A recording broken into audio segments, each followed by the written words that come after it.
Tabling of documents, dépôt de documents. I have the honour to lay upon the table the report on the strategic outlook for the 41st Parliament of the House of Commons Administration. Introduction of government bills. Déclaration de ministres. Statements by ministers. Delegations. Présentation du rapport du comité. Presenting reports from committees. Members' bills. Mr. Dreeshen, seconded by Mr. McKenzie, moves for leave to introduce a bill entitled An Act to Amend the Criminal Code Impersonating Peace Officer or Public Officer. This motion is deemed adopted. The honourable member for Red Deer.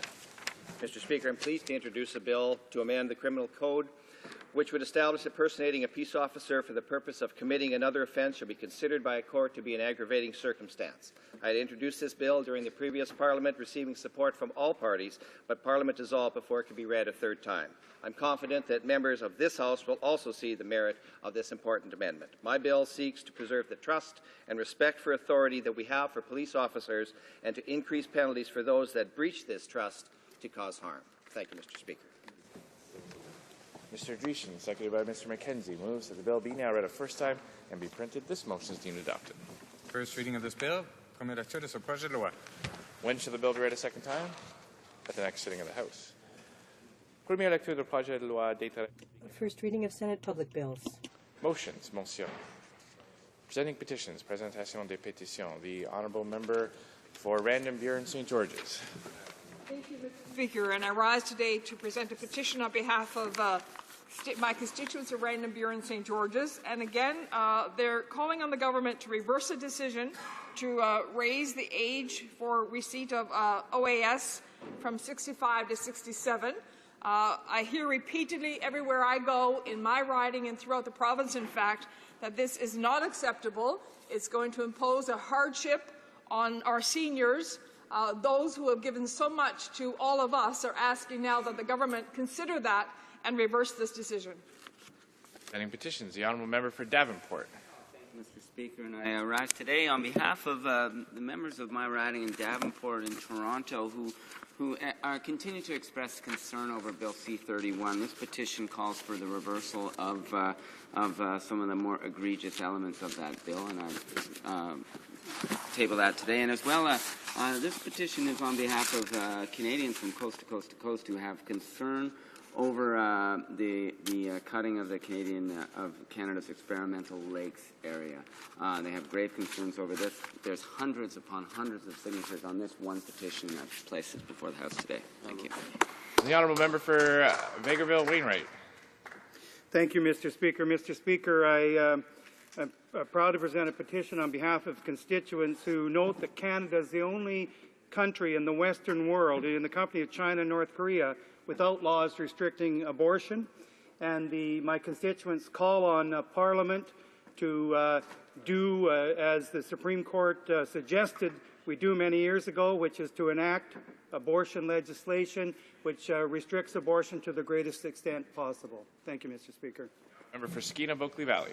Thank you very much, Mr. Speaker. I have petitions from coast to coast to coast, in fact, Halifax, Toronto, Calgary, all the way through the west coast and into the north. All the petitioners are calling upon the Government of Canada to reverse their ill-timed and short-sighted decision to cut the funding to the program Katimavik, a youth program that had helped unite Canadian youth from right across this country in a spirit of great pride for Canada. The government's decision to cut an $11 million program seems more out of spite than out of reason, as the petitioners note in their petition. Thank you very much. The honourable member for Kingston and the Islands.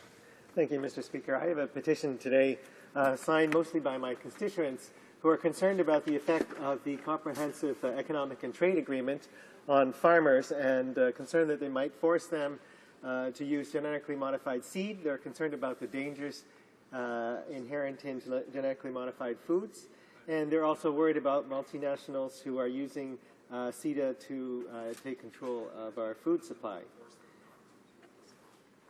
The honourable member for Winnipeg Centre. Well, thank you, Mr. Speaker. I have a petition signed by many of residents of my riding, Winnipeg Centre, who call upon the Government of Canada to save the experimental lakes area, Canada's leading freshwater research station. Many of these signatories actually work at the ELA, who live in my riding, and they're calling upon government to recognize the importance of the ELA and the Government of Canada's mandate to study, preserve and protect its aquatic ecosystems, and also to reverse the decision to close the ELA research station and to continue to staff and provide financial resources to the ELA at the current or higher level of commitment. Thank you, Mr. Speaker.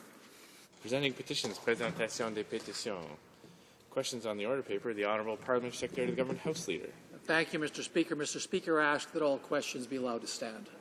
Is that agreed? Agreed and so ordered. Orders of the day. Order du jour. Government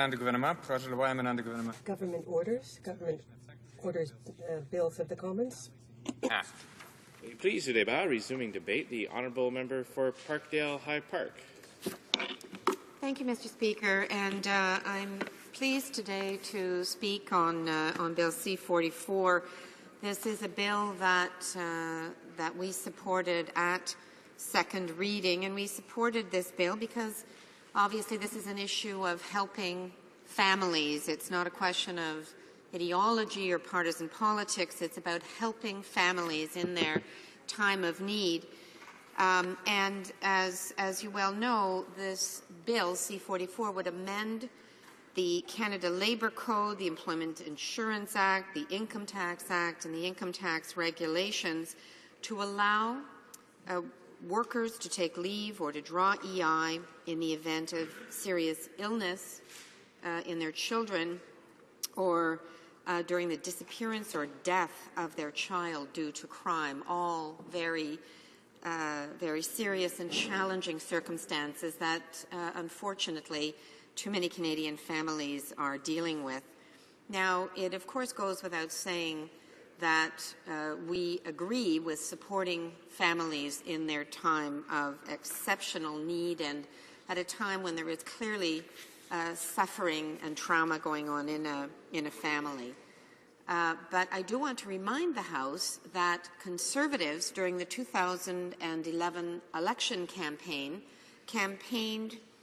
promising funding for this measure that would come from general revenue and not EI premiums. Now, we note that the grant for the parents of murdered and missing children would be paid from general revenue. That is what is being proposed here. But it appears that the Conservatives have ignored their own campaign promise and that the benefits to be paid for the parents of critically ill children will not be paid through general revenue, but through EI. Now, this is by far the more costly of the benefits because of the numbers of people involved. And this is at a time when the cumulative deficit for the EI fund right now is at $9 billion, at a time when we have a sluggish economy, persistent, high, exceptionally high unemployment in Canada, and sadly at a time when this government has been attacking the benefits, rolling back the benefits that Canadian families can get access to. So that is extremely problematic, where they're making this proposal at a time when more than half of Canadians who are unemployed cannot get access to EI benefits. And that's simply not acceptable. New Democrats will continue to fight for an EI system that is fair, that is accessible, that is available to Canadians right across this country in their time of need. Now, I do remember some years back when Conservatives also agreed with that, and they, at one point in time, had called unemployment insurance, as it was called at that time, the best adjustment program that we have in this country.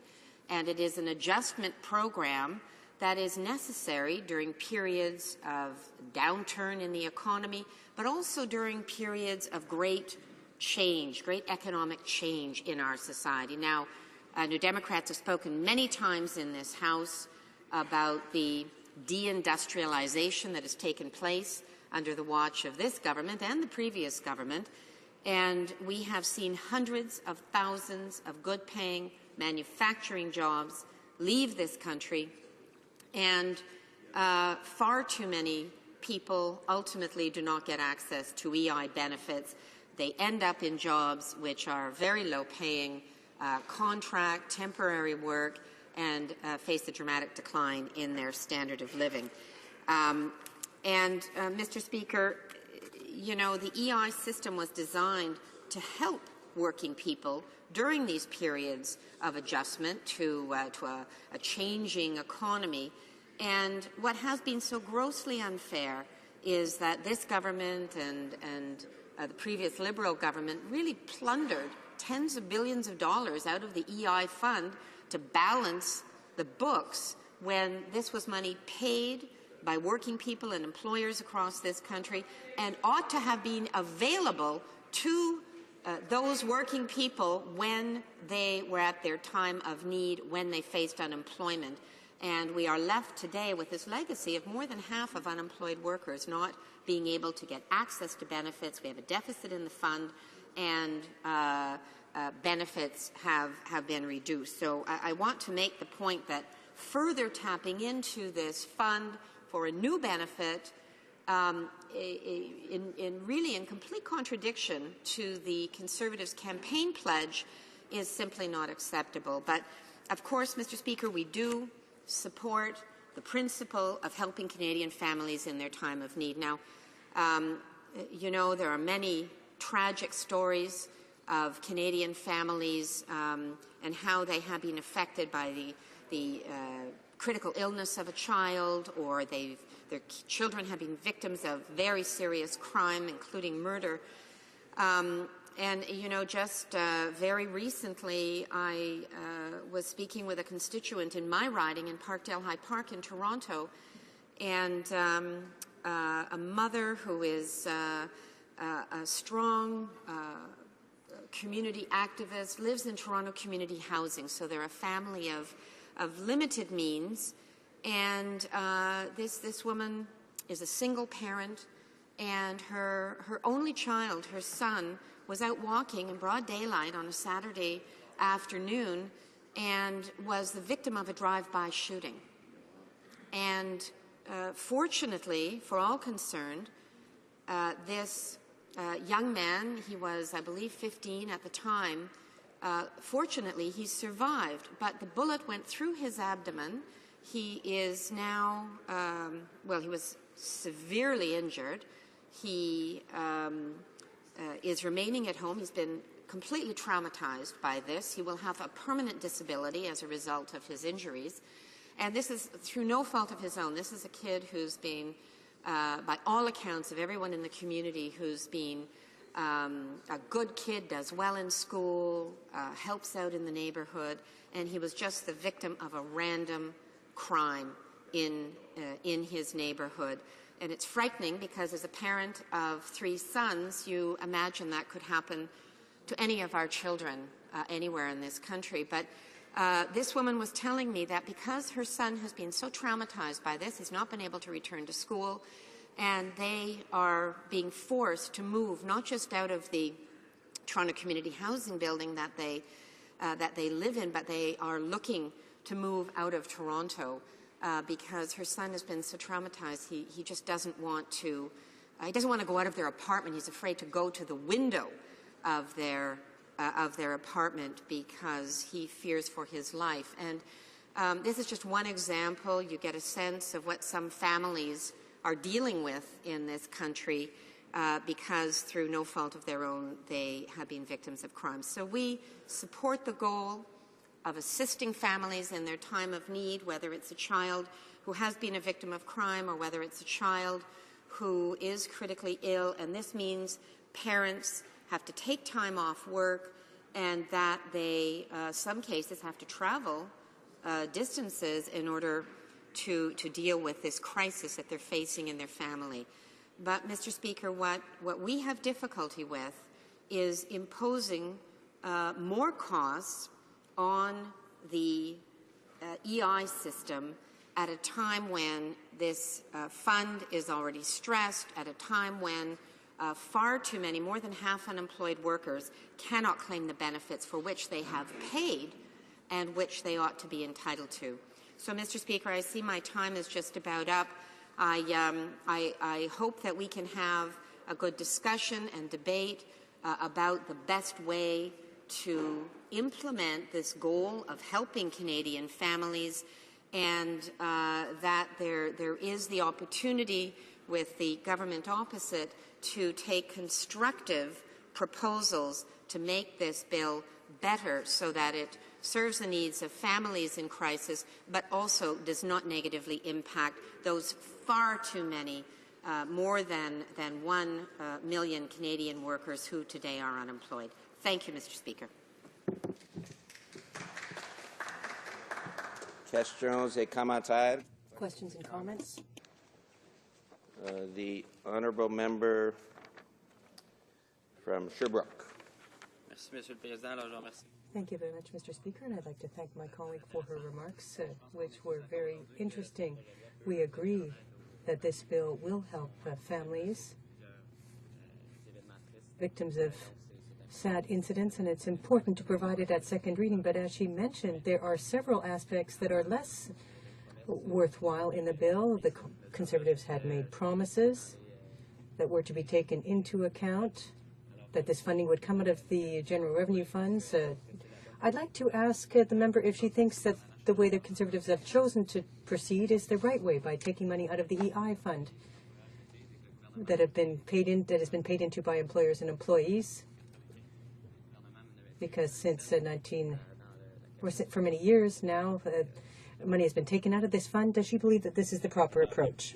The honourable member for Parkdale Hyde Park. I thank my colleague from Sherbrooke for his question, and I share his goal of wanting to help families in need. But you know, Mr. Speaker, right now, fewer than 4 in 10 unemployed Canadians are getting EI benefits. This is a historic low in this country at a time of tremendous economic transition. We've seen massive deindustrialization of the manufacturing heartland in this country, which is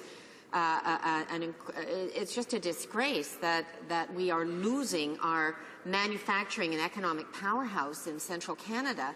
And yet, as working people go through this transition, they're losing one of the anchors of benefits to help them transition to other kinds of employment. So while I am in agreement and share his agreement with the goal of this bill, the measures as they are proposed don't coincide with an election promise of this government, and we believe are problematic, not just for the families who are intended for this benefit, but for all Canadians who may in future or are today hoping to get employment insurance. Questions and comments. The honourable member for Surrey North. Thank you, Mr. Speaker. Mr. Speaker, I'm glad that this bill has been introduced in this House to support families in their time of need. I think the bigger issue here is, and I've been hearing it from my constituents over the last number of months, my constituents, there's a number of cases that have come into my office where the constituents are having difficulty accessing and getting their EI checks on time. And, you know, this is a bridging time for them. When they lose a job, they need that money to bridge to a next job. Can the member from Parkdale High maybe talk about the constituents in her riding who have had difficulty getting their EI checks? Honourable member for Parkdale High Park. I thank my colleague for that question, and you know, to dig down a bit deeper in these statistics, there's more than 870,000 unemployed Canadians who are not getting EI, and even those who qualify for EI are having a terrible time trying to get access to benefits. Just as he said, I had people in my office in tears before the holidays last December because they kept getting onto this voicemail, I don't know, this awful voicemail where no one ever got back to you. They could never get to speak to a real person. There were people whose claims were refused pro forma, and if they had had the chance to speak to a real person, if they'd had the chance to clarify their claim, we know that in the majority of cases, they would have got their benefits right away. So it was a terribly stressful time for people.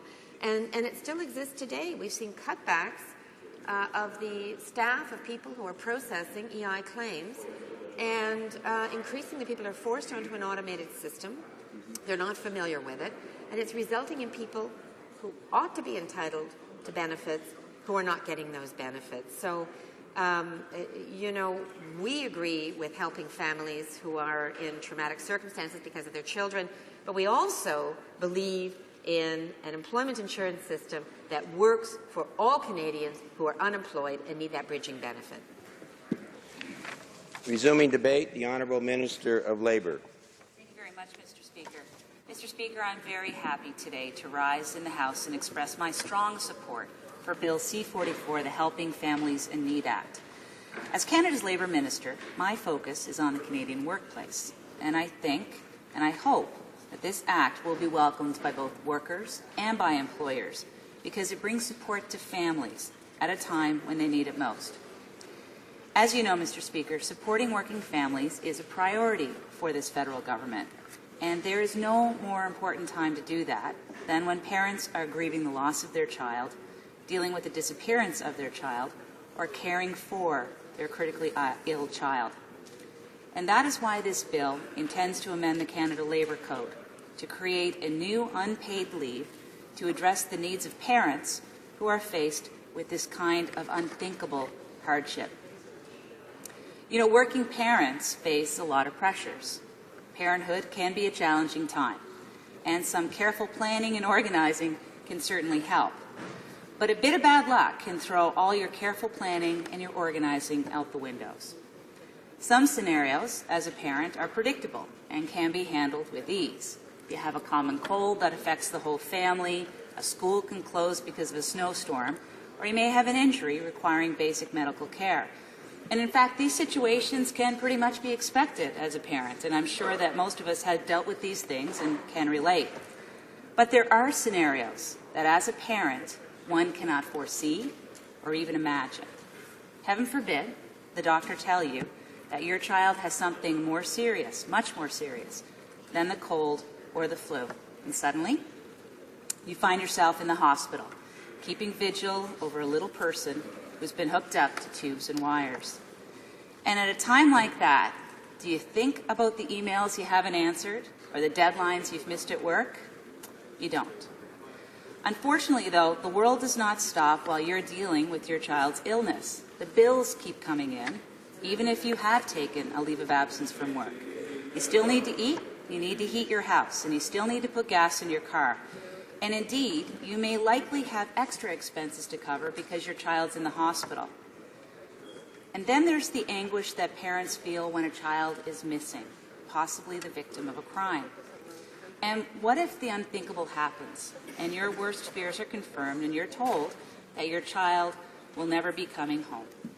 Mr. Speaker, I, as a mother, can't even imagine the pain that a parent can feel at that time. And my heart goes out to those in these terrible situations.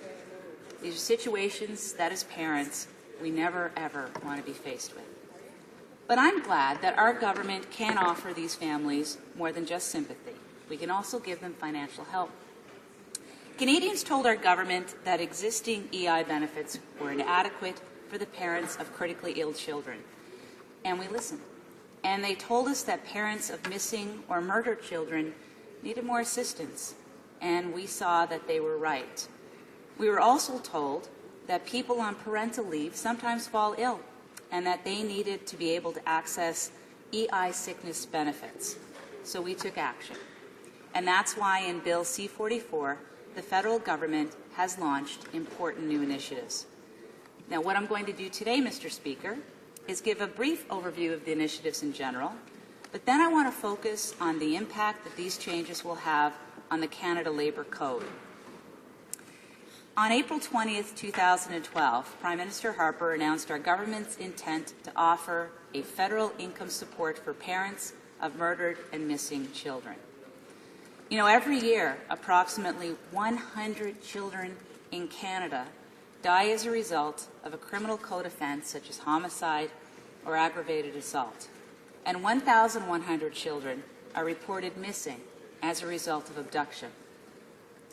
Parents who lose a child to illness or injury must make many end-of-life decisions, including arranging a funeral.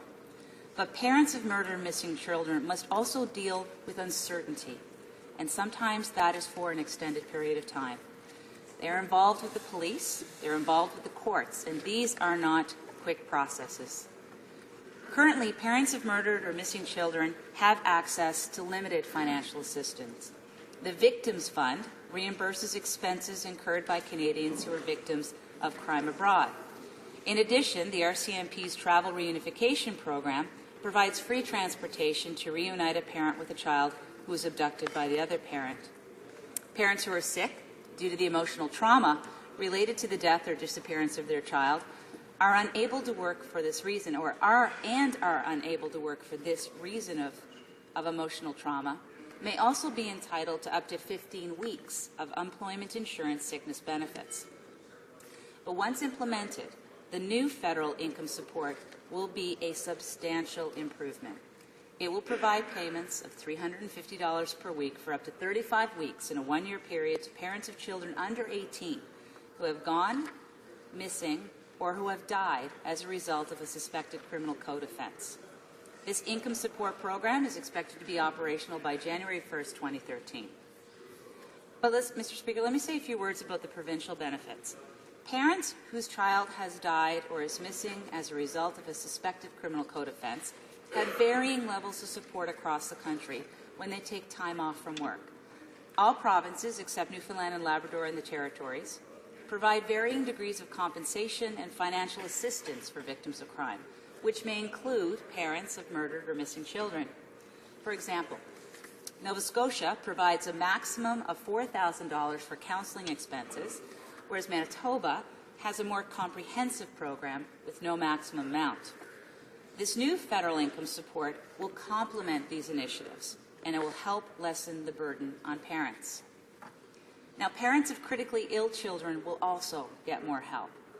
Under the existing legislation, working parents may be eligible under some circumstances for up to 6 weeks of EI compassionate care benefits if their child is so sick that he or she is in danger of dying in the following 26 weeks. However, the current criteria for medical eligibility excludes many parents from qualifying for support under this compassionate care benefit, even though their child may be critically ill and in significant need of care. So on August 7, 2012, the Prime Minister announced our government's intention to bring forward legislative changes to the Employment Insurance Act to address this issue. Through this bill, we are making these changes, and we are creating a new EI benefit for parents of critically ill children. This new benefit will provide up to 35 weeks of temporary income support to eligible parents who take leave from work to care for a critically ill or an injured child. And this income supplement is expected to be available to claimants in June of 2013. In the face of overwhelming difficulties like a child who is missing or critically ill, I think employers understand that employees may need to take some time off work. Employers recognize that workers who are simply exhausted or are under stress because of these personal challenges are a lot less likely to be attentive and certainly less productive. And I'm sure most employers would be relieved if they knew their employee was getting a basic income while they lived through such challenging times, and that at least some of the financial stress was lessened. A worker who can get the time he or she needs to recover from a crisis is more likely to return to work and to return in a better state of mind. So any parent who takes leave from their job to care for a critically ill child or to deal with the murder or disappearance of a child often has two additional worries on top of their pressing crisis. First, they worry that their money's going to run out. And second, they do worry that their job will disappear while they're away from work and they're focused on their child. And our government's position is clear. No employee should have to worry about losing his or her job when they're dealing with a traumatic experience like the death or the disappearance or the serious illness of a child. So that's why we proposed through this bill, C-44, to amend Part 3 of the Canada Labour Code to give employees in federally regulated workplaces the right to take an unpaid leave if they find themselves in this unfortunate situation. For parents of a critically ill child, the Canada Labour Code will be amended to provide job protection for up to 37 weeks. And for parents of murdered children, the amendments will provide job protection for up to 104 weeks, and for parents of a missing child for 52 weeks. For employees in other jurisdictions, the Labour Code protection may vary. So I do hope, Mr. Speaker, that other provincial and territorial governments will follow our lead and amend their respective labour laws to protect the jobs of parents of murdered or missing children and the parents of critically ill children. That way, these parents too will be able to benefit from these new Government of Canada income support measures while knowing that their jobs are protected by their specific jurisdiction. Mr. Speaker, employees would not be required or expected to take the maximum time allowed. However, it will be there if they need it. These measures will support federally regulated employees to take time off work in various scenarios. Should they require time to grieve, to address the severe psychological impact of the death of their child, to attend judicial proceedings, or just to deal with psychological shock, the provisions will be available in the Canada Labour Code. So to conclude, Mr. Speaker, I know that this legislation can only have a positive impact on workers in a great time of need. I believe the measures in this bill will give Canadians a greater sense of security. We need to do everything we can to treat workers facing a personal crisis with compassion.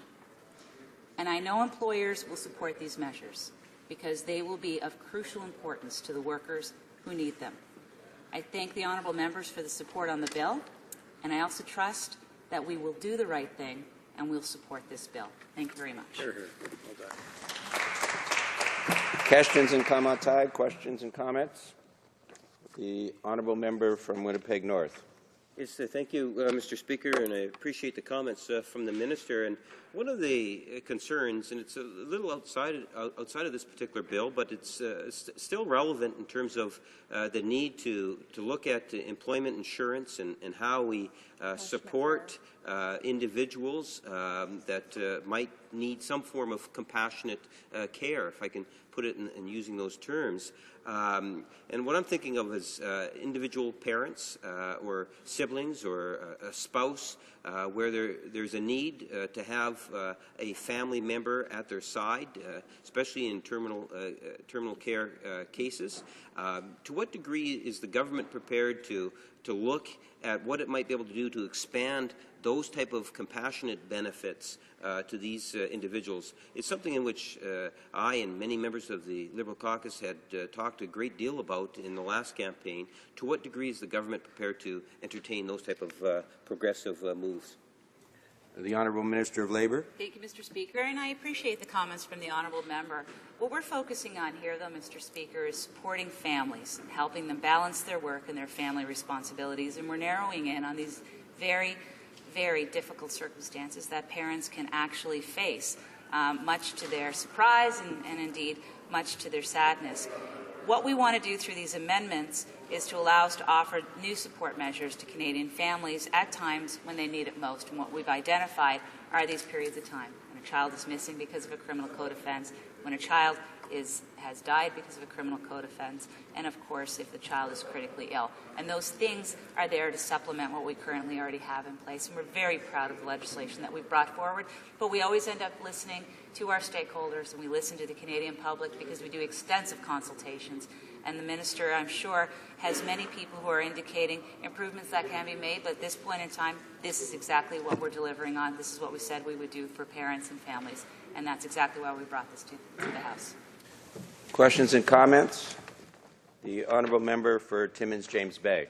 Thank you, Mr. Speaker. I listened with great interest to my honourable colleague because I think the one thing that does probably unite everyone in this House is that we've all met the mother who's come in and told us about her child who's suffering from, say, cancer treatments, and her EI is not going to cover her. And we've all had to deal with the bureaucracy, and we've all had to deal with the fact that they've been falling through a black hole. So I'm very glad that all members of this House are recognizing the need to provide that bridging. My question is, in terms of at this time, the original promise had been to take it out of general revenues. I'm concerned, and again, I'm not opposing the principle. We support the principle. But with the pressure on EI right now, with over 1.3 million unemployed, should we be looking at another way to augment this so that the EI fund that's already in deficit is not actually put in a worse position? The Honourable Minister of Labour. Thank you, Mr. Speaker. I appreciate the comments of the member, and I most appreciate his support on the matter because it is the right thing for us to be doing. With respect to the technicalities of the General Revenue Fund versus the EI Fund, the reality is, Mr. Speaker, that we are here to support families. We have various tools that we're able to do so. It's very appropriate that we look to the workplace because this is exactly what we're dealing with. We're dealing with the workplace issue. We want to make sure that we protect the ability of the employee to go back to work, that their job is secure. We want to make sure that we provide them a basic level of income so that they can continue to do what they should be doing, looking after their child or helping with respect to murdered or missing children. Questions and comments? The Honourable Member of Sydney, Victoria. Mr. Speaker, and when you look at this bill, you know, it is a good bill in a way, but it's only a baby step. I mean, the minister just talked about that the Conservative government is listening to groups out there, listening to people out there. But, you know, I had previously introduced a bill in this House that dealt with somebody with cancer and changing the EI, what they get now, I think it's 15 weeks to go to 50 weeks, because many times chemotherapy takes that long for somebody to be cured. So if the government is listening, like they say they do to these groups, whether it's the Canadian Cancer Society, Heart and Stroke, Diabetes, if they're listening to these groups, they'd find out that in order to help people, you've got to help them more, that group more than 15 weeks, you've got to help them with 50 weeks. And time again, it's been shown in other countries where you help people through that bridge, they become more productive citizens in society, and they don't fall through the cracks. So I would like the minister to comment on my bill, and if she's alluding that she is listening to these groups of people out there, what is she hearing what I'm hearing? The Honourable Minister of Labour. Thank you, Mr. Speaker. You know, it's dealing with being a parent and having a critically ill child. There are all kinds of different timing issues. There's all kinds of different illnesses that could happen, quite frankly, Mr. Speaker. But what I am very pleased about today with respect to Bill C-44 is the fact that in this place we have agreed that this is something we should do. And I'm very happy that as parliamentarians we are moving in the right direction. I hear what the member says, that he'd like to see more. What I can tell you is that the EI special benefit for parents of critically ill children is a new 35-week benefit that's going to be on top of the 6 weeks that is already available under the EI Compassionate Care benefit. That is approximately 41 weeks available to parents in cases where the child is critically ill, and it's certainly better than what they were currently having. And the reality is that we've listened to what is needed out there, and this is the appropriate measure that we're putting in place today. Question et commentaire. L'honorable député de... Questions and comments. The Honourable Member for Laurentides-Labelle. Thank you very much, Mr. Speaker. I'm getting quite emotional about the Minister's message because I had a child in a hospital bed all hooked up to a number of tubes, so I understand her intention, but does the Minister realize that it is once again employment insurance that is being jeopardized by the cuts, and it will have to deal with files that are by definition extremely complex.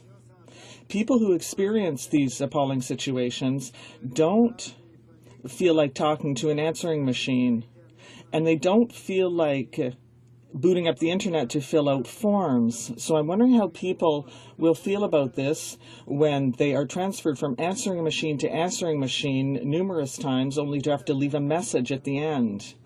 That is what troubles me in this regard, Mr. Speaker. Thank you. The Honourable Minister of Labour. Thank you very much, Mr. Speaker. Mr. Speaker, you know, the men and women who work for Service Canada and deliver the benefits and answer the questions and help people with the forms are professionals, and they do an excellent job at what they do. And as a result, I have great confidence in their ability to administer and to deliver this program in a compassionate way. Because At the end of the day, we were all a child once, that's for sure. Whether or not we're all parents, it's irrelevant. We all certainly want what's best for kids and for parents that are struggling at that point in time.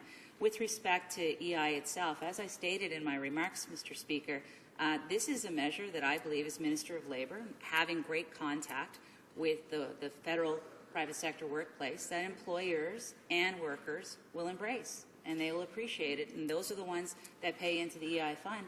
And I have great confidence they know it's the right thing to do, and it's the right place to deal with it. Questions and comments? The Honourable Member of Toronto Danforth. Thank you, Mr. Speaker.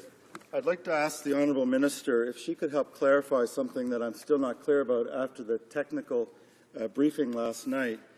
I understand that in the statute, the amending statute, the Canada Labour Code will reflect the fact that jobs are protected in the case of missing or murdered children. But I was told last night that the grant itself is not in the amending bill and will not appear in a statute. It will be a grant. And I'm wondering if she happens to know where in the system that grant will come from. Will there be regulations? Is it simply a policy of some sort? I'm just wondering about tracing the trail of the money on this. The Honourable Minister of Labour, 1 minute. Thank you very much, Mr. Speaker. Well, as indicated already, Mr. Speaker, with respect to the new grant, it's a taxable income support grant. It will be available January 1st, 2013, and provide $350 per week for up to 35 weeks to parents of murdered or missing children. We estimate, because of the 1,000 families that are expected to benefit from this new measure, a yearly cost of approximately $10 million, and this grant will be funded through general revenues. Resuming debate, the Honourable Member from Nanaimo, Cowichan. Thank you, Mr. Speaker, and I would like to say that I'm splitting my time with the member from Newton North Delta. And I want to begin by saying that New Democrats will be supporting this bill. For the public who are listening, this is Bill C-44, an act to amend the Canada Labour Code and the Employment Insurance Act, and to make consequential amendments to the Income Tax Act and income tax regulations. And in part, what Bill C-44 will do is make a number of amendments to the Canada Labour Code to expand leaves of absences available to parents. This will allow for the extension of maternity and parental leave by the number of weeks that a child is hospitalized during the leave. It allows for the extension of parental leave by the amount of sick leave taken during a parental leave, as well as for participation in the Canadian Reserve Forces. Grants an unpaid leave of absence of up to 37 weeks for parents of critically ill children. Grants an unpaid leave of absence for parents whose children have been murdered as a result of a crime, and that's 104 weeks, or have disappeared as a result of a crime, 52 weeks. Extends the period of absence that can be taken unpaid due to illness or injury without fear of layoff up to 17 weeks. And these changes will apply to workers in federally regulated industries only, but it is hoped that the provinces will make similar changes to their own labour code as happened when compassionate care benefits were introduced. Mr. Speaker, I mentioned that New Democrats are supporting the bill, but hopefully at committee there will be an opportunity for some exchange about how the bill could be enhanced. One of the pieces that came up when the member from Hamilton Mountain gave a speech in his House about this bill was the fact that the Conservatives actually changed their approach to this. And I want to quote from her speech. She says that, while support for these parents is important and frankly long overdue, I am concerned that parents are only eligible if they worked a minimum of 600 insurable hours over the past year. More than anything, this raises the question for me of whether the EI program is the best vehicle for delivering this parental support. I would point out, Mr. Speaker, that at one time the government agreed with me. As recently as 2011, the Conservative Party platform read that funding for this measure will come from general revenue, not EI premiums. And the Conservatives were right to adopt that approach. Whether you are a waged worker, a senior manager, a professional, or a stay-at-home parent, the devastation of a critically ill child is the same. I think all Canadians who find themselves caring for the seriously ill child are incurring a myriad of expenses that go beyond lost wages, and they all deserve our support. And, Mr. Speaker, that's a very important point, because we all know that sometimes family members are not in the waged economy, and that a child may become ill, and there is very little support for families who are not in paid employment. And so although this measure is a good step, it doesn't look at the larger picture. I want to quote from an article, and I heard the Minister of Labour talk about the fact that there is an expectation, a hope, a wish that provincial governments will line up and also make amendments to their labour codes, because this only deals with federally regulated workers. And in an article called Moneyville, New EI Benefits for Parents of Sick Kids Won't Protect Jobs, I just want to quote a couple of things here, because I think it highlights the challenges that we've got, and I'm going to talk a bit more about jurisdictional issues on another matter. It says that the Prime Minister's recent announcement of up to 35 weeks of employment insurance benefits for parents of critically ill children beginning in June 2013 is laudable. However, unless parallel changes to provincial labour standards are made, parents who are off work to care for sick children may not have a job to go back to. Since 2004, Canadians have had access of up to 6 weeks of compassionate care benefits from EI after a 2-week waiting period if they have to be away from work temporarily to provide care or support to a family member who is gravely ill. However, few employees have applied for EI compassionate care benefits and Ontario's family medical leave because to be eligible for both, claimants need a doctor's certificate that the patient they are caring for has a specified serious medical condition with a significant risk of death occurring within 6 months. This has been a particular problem for parents with seriously ill children. And just on that point, Mr. Speaker, there has actually been very little uptake on that 6 weeks of compassionate leave because of a very complicated set of reasons, but part of it has been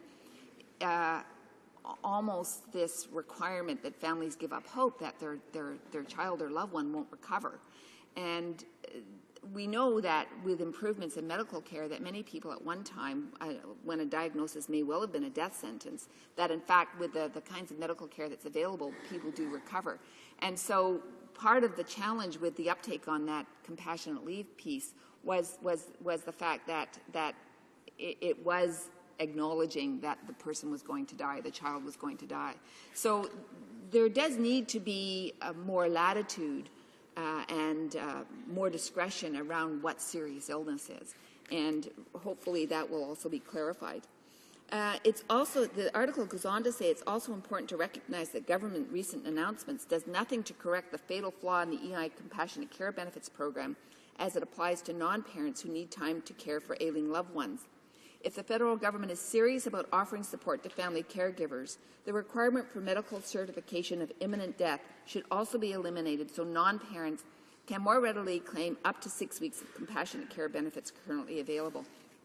And Mr. Speaker, I know, of course, that you've done a tremendous amount of work around the issue around palliative care and recognize the fact that how important it is sometimes for non-parents to be able to provide that support for somebody who is seriously ill.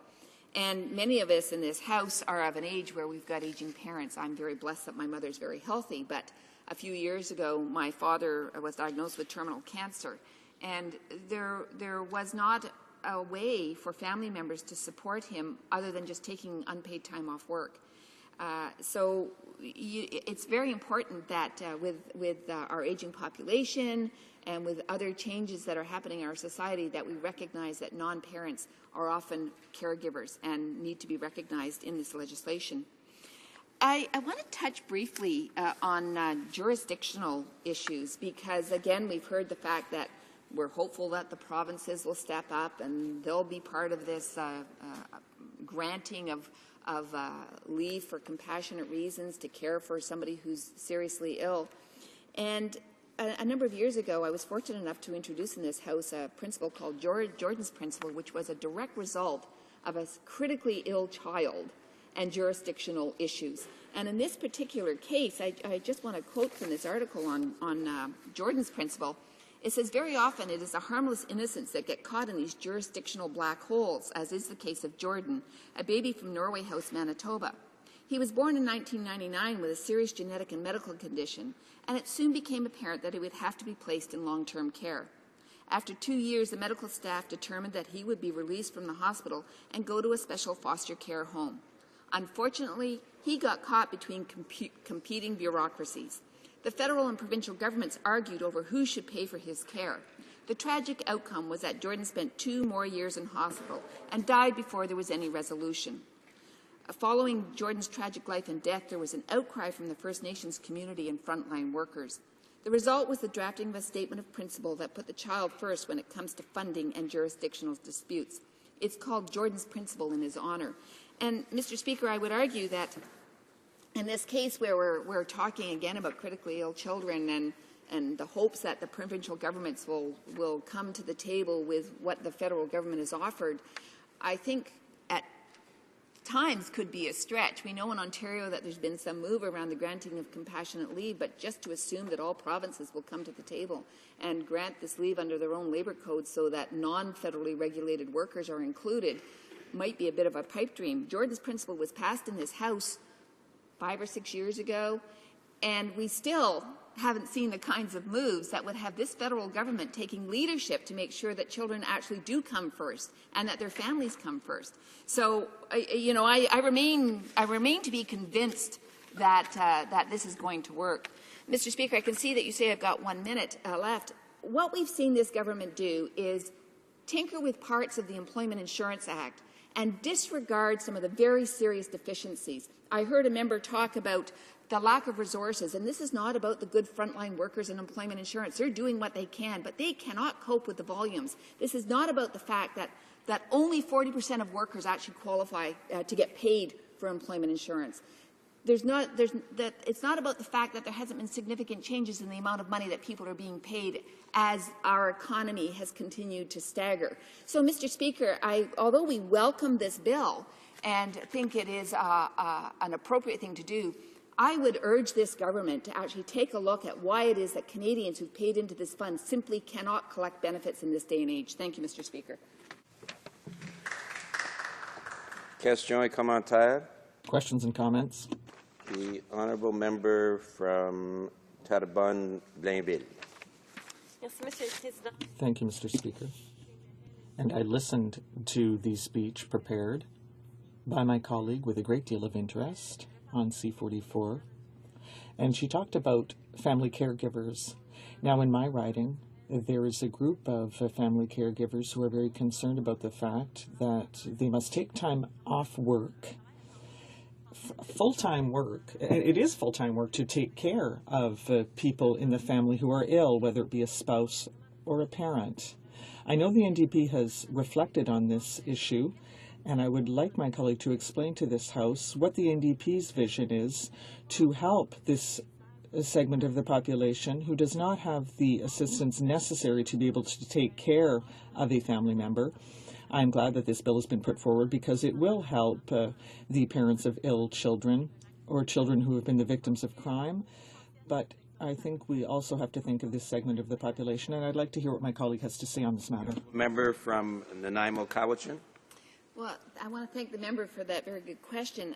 Of course, I think what is part of the reason that the NDP is supporting this bill is that we agree that there need to be measures in place to work with families who have, for compassionate leave, for those leaves of absence. What we need is a program that actually deals with not only people who are in the waged economy, but also people who are not in the waged economy. We need to take a broader look at whether it's just parents or family caregivers, non-related family caregivers that are family members that are caregiving. We need a much broader perspective, and again, as I pointed out earlier, we need to deal with some of the underlying problems that does not allow Canadians who have paid into the system to actually collect. And again, the whole issue about this is only applicable to federally regulated workers is a really big problem because there's a lot of Canadians out there who are not federally regulated. So how do we develop a system that's actually going to deal with those families as they go through these kinds of crises? Questions and comments?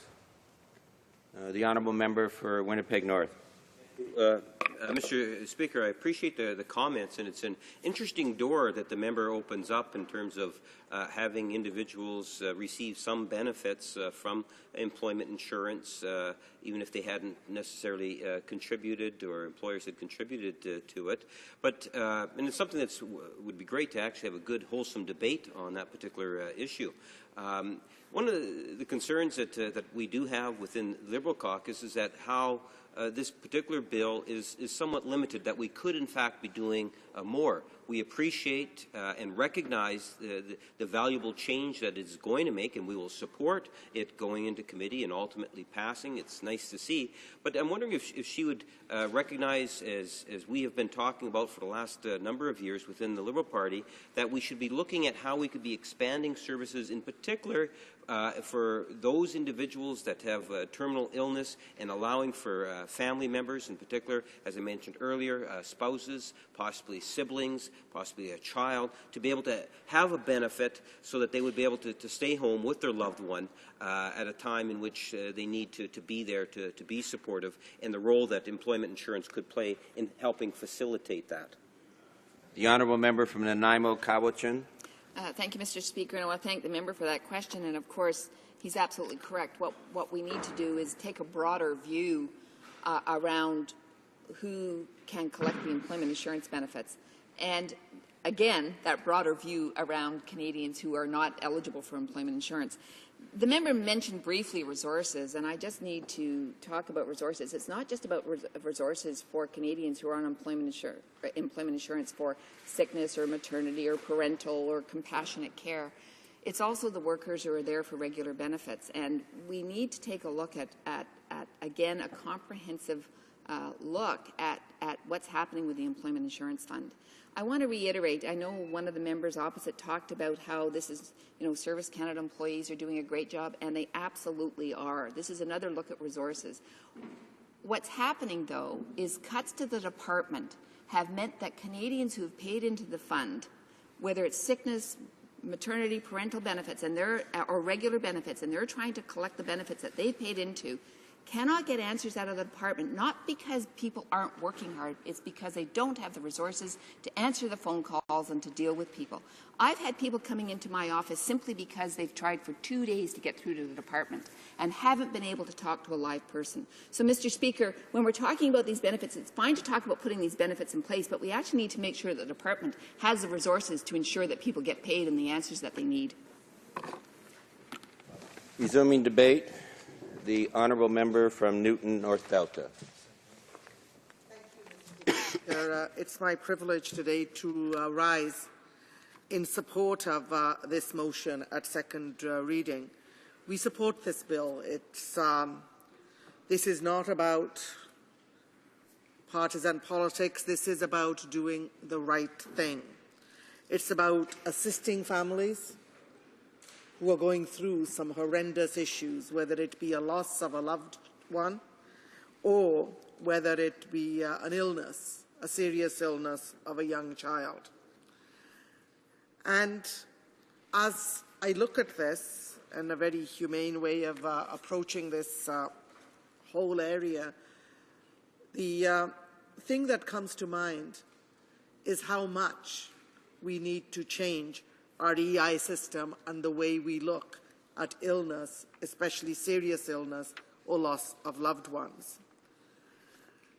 And there isn't anyone in this room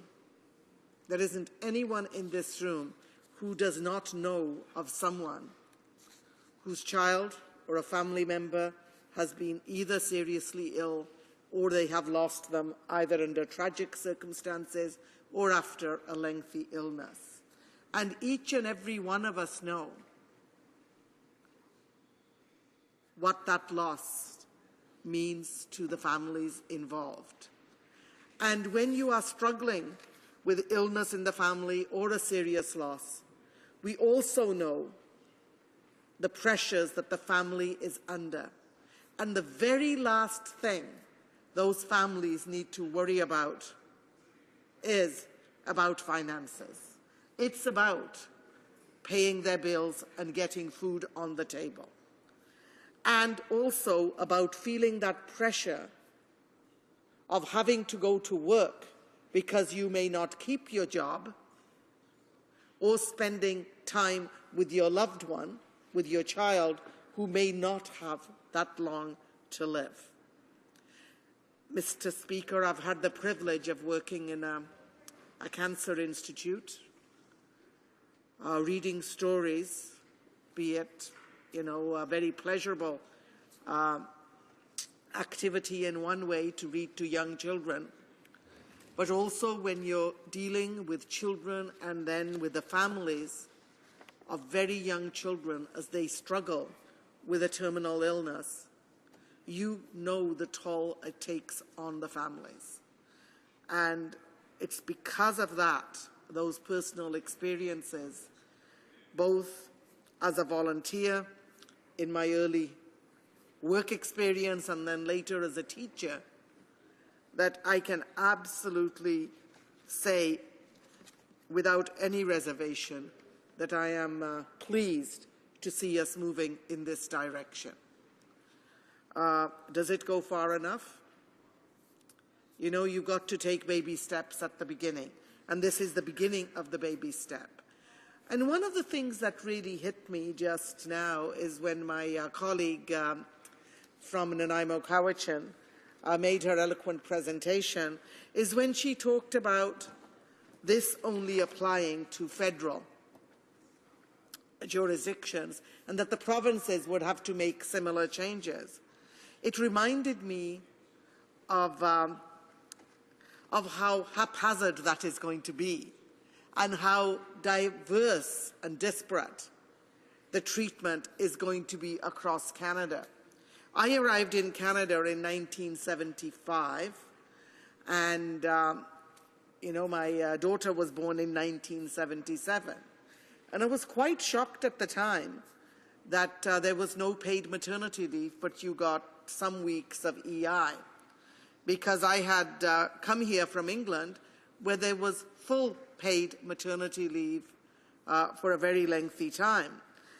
And it took us a long time to recognize and implement fully paid maternity leaves, and that again was haphazard. So I'm hopeful that the provinces will follow suit, and I also want to acknowledge the very comprehensive support that the government of Manitoba provides for its citizens. And I'm also reminded of EI is a tool that we're going to use now to recognize and support the suffering of families who lose loved ones. And I'm reminded of a promise that the Conservative government made. It was one of their commitments. And they absolutely had made a promise that funding for this measure will come from general revenue, not EI premiums. And I think that is a critical point that we have to take a look at here. And this is a measure we need to implement. At the end of the day, you've got to think it's more important to do this. But this is going to place a $9 billion extra pressure on a fund that is already operating with a $9 billion deficit. A fund that many people, other people, cannot seem to access right now because of the closures of offices, they can't get the assistance they need, or because of the way the rules have been changed. And right now, about half of all unemployed Canadians are receiving EI benefits. That's a very, very concerning number, actually, when you think less than half are receiving EI benefits who are eligible. And I think that we need to reform our EI system so that it's fair, accessible, and effective for all unemployed Canadians. At the same time, I have to say that this benefit is very much needed. So I will focus on that and urge the government to live up to their promise of finding that money out of general revenues instead of placing extra pressure on a fund that is already stretched to the limit. And there are a number of people out there who have spoken in support of this particular bill. The Canadian Cancer Society welcomes the government's announcements, and they talk about 1,310 children, approximately, but it's a very specific number, who are diagnosed with cancer every year in Canada. And you know, the word cancer has an impact on all of us. And I think all of us know of someone, either a friend or a family member, who has been touched by this very unforgiving disease in many ways. And I know that in my family, we have been touched by this disease on more than one occasion. And we also know that before this particular announcement, this change that is proposed, the only benefit available to family caregivers looking after their sick children allowed for only 8 weeks of leave, 6 of which were paid at 55% of the average insurable earnings if there was a significant risk of death for a family member. However, parents of critically ill children were less likely to submit claims for financial support because they did not wish to acknowledge that their child had a significant risk of dying. I think that's where this bill is the humane thing to do. It's the right direction for us to go. And I cannot imagine if I had a child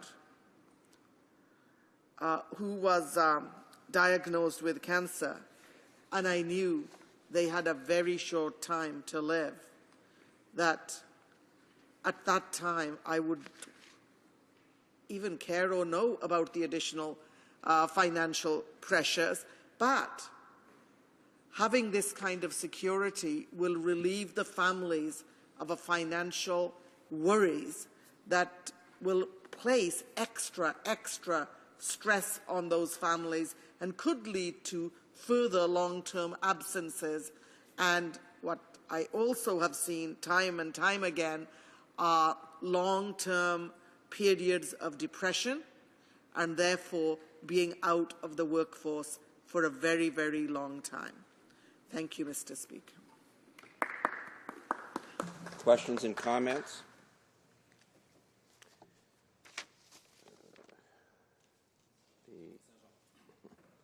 The honourable member from Davenport. Well, thank you, Mr. Speaker, and I'd like to thank my honourable colleague for her impassioned speech. You know, this is an issue which touches many broader issues around how we support parents who are looking after sick children who are going through a variety of trauma. And so it's why we think that this bill is going in the right direction. And but we do have concerns, and of course one of them is that over half of unemployed Canadians can't access EI in the first place. And so when many of us, including myself, when I go through my own riding and I'm meeting parents who are looking after sick children, or you're in the hospital, as I've been with one of my children and seen the real struggles that families go through. I want to know if my honourable colleague can speak to some of these larger issues and why we feel that while we're interested in seeing that this goes in the right direction, it could be there's much more work to be done on this file. Member for Newton North Delta. You know, we have seen, and I'm not going to limit it to the Conservatives, even before the Conservatives formed government and got a majority, the Liberals also have attacked EI, unemployment insurance. And they changed the qualifications system from weeks to hours, chopped the duration of benefits, and dropped the maximum benefit and lowered the income level for a 30% clawback of benefits to $47,000 a year. The Liberals made such changes that in the 70s, 80s, between 70 to 90% of the unemployed qualified for UI benefits. After 1996, between 40 to 50% qualified. And under the Conservatives now, we have seen more changes. Day in, day out in this House, we have heard the opposition raise stories. And even yesterday, during question period, we heard stories of single mothers who are working hard to trying to make ends meet. And their benefits are being clawed back by the current government. So as much as we applaud this step in the right direction to address the needs of those who have young children and family members who are critically ill, we are just as adamant that this government needs to address the major issues and problems both the Liberals and now the Conservatives have compounded in the area of employment insurance. Questions and comments. The Honourable Member for Saanich, Gulf Islands. Thank you, Mr. Speaker, and I thank my friend from Newton North Delta for her presentation. It's the first chance I've had to speak to this bill, and I'm looking forward to voting for it. I'm looking forward to seeing it go from second reading to committee. There are aspects of it that I think we need to pay some attention to in committee, amending it to make sure that it applies appropriately to children who are critically ill, children who are missing, and to further refine those circumstances. But I take the points, Mr. Speaker, of the Honourable Member for Newton North Delta on the chiseling away of EI benefit rights. I'm particularly concerned about what we did in C-38 with taking seasonal workers and placing them in a circumstance where they're almost treated as if they're recidivists in a criminal justice system instead of workers in Canada who happen to be in industries which require of them that they are not working year-round. And I wonder if my honourable friend has any comments on that. The Honourable Member from Newton North Delta, you have less than a minute. I want to thank my colleague for her very thoughtful comment and question. All of us right across Canada know the impact of the EI changes. As I said, we're hearing about them here, but are particularly hard struck are workers who are seasonal workers. So whether it's on the West Coast, or whether we're talking about the agricultural workers in the Niagara Peninsula, or whether we're talking about seasonal workers in the North or on the West Coast, I will tell you that those group of workers are beginning to feel as if they have done something terribly wrong simply because their particular area of work is seasonal due to climate. It's not something they control. We live in a country that is huge, has a huge geography, and they are being punished because their employment is seasonal. Resuming debate, the Honourable the Honourable Parliamentary Secretary to the Minister of Human Resources and Skills Development. Thank you, Mr. Speaker, and I'll be splitting my time with the Member of Parliament for Leeds Grenville. I'm pleased to rise today in the House to speak to Bill C-44, the Helping Families in Needs Act, and I thank the opposition for their support of this bill. As a pediatric surgeon who has taken care of many families of critically ill children, whether it be from trauma or other disease, I can personally attest to the need for this legislation to be passed as quickly as possible. This bill is about supporting families who are going through some of the most difficult times in their lives, both emotionally and financially. This legislation introduces new employment insurance benefits for parents of critically ill children, and this was announced earlier this summer by the Prime Minister. It also contains modifications to the Canada Labour Code to protect the jobs of parents who worked for federally regulated companies who are on leave to take care of their critically ill child or to cope with the death or disappearance of their child as a result of a suspected criminal code offence. In the latter case, parents will be eligible to receive a new federal income support for parents of murdered or missing children, announced by the Prime Minister last April. Finally, it contains amendments to the EI Act to allow parents enhanced access to EI sickness benefits if they fall ill while receiving EI parental benefits. Let me take a moment to focus on how this bill helps families who have a child under the age of 18 who's critically ill. Each year, approximately 19,000 families end up with a child in an intensive care unit. I encourage all of the members to think that if they have a child, you got up in the morning, you had breakfast with your child went to school, and you had this terrible telephone call at 2 o'clock in the afternoon that your child was being taken to the emergency department. You arrive at the emergency department to meet someone like myself. You have a conversation about how your child is in a coma and is sitting in an intensive care unit, and we, as physicians, don't know when your child's going to wake. These children have special needs in that circumstances, but so do their parents. In addition to worrying about the child's health, parents are often faced with having to take unprecedented unpaid absences from work or even quit their jobs to take care of their ill child. Medical, travel, and accommodation expenses only add to this burden. Our government, and I think all members of this House, recognize the vital role parents play in comforting and caring for their child.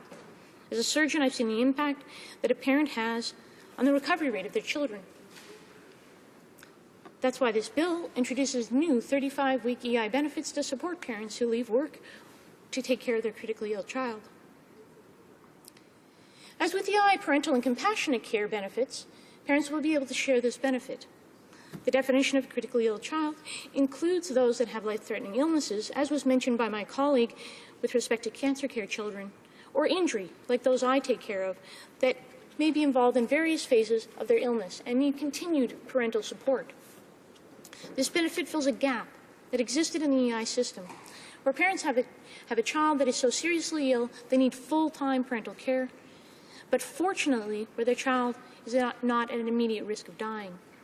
I can tell you from my medical practice, I saw firsthand the agony that this caused parents as they tried to balance their financial obligations, their work, and also taking care of their child.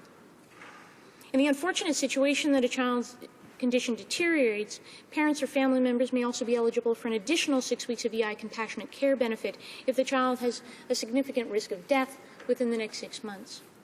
Hopefully, they never have to utilize that benefit. The Canada Labour Code will also be amended to allow unpaid leave for employers under the federal jurisdiction to ensure that their jobs are protected while they care for their critically ill child. Mr. Speaker, our government has also continually championed the cause of victims of crime. In 2007, we provided $52 million for 4 years to enhance the federal victim strategy.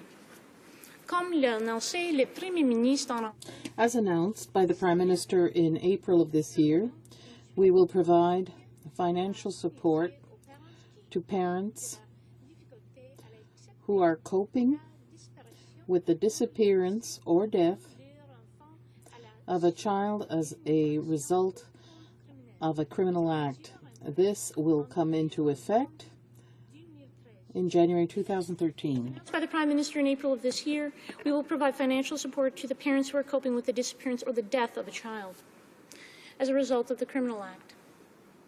It is important to know that the agony a parent goes through in these most difficult situations is overwhelming. While there is no way to make this situation right, we as parliamentarians can provide support to these parents so that they do not need to worry about missing a mortgage or figuring out how to cope with this horrible situation. To qualify for this $350 grant, parents can apply for up to 35 weeks. Applicants will be required to have earned a minimum level of income and have taken time away from work.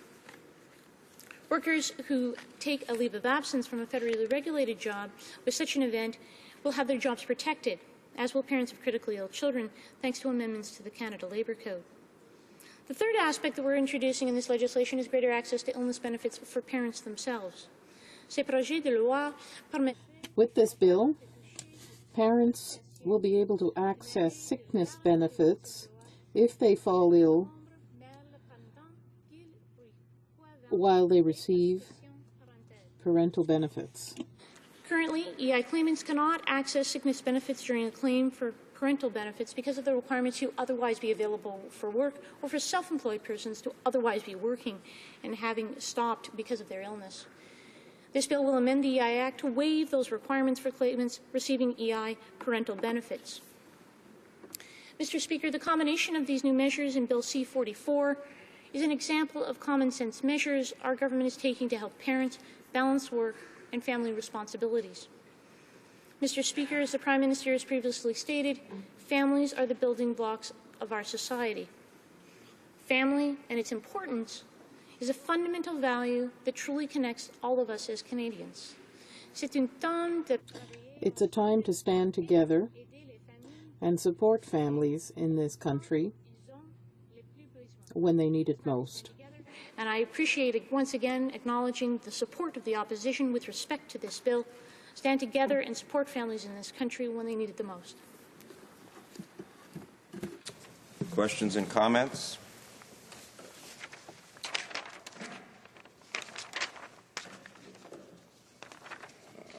L'honorable député de Beauport. The Honourable Member for Beauport-Limoilou. Thank you, Mr. Speaker. I wish to thank my colleague for her speech, and I can assure her that I will support it in second reading because I think that the objectives of this bill are laudable.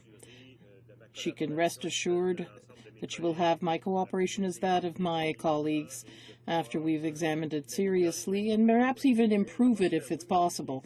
But I must admit, Mr. Speaker, that I am a little bit irritated by what seems to be an inconsistency in the whole series of measures adopted by this government for EI. I had collected EI at various times of the year when I was a single father, among other times, and I must say that the exclusion of a considerable number of unemployed people from EI leads to consequences that threaten the ability of a parent to have housing and food on the table and support the family in good conditions. So I'd like to ask my colleague how she can live with this kind of contradiction and whether she will try to make sure that we improve the entire EI program in accordance with the bill presented here. Secretary to the Minister of Human Resources. Thank you very much, Mr. Speaker. And I thank my colleague opposite for his support of this bill. It is greatly appreciated.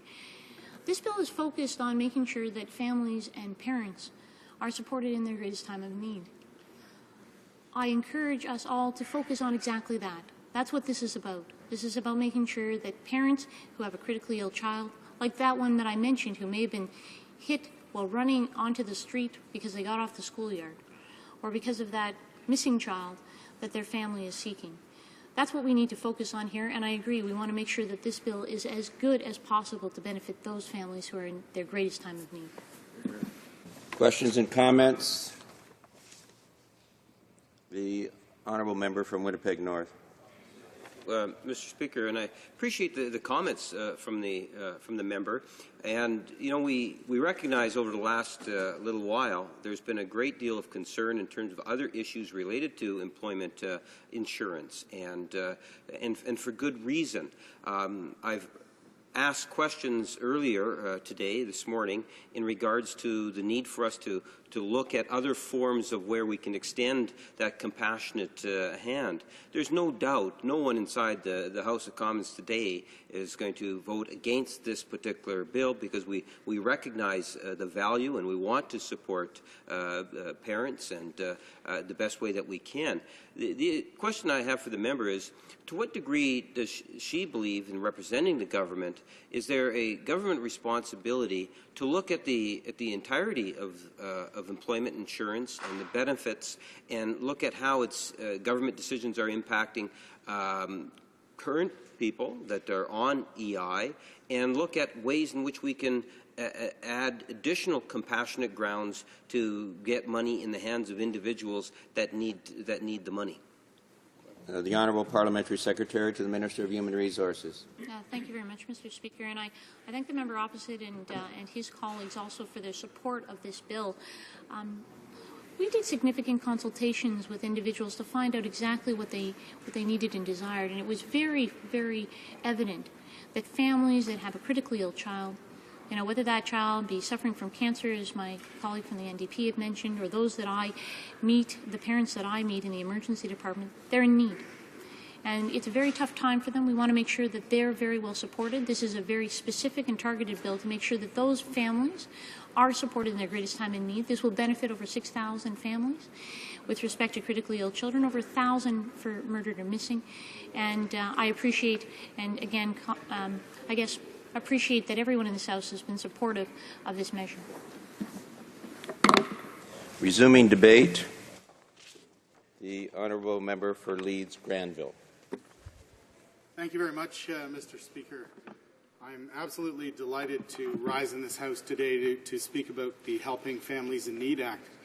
Since I was first elected back in 2004, I began to champion this cause, and I introduced a private member's bill, C-542, in the 39th and 40th Parliaments, and once again introduced that same bill in this current Parliament, Bill C-371. So I'm absolutely delighted to see the government moving on this. It embodies what I was trying to accomplish in Bill C-371, and therefore at this time I plan on withdrawing that bill, and I'm very delighted to see all of this hard work come to fruition in this exceptional piece of legislation. But, Mr. Speaker, it wasn't myself. I have to thank a constituent of mine, Sharon Ruth, for her tireless efforts in helping families who were truly in need and who have gone through the tragedy of having a critically ill child. I'll tell you a little bit more, Mr. Speaker, about Sharon's story a little later.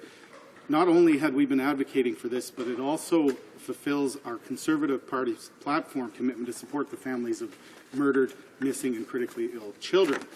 Dan Demers of the Canadian Cancer Society so eloquently sums our government's commitment with this quote: "It's critically important that we acknowledge that in the last election, this government made a commitment to parents and families who are caring for children in the most difficult situations that we can imagine.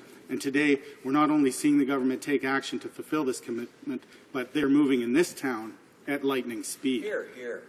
Mr. Speaker, I'm encouraged to hear what I'm hearing from the opposition today, because it is very important that we move quickly.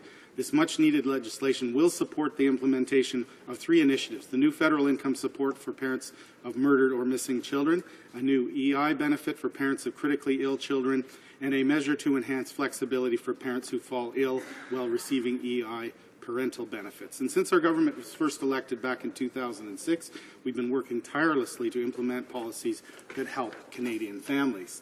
We as Conservatives know that the success of our nation is built upon the foundation of healthy families, and that is why we remain committed to supporting policies that benefit hard-working Canadian families. The measures in this bill demonstrate our government's commitment to providing families with the flexibility to balance the obligations of work with the duty to family. I'm confident that with thoughtful consideration of the text of this legislation, that all members, and as I said, I'm encouraged that all members that have been speaking today are in support of moving this as quickly as possible. Mr. Speaker, this bill is about providing financial support to families when it's most desperately needed. Now, the case that I'm most personally familiar with is that of Sharon Ruth and her family and her daughter, Colleen. I met Sharon during the election campaign back in 2004, and she told me about what her family had been dealing with. Her daughter, Colleen, was just 6 years old when she was suddenly and without warning diagnosed with stage 4 non-Hodgkin's lymphoma. And within hours of that diagnosis, she was admitted to hospital, and doctors were working tirelessly to treat her. The result for Sharon's family was that they spiraled into a financial abyss as they made the choice that every parent would make to help to treat their daughter to save her life. This meant at least one parent leaving work and giving up a salary. She was in the midst of this chaos when she first spoke to me. And since then, she has been a tireless advocate for compassionate care leave, spreading her message across Canada and joining others who seek the same assistance that she so desperately required. And she chronicled her family struggles in a book called The Guinea Kid. Now, the good news is her daughter, Colleen, is now 16 and she's in remission. And Mr. Speaker, I have to commend her stamina. I'm talking about Sharon's stamina on this issue as she watched bills die on the order paper election after election, but stuck to her fight for these changes. Mr. Speaker, we're now meeting our commitment to introduce a new EI benefit to support parents of critically ill children. Starting next June, eligible parents in this situation will be able to receive up to 35 weeks of temporary income support through the EI system. This measure is expected to help an estimated 6,000 families each year who are going through the most trying times in their lives. This support is in addition to the EI Compassionate Care Benefit, and parents of the most seriously ill children may apply for the Compassionate Care Benefit if, after claiming 35 weeks of the new benefit, their child is in danger of dying in the next 26 weeks. When their child is critically ill, many parents have to make what seemed like impossible choices: continue to work and be away from their child, or endure the financial hardship that can result from leaving work to provide ongoing care. Caring for such an ill child is not only emotionally trying, it can also be financially crippling. Between 40 and 63% of families who have children with cancer lose income because they work less while caring for their ill child. The added expense of travel, accommodation, often near the hospital, and medical supplies can consume 25% of their total disposable income. To relieve some of the worry parents have about being away from work, we will also amend the Canada Labour Code. This will allow for unpaid leave for employees under federal jurisdiction to ensure that their jobs are protected while caring for a critically ill child. This means that parents won't have to quit their jobs to care for their critically ill children. We've heard from Canadians that this legislation is desperately needed and long overdue. Mr. Speaker, we know that roughly 250,000 children are hospitalized each year. Of these, approximately 19,000 children are critically ill and are confined to intensive care units for extended periods of time. It is no surprise that these children need their parents' care and support to recover, and in some cases, to even survive. Since our Conservative government has been elected, we have been committed to supporting Canadian families and helping them balance work and family responsibilities. And with this legislation, we show Canadian parents that we recognize the vital role that they play in the lives of their children and that we value what they do. This legislation now allows us to offer new financial support measures to ensure that parents have support when they need it the most. And I can't help but reiterating once again how encouraged I am to hear that all parties and all members seem to be supporting this important legislation. This bill is not about politics, but it's about helping Canadian families when they need it the most. I'd like to talk a little bit about a situation that I had a discussion with another constituent of mine that their situation just recently came to light to me. The family of Nicole and Craig Tobias and their son Sam. Their son is critically ill, and they brought their plight to me, and I explained to them what was happening and how, if we would move this along, families like the Tobias family, like the Ruth family, won't have to face what so many families have had to face over the past number of years. So I'm going to close with a quote from Sharon at the announcement of this bill with the minister last week. She said, "I want to thank the minister who has genuine concern for families in suffering for receiving myself and Colleen and Edwina Eddy last November and to listening to what we had to say. She believed that changes needed to be made and worked toward making this day happen." Thank you, Minister, and thank you to the Prime Minister for showing us that everyday people like Sharon can make a difference in the lives of Canadians. And I thank all members, and I look forward to seeing that all members agree that these are the very reasons that all of us came to this Parliament and why we became involved in serving the Canadian public. Thank you very much, Mr. Speaker. Questions and comments? L'honorable député de Honourable Member for Sherbrooke. Thank you, Mr. Speaker. I have a question. I'm worried about the leave in case of death or disappearance. There's only mention of a crime here. When you define a crime, an offence in the criminal code, so when you're talking about the right of parents to have access to this program, it's only if that child disappears in the course of the commission of a crime as defined in the criminal code. So I'm concerned about parents who lose a child under other circumstances. Let's say a child who drowns or in a river and disappears or some other way, but that's not criminal, was not killed by someone. Or a child who may commit suicide before the age of 18, because it talks about people under 18 here. So are those parents less sad? Does that mean they won't have access to this program?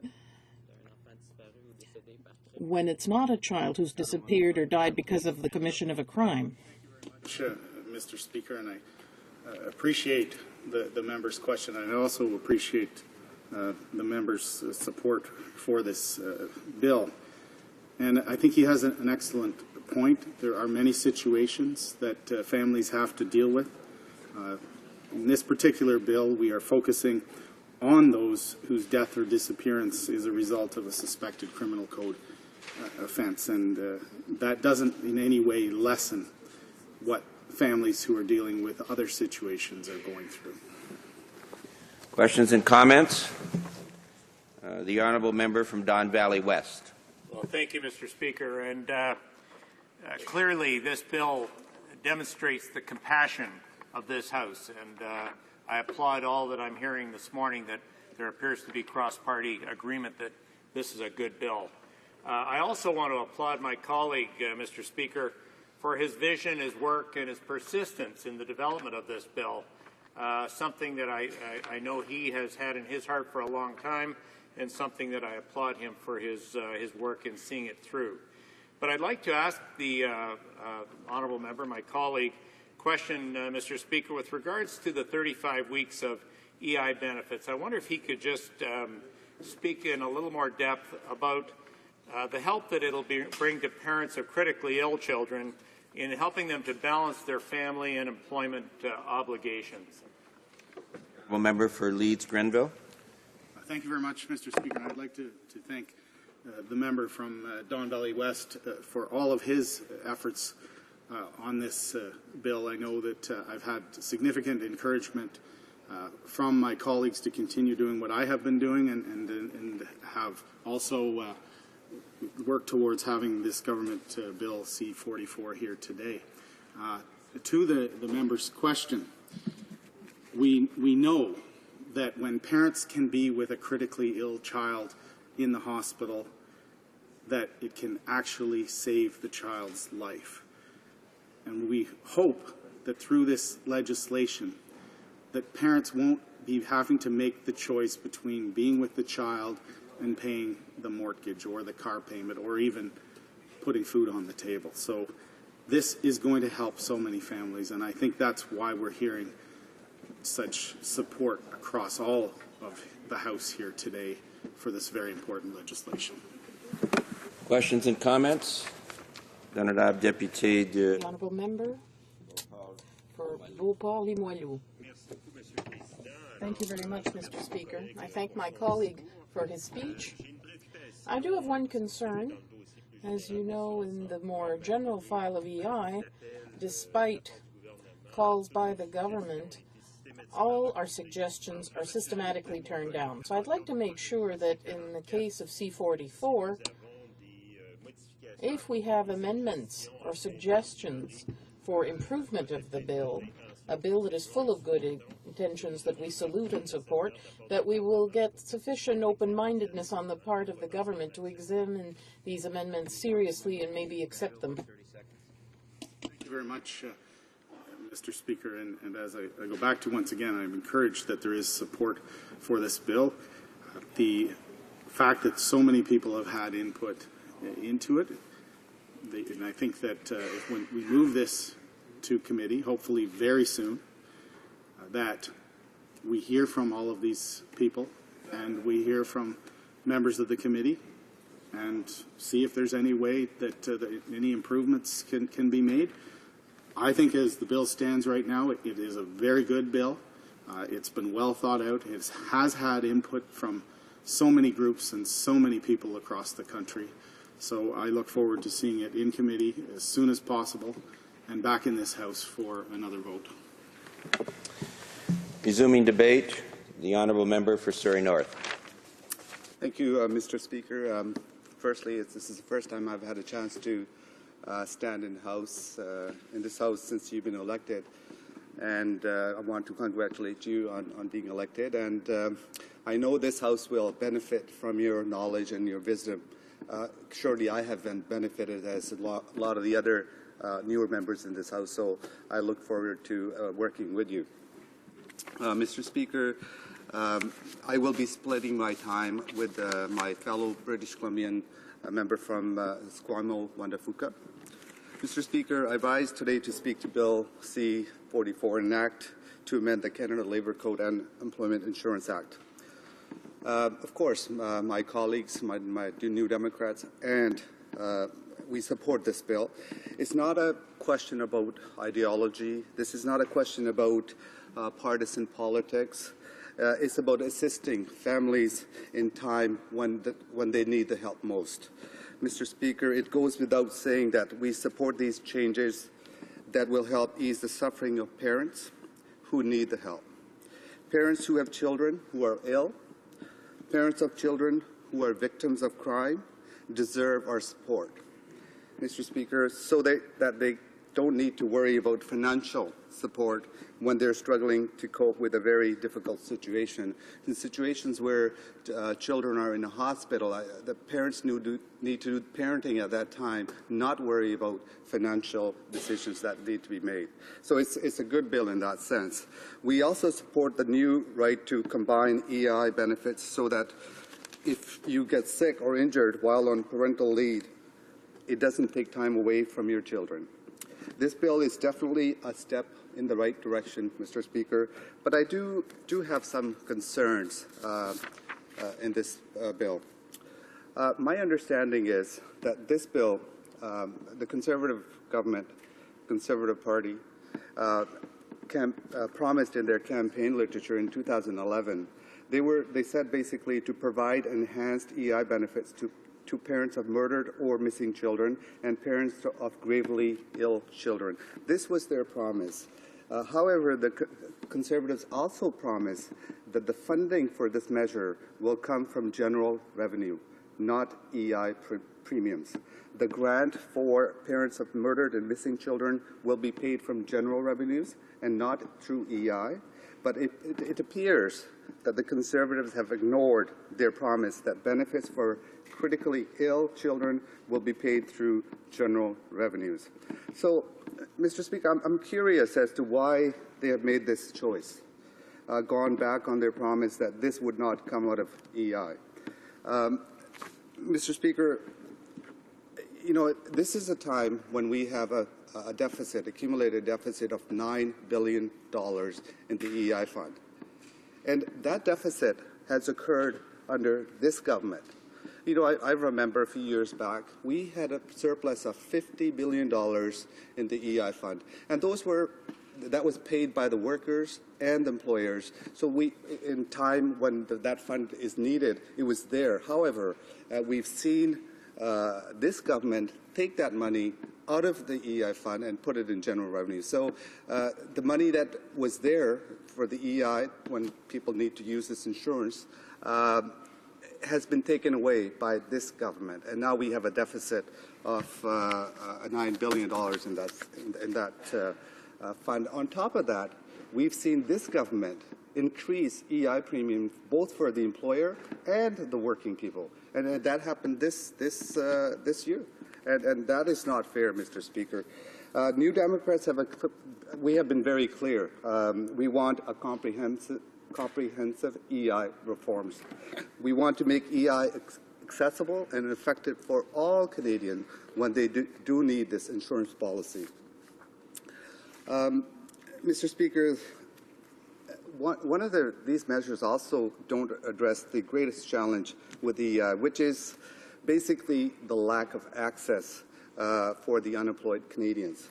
I'm also concerned that this government is avoiding the biggest problems with EI. For example, fewer than half of all unemployed Canadians are receiving EI benefits. You know, currently there's about 500,000 Canadians who receive EI benefits, regular EI benefits, as of July 2012. And we have 1.3 million unemployed Canadians that are unemployed out looking for work.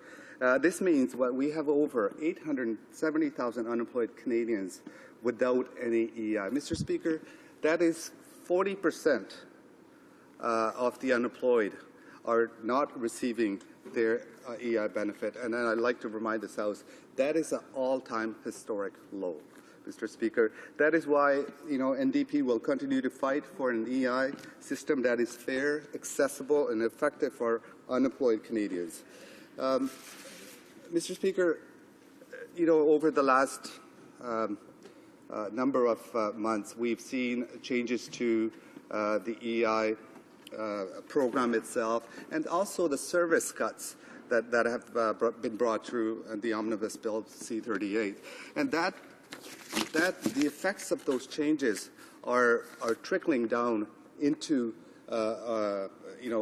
every corner of this country, and I've seen that firsthand in my constituency. I've seen people come into my office and struggle with the maze that has been created for them to access their benefits. And it's a maze where they're having difficulty trying to resolve an issue. They're having trouble getting through lines. Not only that, they're having trouble just talking to a live person over the phone. So there's a service cuts, in fact. And on top of that, we've seen the types of changes that have been brought through Bill C-38 by the Conservatives that is stripping away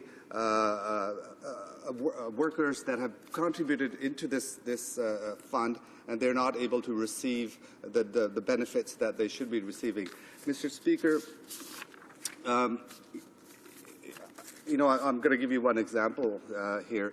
I've had many cases where people have been waiting months and months to receive their first check, and people pay into the EI insurance policy so they can collect a benefit when they are laid off or when the factory is closed, or it's a bridging for them from having lost a job till next time they find a job. And we know, Mr. Speaker, under this government, how Canadians have been burdened with the highest debt rate, consumer debt for Canadians. So we know that Canadians are living from one check to another. So when a person loses their job and they apply for EI, you think they would get the check as soon as possible. We've had people waiting months again.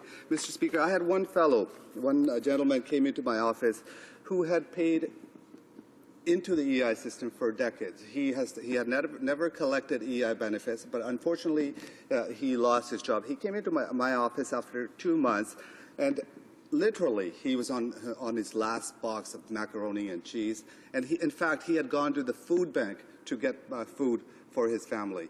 Mr. Speaker, after 2.5 months, you would expect that his check would be there, but he was basically phoning up EI. There was nobody live to talk to. In fact, it was a small administrative issue that could have been dealt many weeks before. However, this fellow was getting nowhere. So we were able to help him, but again, a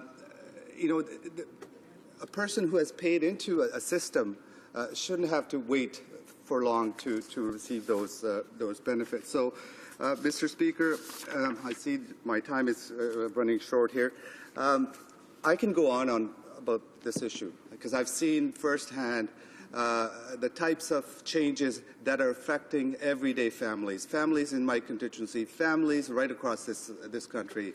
And I do want to state again that this is a good initiative that is going to help 6,000 families throughout the country who are going to benefit for this. And this is a small change that is going to help Canadians, and we welcome that. And I'm going to ask my colleagues we've already said that we would like to discuss these changes that were made in Bill C-38. They be debated in committee so that we can get to the bottom of the bigger issue, that is the broken EI system that has been put in place by the Conservatives. Thank you, Mr. Speaker. Questions and comments? Questions et commentaires? Honorable Deputy de Saint-Jean. The Honourable Member for Saint Jean. Concerning the 35 weeks of stackable weeks of special benefits, my concern is that if someone, in fact, it's not 35 extra weeks, it's a maximum of 35 extra weeks up to 55 weeks. Because now imagine a parent of a critically ill child has already 40, for example, 40 regular weeks. So the extra weeks for caring about for a critically ill child could not be more than 12 weeks. So I would like to hear maybe my colleague concerning the fact that this technical aspect has not been clearly presented in this bill, that in fact it's not 35 extra weeks, but it's in fact 35, it's up to 35 extra weeks. The honourable member for Surrey North. Mr. Speaker, I've said this before, the overall direction is the right direction to help families that are in need when their child is sick or their child has been a victim of a crime. And that is the right direction to provide this critical benefit to families in a time of a need. There are a number of technical aspects to this bill that need to be clarified, and we're hoping that we will be able to do that at a committee stage when we look into the details of this bill. Questions and comments? Honourable Deputy du... The honourable member for Sherbrooke. Thank you, Mr. Speaker. I would like to come back to what a member of the government said earlier.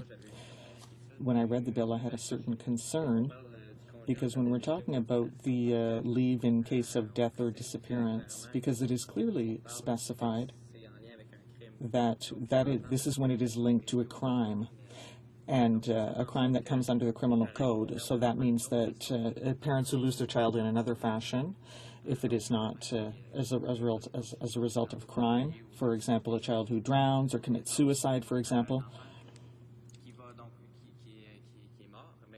so this child has passed away, but these parents will not have access to the program because the bill says that it only talks about cases of death and disappearance further to a crime that has been committed that comes under the criminal code. So the Conservatives seem only want to focus on cases of crime. So does the member think that we should broaden this to all parents who have lost their children?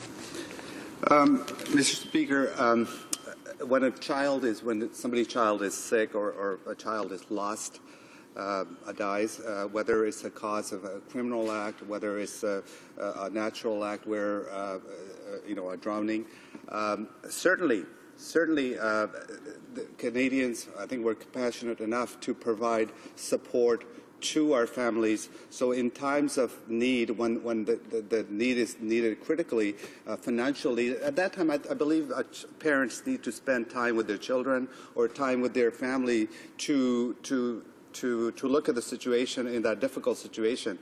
I think it's critical that we look at those issues where our Canadian families need the help of this House, need the support of this House in supporting them to work through their tragedies when they go through. Questions and comments? Resuming debate. The honourable member for Esquimalt-Juan-de-Fuca. Thank you very much, Mr. Speaker. I rise today to speak on Bill C-44 with a great deal of pleasure because there are some very good ideas here to help families who are in very critical situations. And all Canadians have compassion for parents of critically ill children and, of course, for families who have lost a child. So this bill looks at provisions in both the Canadian Labour Code and the Employment Insurance Act to try and help those families out in crisis. These include extending 35 weeks of EI benefits for parents caring for a critically ill child, plus a number of amendments which would allow stacking of benefits. Now, stacking sounds like a negative thing, but in this case, it's a very positive thing because it would mean allowing extending benefits like parental and sickness benefits if they happen to coincide with care for a critically ill child. So obviously on this side of the House, that's a concept which we believe is worthy of support. There are also amendments to the Canadian Labour Code, essentially removing some of the worry about job losses when one is caring for a critically ill child. And it does so by extending parental leaves and allowing extensions of unpaid leaves of absence. So parents don't have to worry that if they're forced to take time off to care for their child, that when they'll return, that their job will actually be gone. So I'm looking forward to the debate in committee on these positive ideas, but I'm also looking forward to considering a couple of other points in committee. Those will be the limitation on these new benefits to those in paid employment. There are lots of other families who will be in similar situations to those receiving these benefits who are not presently in paid employment. And so I'd like to hear ideas from the government, and we'll certainly be looking at ideas ourselves on how those kind of families could also be assisted. A second point, and I think an important one always, is how we're going to pay for this benefit. In their campaign, the Conservatives said that these new benefits would be paid for out of general revenues. But instead, in this bill, we find that the benefits for parents of critically ill children are actually to be paid for out of employment insurance premiums. And so I'm looking forward to some discussion with the government about their previous promises there. But I want to return to the title of the bill for just a minute. The Conservatives like to give what I guess I would call catchy titles to their bills. In this case, it's called Helping Families in Need. And while it does help families in very critical situations, as I've mentioned, in my riding, I think there are many, many other families who struggle quietly every day to make ends meet. And I'm concerned that while these are good measures, that the policies of the government in general are actually putting further stress on those other families who may not have a critically ill child, but who may have trouble putting food on the table or a roof over their heads to take care of their children. And so how do we actually make sure that this government keeps its responsibilities to do something about the economy that would help those kind of families as well as those with these more tragic circumstances? Last weekend when I was at home, I was at a community event where I met a family of two parents, one of whom has been self-employed and the other in waged employment. They have one small child, I think just had his second birthday, and the mother, who is self-employed, is expecting her second child within the month, and her partner was just laid off. And so they were renting a house which they could no longer afford. And so, being responsible, trying to take care of themselves, they've moved to a basement suite. But there's very real fear in this family, very, very real fear in this family about where they go next if they can't find more employment for the one partner who's been in wage employment. He's working only one day a week, and they'll barely be able to afford the rent on their basement suite. And so it's very easy for those of us in more fortunate circumstances to forget that some people fear every day that they will end up out of work with kids and therefore eventually be among those who are homeless.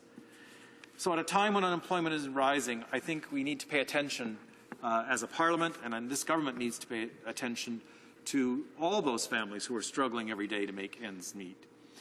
In my community, since 2008, food bank use has increased by 15.5%. It means that over 19,000 people during the last year in Greater Victoria accessed the food bank. And among those, among the food bank's annual report, were 5,500 children. So when we're talking about families in need, there are many, many more families in need every day in my community.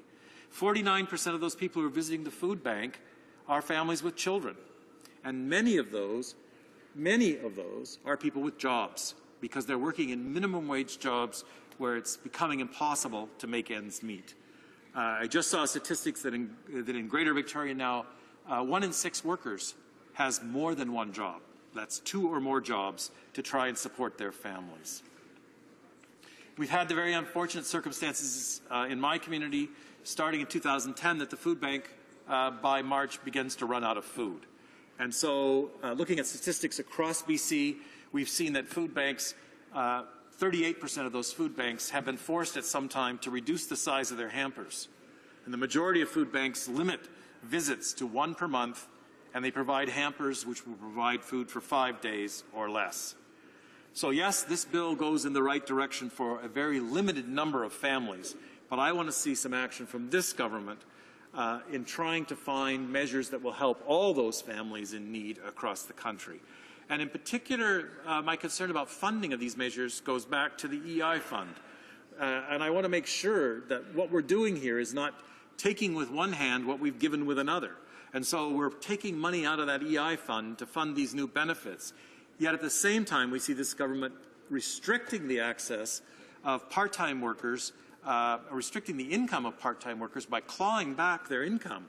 So when they finally found a job to supplement their EI benefits and to try and keep that roof over the heads of their families, this government is reaching into their pockets and taking money back. So I think we have to make sure that there's not a contradiction in the way we finance this new benefit and in the needs of all those other families in times of rising unemployment. So we're still awaiting action from this government as the recession deepens. We were still waiting for them to provide some relief for those families who are facing unemployment. And in my community, unemployment rates this year have been steadily rising. So we've seen a rise of more than 0.1% a month starting last spring up and through the month of August. So if this trend continues through the winter, we're going to have lots and lots more families in need in my community. And in particular, because in Greater Victoria, costs are very, very high, I want to cite the report that was just published by the Victoria Coalition to End Homelessness. It's called The Quiet Crisis. On any given night in my community, over 1,000 people are in temporary accommodation. Shelters during the last year in my community ran at 111% of capacity. 111% of capacity, meaning people were actually sleeping on the floor on a mat because they didn't even have a bed in the shelter. During the year, 1,617 unique individuals used the shelters in my community. Now, what has that got to do with this bill? Well, this is helping families in need. Lots of those, unfortunately, who use the shelters in my community are families with kids. And why is that? It's because average rents have increased more than 20% in my community in the last 5 years. Yet those benefits that are available to them have not kept pace. And you must earn significantly above the minimum wage in Greater Victoria if you're going to be able to afford to keep a roof over your head. So the Community Social Services Council estimates it takes $18.07 an hour, working 35 hours a week, for a single parent with a child to keep a roof over their head. That's almost double the minimum wage in Victoria. And that's if you're lucky enough to have a job. 12.8% of households in my community have been evaluated as being in core housing need, meaning they're living in overcrowding or disrepaired housing, or they're spending more than 30% of their income in trying to provide housing. So I know that my time here is running out, and I want to say again that I think that the benefits in Bill C-44 are worthy of support by all members of Parliament, and I think all Canadians have that compassion for parents who are having to care for a critically ill child or who have lost a child through violence. And there's no doubt about our willingness to support those things. But when we're doing this kind of debate and taking these measures, I'm asking today that we keep in mind those many more families who struggle quietly every day to make ends meet, to take up their responsibilities by finding a job and making sure that job will actually pay enough that they can support their family in the long term. Thank you, Mr. Speaker. Questions and comments? The Honourable Parliamentary Secretary to the Minister of Human Resources. Thank you very much, Mr. Speaker. And I thank the member opposite for his comments, and I do thank the opposition parties for their support of this very important piece of legislation. I think the one thing we all have to keep in mind is that a substantive portion of this bill is about critically ill children. It's about making sure that those families are well supported in that time when they need it absolutely the most. I don't know if any of you here in the House have had that experience where you've received that telephone call asking you to come to the hospital to see your child or your grandchild, but it's a horrible circumstance, I'm sure. I'd just like to ask the member opposite why he wants to mix all the messages here. I think we're all in common agreement. We all believe that this is something that should be moved forward expeditiously. So why all the mixed messages when we all should be focused on making sure that this happens as expeditiously as possible? The Honourable Member for Esquimalt-Wanda-Fuga. Well, I thank the Honourable Member for her question, and I want to assure I'm not trying to give a mixed message on these benefits. As I've said, all Canadians, I think, have the compassion to want to see something done to assist those families in the most dire crisis. But what I'm trying to point out is that in my community, there are many, many parents who worry every day about the ability to put food on the table and to provide shelter for their kids. And for them, that's a crisis.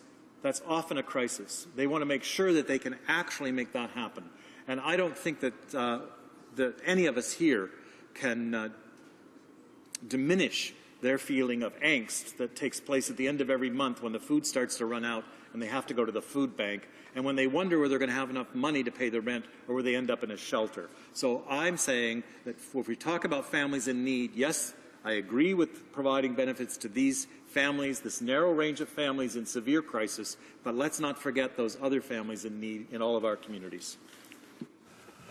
Questions and comments? The Honourable Member for Timmins, James Bay. Speaker, I listened with great interest to my honourable colleague, and certainly we have been pushing for many years, all parliamentarians, this is not a partisan issue, all parliamentarians have been pushing to get access for benefits for families who have critically ill children. And in terms of jurisdiction, there's very few areas where the federal government does anything directly with children, except mostly with First Nations. And yesterday, the United Nations gave a scathing report on this government's attitude towards children in crisis, children in care. And a lot of that report came from the First Nation children themselves. Shannon Kustashian, who before she died told this government she was going to go to the United Nations and challenge them on the failure to meet the Rights of the Child Convention. After Shannon's death, young First Nation youth rose up and went to Geneva last February and explained to the world the abusive, negligent conditions that First Nation children live on day after day in terms of substandard education, in terms of failure in child welfare. And yet we see this government continuing to spy on the people who are speaking out, like Cindy Blackstock. They're trying to deny the court cases. I'd like to ask my honourable colleague, why is it that it's still in 2011, we're still having to fight for basic fair rights for First Nation children so that they are not treated as second or third class citizens in this country? The Honourable Member for Esquimalt-Waundafuga. Well, I thank the Honourable Member for his question, and his dedication to making progress on Aboriginal issues in this country is well known. I certainly thank him for his hard work. I, of course, don't have the answer to his general question of why we failed so badly as a parliament to address those needs of Aboriginal people. And I would point out again in my own community, when you look at those who use the food banks, only about 5% of the population of Greater Victoria is Aboriginal, but 15% of those at the food banks are Aboriginal. And when you look at households who are in danger of becoming homeless, only about, 12%, I won't say only, 12% of those are in danger. But Aboriginal households make up a far higher percentage of those who are in substandard housing and are in danger of becoming homeless. So it's back to my point that, yes, let's help these families in critical need, but then let's go on in this Parliament to help that broad range of families, including Aboriginal families who have trouble every day making ends meet and taking care of their children through no fault of their own. Resuming debate, the Honourable Member for Etobicoke North. Thank you, Mr. Speaker. I rise today to support Bill C-44 that amends the Canada Labour Code to provide an employee with the right to take leave when a child of the employee is critically ill, passes away, or disappears as a result of a crime. While this bill is a step in the right direction, it does not go nearly far enough to help thousands of Canadian families, many, for example, that must face chronic conditions or diseases day in and day out for life. Perhaps the bill does not go far enough because key questions need to be asked about our nation's children. What is the state of childhood in Canada, and does anyone care? How much do federal and provincial governments spend on children in Canada, and does anyone know? How does Canada compare to other countries, and do we have the data? Who speaks for children and ensures that every child matters? Are children asked and listened to? Do we have the right government structure and policy agenda to ensure effective advocacy for children? Has there been enough serious public and political debate in Canada on the results of two key reports, UNICEF's An Overview of Child Well-Being in Rich Countries and the OECD's Doing Better for Children reports? Mr. Speaker, do decision makers really know what it is like to be young today? Is all well with services to support children's needs? Are children's rights taken seriously? Are children valued sufficiently? Mr. Speaker, our children are the most precious resource of any nation. Making sure that every child is able to develop her or his full potential should be everyone's concern. We need change for children. We must put children at the center of our policy. Nurture demands political advocacy for children's best interests, starting with the basics of love and care and seeing through the eyes of children. That is why we so desperately need a Children's Commissioner in Canada, as the member for Westmount Ville-Marie is advocating, who is independent, who can speak for the most vulnerable in society. Mr. Speaker, the United Nations Convention on the Rights of the Child is an international treaty through which governments give promises to children for protection, provision, and participation through its 42 articles. Moreover, every government that signs the convention is held to account in a 5-yearly periodic review process conducted by the UN. Canada is being reviewed right now. Mr. Speaker, the United Nations officials say they are concerned vulnerable Canadian children may be falling through the cracks of a fractious federal system that lacks accountability and a clear strategy. The UN Committee on the Rights of the Child said Canada needs to raise the bar in how it protects the rights of children, especially when it comes to Aboriginal, disabled, and immigrant children. Mr. Speaker, let me provide 2 concrete examples for conditions that affect children and affect them for life, namely autism spectrum disorder, or ASD, and fetal alcohol syndrome disorder, or FASD, and what might be done to help these children and their families. Mr. Speaker, ASD are pervasive disorders which affect 1 person in 110 and are characterized by social and communication challenges and the pattern of repetitive behaviors and interests. ASD is lifelong, profoundly affects development and life experience, and exerts immense emotional and financial pressures on families. Mr. Speaker, I've worked with children with ASD my whole life, and I love my children, but their families often struggle to get needed therapy, struggle for schools to understand, and often fight tooth and nail for the help they need.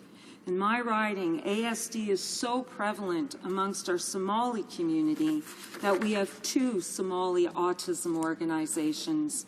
And when I attend their summer picnic, I have over 100 teenagers, most nonverbal, because their families, newcomers to Canada, cannot afford the tens and tens of thousands of dollars of therapy each year. We have single moms with 2 and 3 children with ASD. A bill such as this one does not help these families, does nothing to help one of our families whose son has broken his mother's nose 3 times because the family could not afford treatment. It does nothing to help our young woman who has finished high school but has waited 3 years at home for a spot at college. It does nothing for our young teenager who has been shuttled from one school to the next, and for a single mom who must stay at home to care for him. Mr. Speaker, why the failure to act for these families? More important, what would help them? First and foremost, the Minister of Health should establish, in collaboration with the provinces and territories and all relevant stakeholders, a comprehensive pan-Canadian ASD strategy based on the best available evidence and including awareness and education campaigns, child, adolescent, and adult intervention, and innovative funding arrangements for the purpose of financing therapy, surveillance, respite care, community initiatives, and research. I've worked with practitioners and researchers across this country to develop ASD motions 375 to 380. Bill C-219 also calls for the establishment of a national strategy for ASD. Mr. Speaker, a second concrete example of a condition that affects children for life, fetal alcohol syndrome disorder, or FASD. Drinking alcohol during pregnancy can cause miscarriage, stillbirth, or worse yet, to the child who is exposed to alcohol in utero, a range of lifelong disorders known as FASD. Mr. Speaker, when a pregnant woman drinks alcohol, so does her unborn baby. Children with FASD might have the following behavioral problems: poor coordination, hyperactive behavior, difficulty paying attention, poor memory, learning disabilities, poor reasoning and judgment skills. Mr. Speaker, the government should recognize that FASD is a complex biomedical and social problem, that adequate support is required for families, communities, and within caregiver and education systems. And most important, that children born with FASD should be afforded the supports that will give them the best chance at a life equal to those of other Canadian citizens. Should the government be interested in learning more what could be done to help these children who suffer through no fault of their own? I've worked with practitioners and researchers across this country to develop motions 343 to 350 and would ask that the government study them. Mr. Speaker, Article 12 of the United Nations Convention on the Rights of Children states, children have the right to say what they think should happen when adults are making decisions that affect them and to have their opinions taken into account. Mr. Speaker, this means participation and not consultation. Participation means that children and young people are seriously engaged in making decisions that affect their lives. Consultation implies that adults merely ask questions and adults decide. I ask the government, how many bills have children and young people participated in? Perhaps I should ask for how many they have even been consulted. Merely asking children and young people and ticking a box is simply not good enough. What, if any, feedback has been provided to them of how their views have been considered, let alone the impact they have had in changing policy or practice?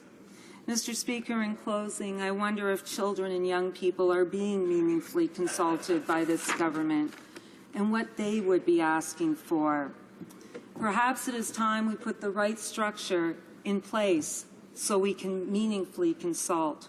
We need federal and provincial concerted advocacy, effective advocacy for children, cabinet-level minister for children and young people, a cross-government policy agenda, a commissioner with clout and power, a clinical director in government responsible for children's health, appropriate financial underpinning. Mr. Speaker, isn't it time we listen to the voice of the child in Canada? Thank you. Questions and comments? The Honourable Member for Timmins James Bay. Thank you, Mr. Speaker. I was very interested in my honourable colleague's call for action for children. I guess the only question I'd have for her is that we already have the standards. Canada is a signatory to the Rights of the Child Convention, just as every other country in the world is. Yet Canada has systematically ignored the Rights of the Child Convention, systematically ignored the basic needs of children on isolated First Nation communities, left children in negligent systemic abuse decade after decade after decade. This is not just the present government, this is going back over the course of this last century. And we see a court case before us now where the First Nations Child and Family Caring Society is challenging the government on the system of systemic apartheid that exists when it comes to child welfare, that children in First Nation situations are given this level of funding, much lower, and children in provincial systems much higher. It's the same in education. And yet, instead of working with the children, we see the government opposing them, undermining them, using spin doctors, and yesterday in the United Nations hammered Canada for its failure to live up to the Rights of the Child Convention. And it is a direct result of the voices of First Nation children who had to go all the way to Geneva to plead their case. So I'd like to ask my honourable colleague why she thinks it is that our children are having to go to Europe to ask that Canada represents the rights of children when this government continues to stand in their way and to refuse to act. The Honourable Member for Etobicoke North. I'd like to thank my honourable colleague for his question. We must respect that convention. It is unconscionable in a country like Canada that our First Nations children and hundreds of thousands of Canadians go to school hungry in this country, for example. It is unconscionable in a country like Canada that we have TB rates, tuberculosis rates on First Nations reserve that are equal to that of sub-Saharan Africa. Canada must do better. I'll just talk a bit about FASD, which also is a huge issue. It is estimated that 1 in 100 are born with FASD, and this is likely a conservative estimate, as most people are never diagnosed. When a child is born with fetal alcohol spectrum disorder, the bills pile up. Extra visits to the doctor, psychiatric care, special education fees, foster care, prisons and policing, damaged property, lost wages. According to one study, Canadian taxpayers and families shoulder a burden of $5.3 billion each year just for health care, education, and social service needs of people living with FASD. It is the leading cause of developmental and cognitive disabilities in Canada. It is entirely preventable, and if children are assessed and diagnosed early in life, it is also potentially treatable. Questions and comments? The Honourable Member for Winnipeg North. Thank you, Mr. Speaker. And as usual, I appreciate the caring attitude this member has towards the children of our country. And when we take a look at the legislation in which she commented on in terms of the Liberal Party will be supporting, but maybe to ask her if she can maybe just provide further comment in terms of lost opportunities in terms of by not being more aggressive and looking for other ways in which we can actually enhance employment insurance to be able to take in considerations things such as individuals that are terminally ill in a home environment and how that might be able to or should have possibly been incorporated into the legislation. The Honourable Member for Etobicoke North. I'd like to thank my honourable colleague and friend for the question. This bill, it is important. It's about changes to the Labour Code, Employment Insurance Act, and Income Tax Act. It's an important step, but we need to be addressing wider issues. The UN has been clear.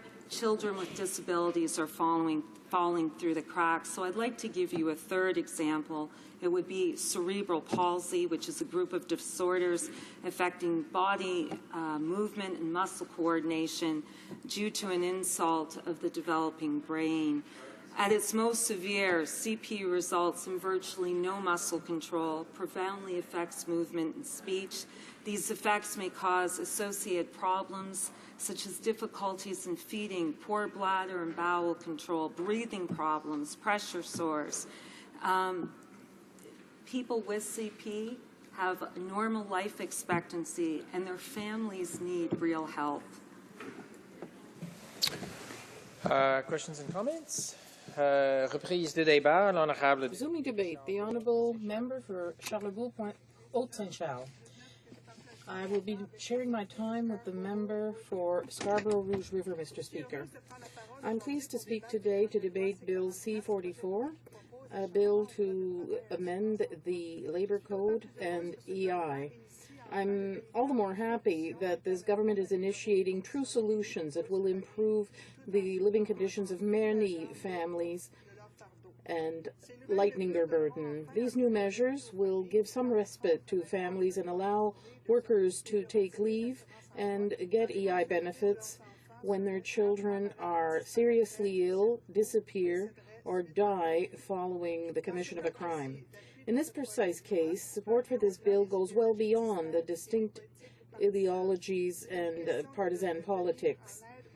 It's a matter of helping families when they need it, which should always be at the heart of politicians' concerns and actions. When it comes time to supporting Canadian families in an economically responsible way, especially when they're going through hard times, the NDP is always prepared to help. After having examined the bill that we're debating right now, I see that some proposals here could be slightly altered or improved even, and I'd like to take advantage of this time to explain this to the government. But first, let's get back to what's being proposed right now. More specifically, Bill C-44 is a series of amendments to the Canada Labour Code in order to increase leave for parents. It allows them to extend maternity leave and parental leave by the number of weeks during which the child is hospitalized during that leave. It can extend parental leave by the number of sick days taken during parental leave, as well as for participation in Canadian Forces Reserves. It gives unpaid leave up to 37 weeks for parents of seriously ill children, and unpaid leave to parents that are murdered in the commission of a crime, 104 weeks, or who disappear following a crime, 52 weeks. It prolongs the unpaid leave that can be taken because of illness or injury without fear of being laid off at 17 weeks. The NDP will always be on the side of Canadian families. We're therefore in favour of what's being proposed here by the Conservatives.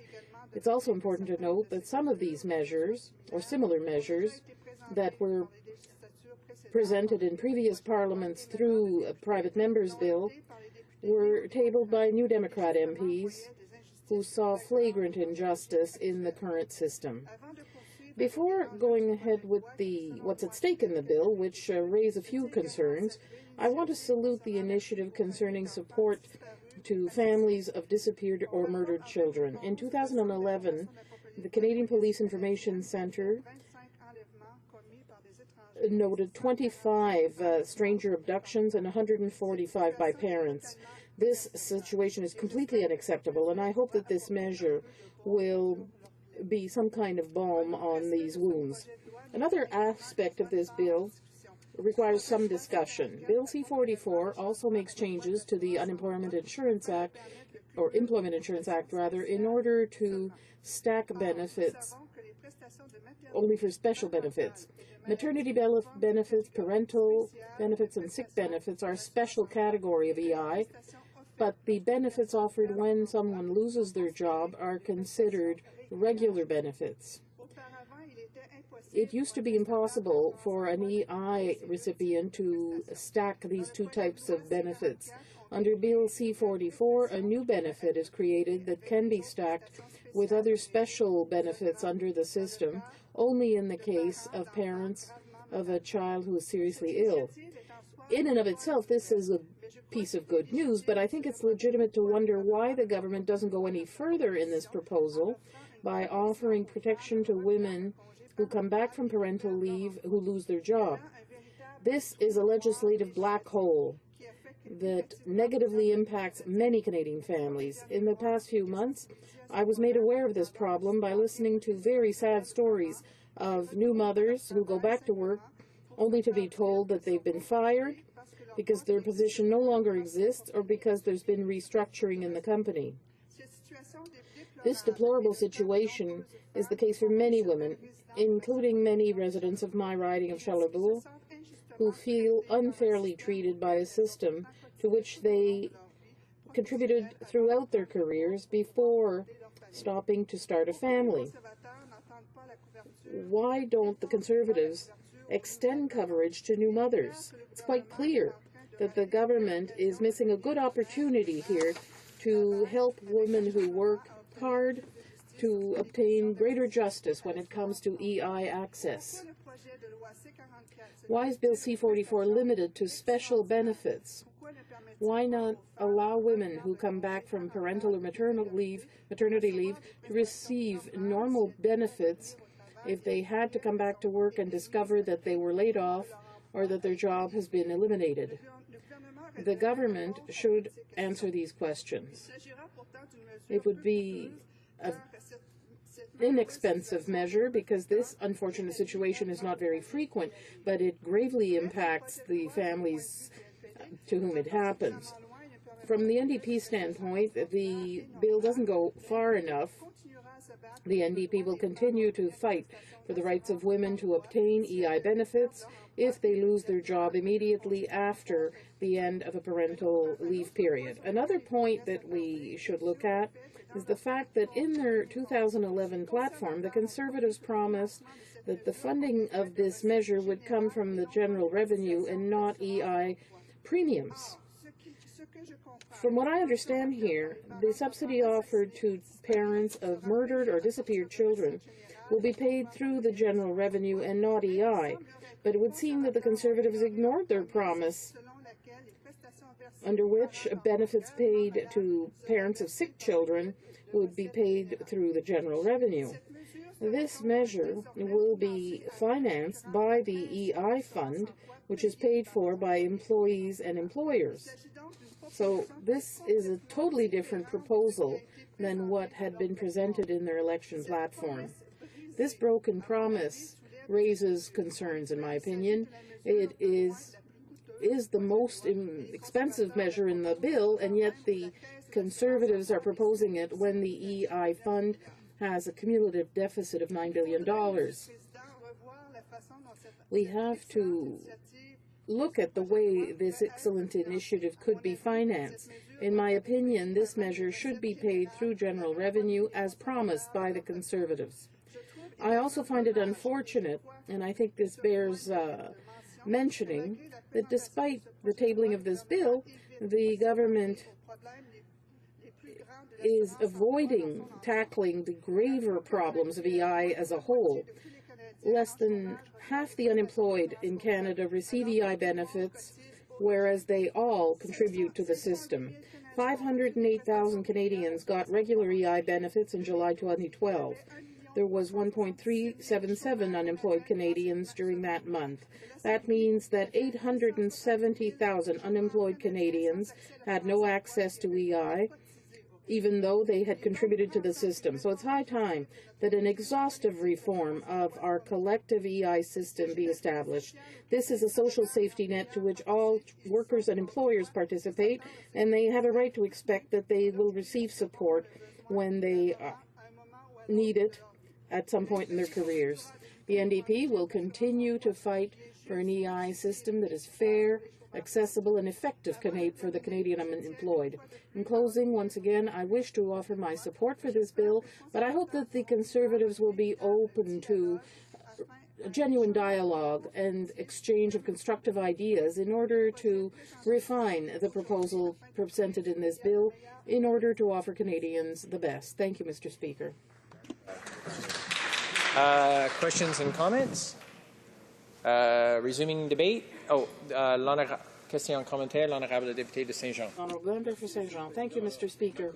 My colleague spoke very well, and she highlighted the fact that the Conservative promise in their election platform in 2011 was not to take part of the money that's already in the Employment Insurance Fund to transfer it for another benefit. They were going to take money from the Consolidated Revenue Fund, not get money out of the EI fund. According to the Conservatives, this new benefit, with which we agree, let me add, but it's a new benefit that they themselves evaluated at $30 million a year. So I'd like my colleague to comment on that fact. In her opinion, what's the intention here? Is the government's intention to keep its own promises with the money of employers and employees who contributed to this fund? The Honourable Member for Charlebourg, Haute-Saint-Charles. I thank my colleague for his excellent question, Mr. Speaker. This was a promise by the Conservatives. They said that would be paid through the general revenue, not through EI contributions. As the member just said, this fund is money of the employers and employees. It's not something to be used for every kind of program out there. This should be paid for through the general funds. Questions and comments? The Honourable Member for Surrey North. Thank you, Mr. Speaker. I want to thank my colleagues for that wonderful speech that she gave out. It's important to know that this side of the House supports these changes to the EI Act, and this will help Canadian families in the time when they need this benefit the most. My question to my colleagues is that, in my riding, I've had many people come to my office, and they are talking about not being able to access either through phone or trying to get their benefit in time. There's many cases where people have waited months to receive their first check of EI benefit, a fund that they have paid into, and unfortunately, by losing their job, they're wanting to access this fund. So my question to my colleagues is, what is her experience in her riding? How are people being affected by these drastic changes to the EI through Bill C-38 and the service cuts that were part of the Omnibus Bill C-38? Honourable Member for Charlebourg-Haute-Saint-Charles. I thank the member for his excellent question. Mr. Speaker, this is unprecedented. We're experiencing a situation that is catastrophic in Canada. Service Canada no longer answers the phone. You call, there's no more communication at that phone number. There's so much personnel being cut back that sometimes there's only one person left for an entire region. So one can only wonder how they can do their jobs. They can handle 9 people a day, people who have trouble, who have a disability, who have illiteracy problems, who cannot fill out their form. This is very frequent. We experience this throughout Canada. They have trouble representing the population. It's not true that everybody knows how to use the internet or has access to it. Let me tell you an anecdote. There's a lady in my riding who has a PhD. She's an extremely intelligent woman. She has a child with scoliosis. It's a little girl under 2 years old. This lady has to leave the labor force often. She had a job, but there's a black hole for this person. She is trained to teach someday. She has a PhD. She wanted to be on the labor force. She wants to work, but she ends up in this black hole with this sick child. So I must congratulate the Conservatives on this. It responded to some needs, but it doesn't go far enough, because every 8 months this woman has to go back to the hospital with her child. This will be happening year after year. Resuming debate, the honourable member for Scarborough-Rouge River. Thank you, Mr. Speaker. I rise today to speak to Bill C-44, an act to amend the Canada Labour Code and the Employment Insurance Act to make consequential amendments to the Income Tax Act and the Income Tax Regulation, and also, Mr. Speaker, to express my support for this bill at second reading. New Democrats have long been calling for changes to the current EI system, as well as support for families who find themselves in the situations that are identified in this bill.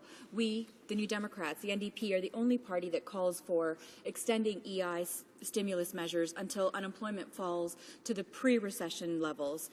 We call for eliminating the 2-week waiting period for people to qualify for EI benefits. We call for the returning of the qualifying period to a minimum of 360 hours of work, regardless of the regional rate of unemployment. We call for raising the rate of benefits to 60% rather than what it is at today. And we also call for improving the quality and monitoring of training and retraining across the country so that individuals have access to improve their skills while they're on EI benefits. Though I am going to be speaking in support of this bill today, Mr. Speaker, what I do find somewhat troubling, is that this government is still choosing to ignore the largest problem with our current EI system. As of July 2012, 4 in 10 unemployed Canadians are actually eligible for EI. So that means 60% of the people who are on unemployment, who are unemployed, are not receiving EI benefits because they don't qualify for EI benefits. So that's part-time, temporary workers, people who are forced into many precarious forms of employment. And further to this, Mr. Speaker, the funding used to provide the support promised in this legislation to these families is actually going to be coming from EI premiums rather than from the General Revenue Fund. And that's exactly what the Conservatives have promised in their 2011 election platform, that it would come from the General Revenue Fund rather than the EI Fund. And not only is this an example of this government breaking yet another election promise, but this is by far the most expensive option, and it comes at a time when the EI account has a cumulative deficit of $9 billion. With that in mind, Mr. Speaker, I must also add that the EI program is not one that the government has been paying into. It's one that only employees and employers are paying into, yet the government is deciding to have these special benefits come from the EI fund rather than the general revenue fund as they promised. And of course, Mr. Speaker, with what I've just mentioned in mind, I don't really think it's appropriate that the funding for this comes from the EI program, and I don't think EI is the appropriate vehicle to deliver these special funds. It leaves out a large portion of Canadians who will not have worked the 600 hours that's required to make them eligible for the program. And once again, EI is not a fund that the government pays into. Only employers and employees pay into this. And Mr. Speaker, while this bill addresses some of the issues with the current EI system, it leaves out a large proportion that could be easily changed and would further help these parents and families. This bill, it doesn't address layoffs during parental or maternity leave. So if a woman is on maternity leave and during that time is laid off by her employer, it doesn't address this situation for this young woman, and largely it does affect women, and only women are eligible for maternity leave, and women generally continue to take on their parental leave after the initial maternity leave is complete. So it also doesn't address the issue of being able to stack any EI regular and special benefits. So if I, as a young woman, am on maternity leave, then my child gets critically ill, then it doesn't allow me to stack this new special benefit on top of my other EI special benefit. If I'm on, apologies, Mr. Speaker, it allows for the stacking of special benefits, but it doesn't allow for the stacking of special benefits on top of regular benefits. New Democrats, Mr. Speaker, will continue to fight for an EI system that is fair, accessible, and effective for all Canadians. That being said, the changes to this legislation goes without saying. They will help ease the burden on some of the suffering parents and families who need help. Across the country, we hear far too many stories of families who are struggling to make ends meet. Add to this the suffering and the emotional burden of a critically ill child, or a child killed or missing through an act of violence. At this time of need, finances are really furthest on the minds of these family members. And this is where they need support of family members, of friends, and the community to come together. These families need the support of the government to help them through this trying time. While this bill does take a step in the right direction, Mr. Speaker, it doesn't go far enough to support these families. I already mentioned that a large number of families will be left out, as they may not reach the minimum requirement number of hours to qualify for EI, the 600 hours. But it doesn't include any other support for these families. EI is still only 55% of the income up to a maximum of a certain amount. It won't help with the cost of drugs. It won't help with the cost of childcare services for their other children who may not be ill. And what these families also need is a pharmacare plan and a catastrophic drug plan to help them through this difficult time, especially if it's a child who is going through multiple rounds of chemotherapy. Some catastrophic drugs are not covered in provincial drug plans. Also, somewhat problematic with this bill is the fact that it does not address the concern for the very black and white definition of critically ill or injured. As it stands, to qualify for these benefits, a critically ill or injured child is one that faces significant risk of death within 26 weeks. While it keeps the number of parents eligible to use the program down, it leaves out many families who are suffering through chemotherapy treatments or organ transplant programs. Also, it forces parents to make a very difficult admission that their child is likely to die within the next 26 weeks. And it's really very unlikely that a parent would reach that stage where they're able to make that admission.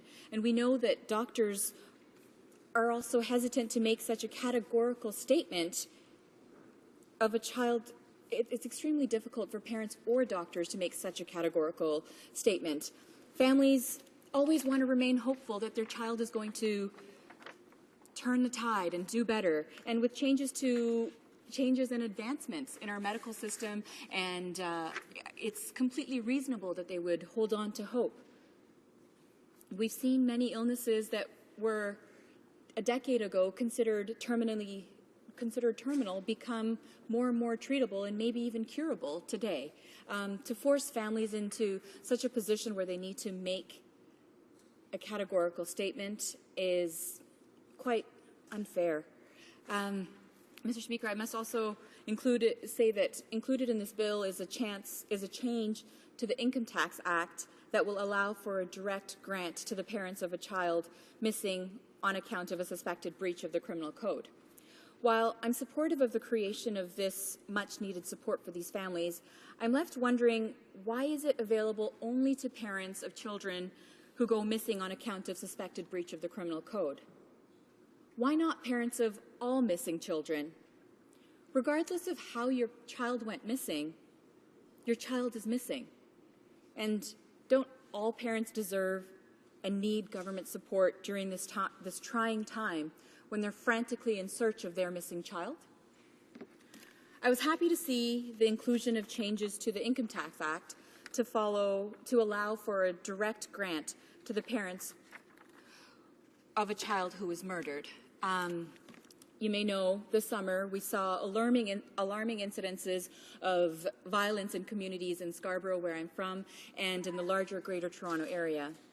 One example is the Danzig shooting, where it was a mass shooting that saw 23 people injured and the loss of lives of two young people, 14-year-old Cheyenne Charles and 23-year-old Joshua Yesay.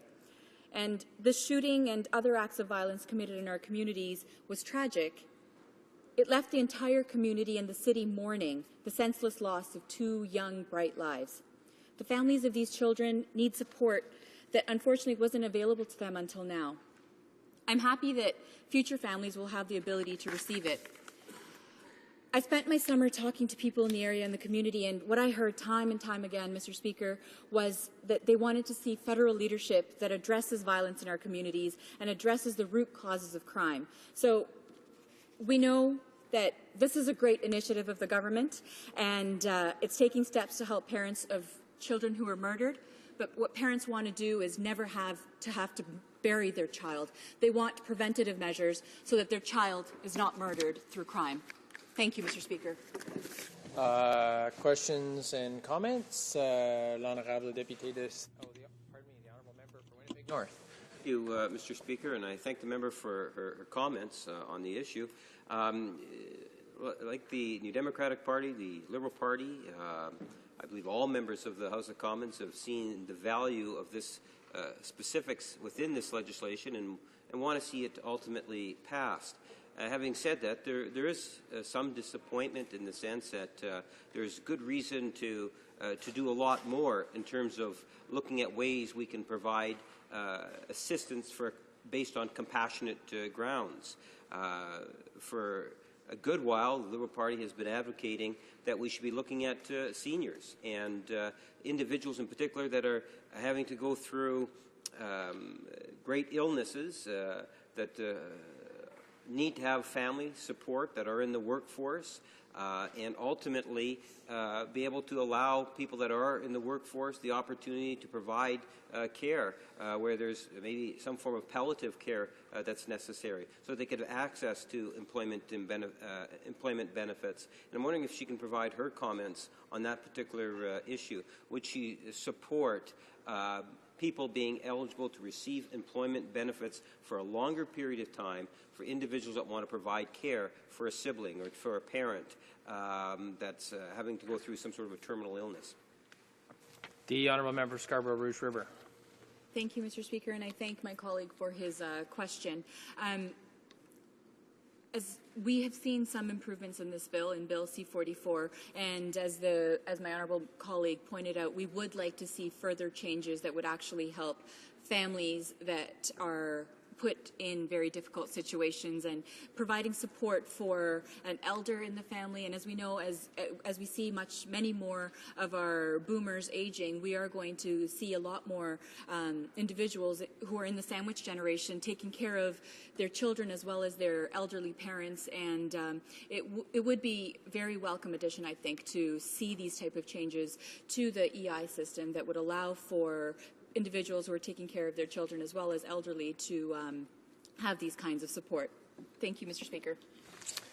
Questions and comments? The honourable member for Surrey North. Thank you, Mr. Thank you, Mr. Speaker. I want to thank my colleagues for her speech.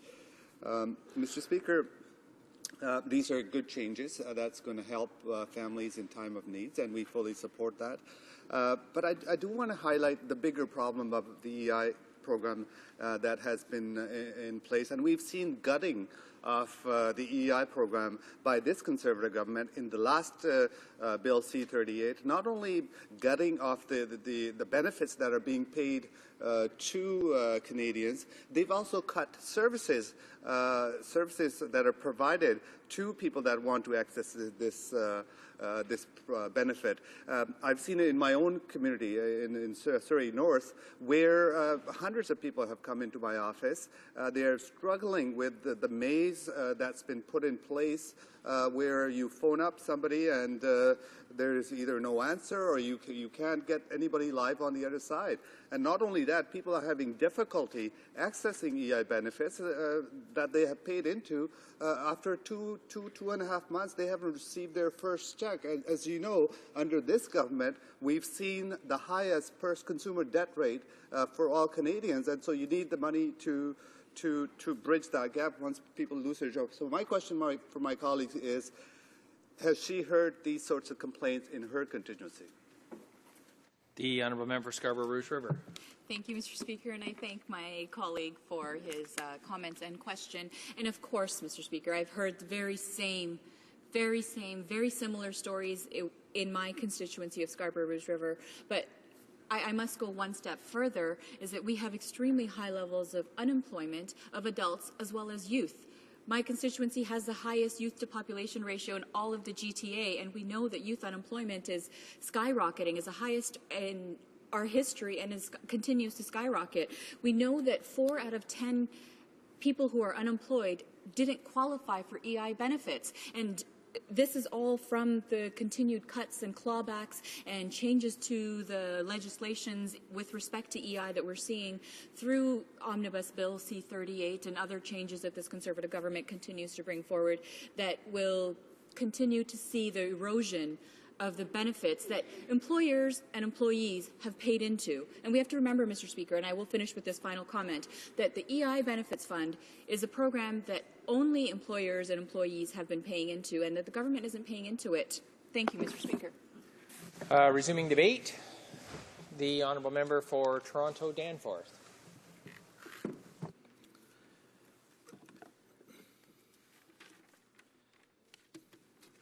Thank you, Mr. Speaker. I'm pleased to rise to speak in support of this bill, although I would say critical support, because I think in many respects it is inconsistent, as some of my colleagues have already indicated, in terms of what benefits are covered for what people.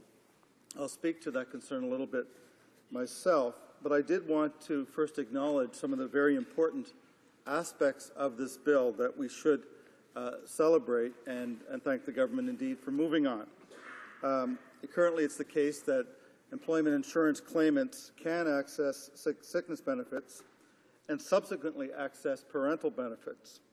However, at the moment, those same claimants cannot access sickness benefits during or right after a claim for parental benefits because of a technical problem with how the law works.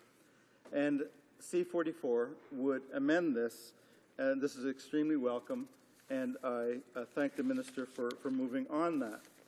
I would also note that the Canadian Labour Code changes that protect the jobs of people who have taken time off work because a child has gone missing or a child, worse, has been murdered,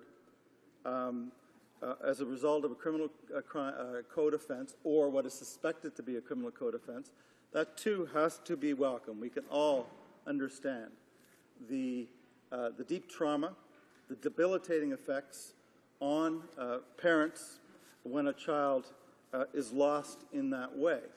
And so making sure that they're not penalized in the workplace is very humane, and indeed the fact that it's only 2012 and this is coming into effect only now suggests that many elements of good sense do take, unfortunately, a bit too long to make their way into our legal system. So I thank the Minister for her earlier speech outlining this change in the law. However, I would like to go on and talk just a little bit about some of the problems. I mentioned when I started speaking inconsistencies in how this is being approached. Some of the inconsistencies stem from a general problem with our employment insurance and our federal benefit system of approaching things in far too ad hoc, piecemeal a fashion. Not looking at the overall picture, not looking at the structural dimensions of unemployment and other related or similar causes for people needing assistance, and instead we are ending up more and more with an employment insurance system that looks a bit like the tax code that we all are so keen to attack for being unprincipled and full of all kinds of piecemeal provisions without any overarching coherence.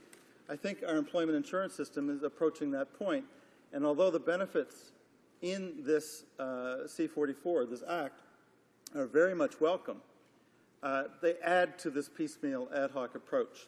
And so let me just give a couple of examples of why we're concerned that something is being moved on, but in a way that's inconsistent, and again speaks to the rather limited ad hoc approach this bill feeds into. So it is great, as I've already mentioned, that the Labor Code creates job protection now, once this bill is passed, for those who are employed. But there's not, and I'm talking obviously about parents who lose their children, a child goes missing or is killed through a criminal offense. So Labor Code creates job protection, and that's great. That should be the case. But there's no good reason to tie the benefit itself, the grant to the parents, to the fact of someone being employed, especially when the funding is coming from general revenue and is not considered an employment insurance benefit. So we do have a problem with the fact that not all the funding for this bill is from the general revenue, but at least this benefit, the benefit to parents who have a missing or murdered child, is coming from general revenue. So there's no technical reason not to be consistent in who receives the benefit.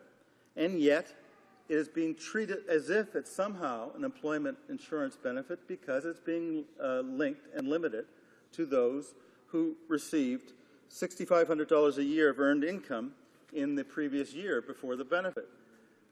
There's no logical reason why parents who lose children in the way this bill is contemplating merit the benefit if they've been employed in the past to a certain threshold level, and those on lower income who are unemployed or otherwise don't qualify by this standard also lose a child in the exact same way. The trauma is no different.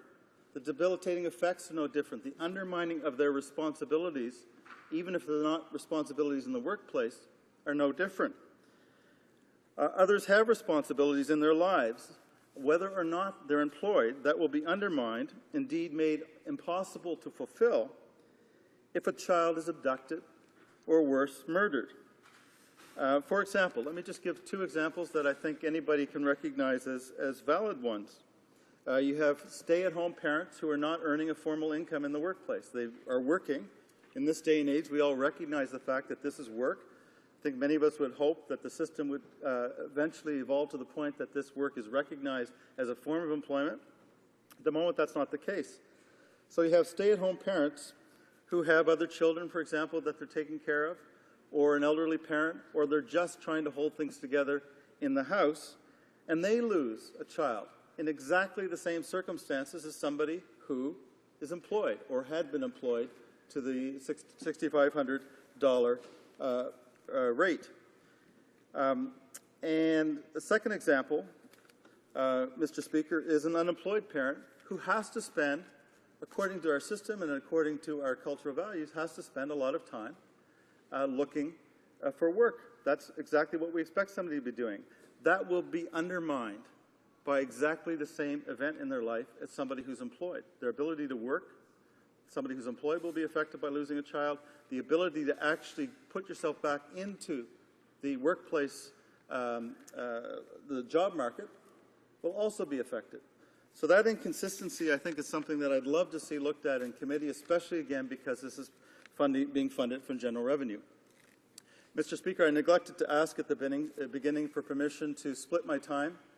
Mr. Speaker, I'd like to split my time, if possible, with the member for Pontiac. Thank you. Another example is of this inconsistency problem. Why precisely is the benefit to parents who lose a child limited to parents whose children are missing or killed only as a result of a suspected breach of the criminal code? Okay? So the question there is there something quite arbitrary in drawing the line there, even as we all have no problem in understanding the debilitating effects of crime? And there is indeed something hardwired in all human beings to perhaps react a bit worse when a crime has befallen our family. It's not just the loss of the child, it's how the child has been lost. I accept there is a distinction, yet you can have as much trauma and debilitating effects when children go missing or are killed in other ways. Now let me draw on the very good speech of my colleague, the Honourable Member from Hamilton Mountain, who in her reply speech to the Minister's introduction of the bill had the following to say, and I'm going to quote because I think it was put so well I can't put it any better, Mr. Speaker. Quote, "If I'm understanding this right, if a family were to go wilderness camping, say, and their toddler wandered away from the campsite," thank you, Mr. Speaker, and ended up missing, the parents would not be eligible for any support during their time of frantically searching for their child. Why is that? Do the government's need to feed the rhetoric of its law and order agenda take precedence over good public policy here? I'm simply not understanding why the criminal code caveat was deemed necessary to add in the bill, unquote. And I can only echo this concern, Mr. Speaker. It's not adequate to say, as the Minister said in the House yesterday, that it was judged to be a good public policy because of response to consultations with Canadians. Surely Canadians, upon reflection, would not begrudge extending the benefit to analogous circumstances. Are Canadians themselves so fixated on a crime agenda that they would not see the inconsistency? Mr. Speaker, I very much doubt it. I'll end right there, Mr. Speaker, because I would very much like to hear what my colleague from Pontiac has to say after I take a few questions. Thank you. Questions and comments? The Honourable Member for Richmond Hill. Mr. Speaker, I first want to thank the NDP for the support of this important piece of legislation. However, I do want to point out perhaps some of the falsehoods that I keep hearing in some of the speeches. They keep claiming that only 40% of workers are eligible for EI. Mr. Speaker, this is clearly wrong. 84% of Canadians are eligible for EI, and those who are receive EI benefits. I just want to state that for the record. I would like to ask the member opposite if you could comment on how important these benefits are for families that truly need them. The Honourable Member for Toronto Danforth. Well, I can't help but agree and echo the fact that for the families receiving these benefits, they're absolutely important. My only point, and I think with some considerable emphasis in my speech, was that other families in directly analogous circumstances would equally benefit from and welcome the same benefits. That was my only point. Questions and comments? The Honourable Member for Surrey North. Thank you, Mr. Speaker. Thanks to my colleague for making that wonderful speech. This is a small step in the right direction. However, this government, Conservatives have taken giant steps backward when it comes to the Canadians getting benefits, how they qualify, and even during the time they're on benefits, if they want to work part-time or gain extra income, the Conservatives are cutting back on the take-home pay that the unemployed are able to do. You know, I've watched in this House, Conservatives constantly play with the numbers, and we've just seen that right now. In fact, 40% of the unemployed receive benefits. The other 60% are not receiving any EI benefits at all. So the Bill C-38, the cuts, that is a big issue. The cuts that the Conservatives brought in to services, to benefits. And my question for my colleagues is, would he agree that this is a small step in the right direction to help families, yet they've taken large steps backward in providing benefits to the unemployed? The honourable member for Toronto Danforth. I'd have to agree, and thank you for the question. I'd have to agree that that's generally the case.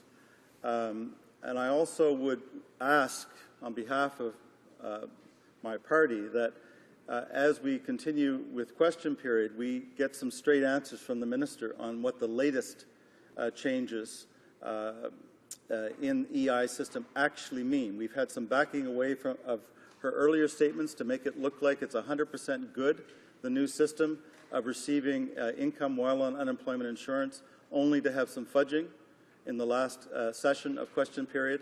This is an example of why Canadians are losing trust in our political system. We're getting answers that appear to be inaccurate, and then we're not having straightforward acknowledgement when a mistake has been made. If the minister continues to mislead Canadians, I think we're going to have a problem. Thank you. Questions and comments? The honourable member for Palliser.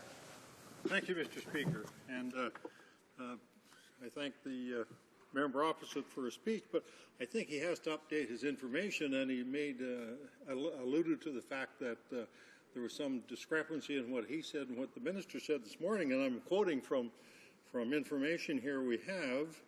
Says, people on parental leave from their employers are not considered to be available for work, so they do not qualify for sickness benefits. That's old information. Under this bill, the government is waiving, taking it out, in other words, waiving this requirement for parents receiving EI parental benefits so that they can qualify for sickness benefits if they fall ill, subject to remaining qualification criteria. And the new data is here, Mr. Speaker. I think it's noteworthy that this should be in the record for the changes. Thank you.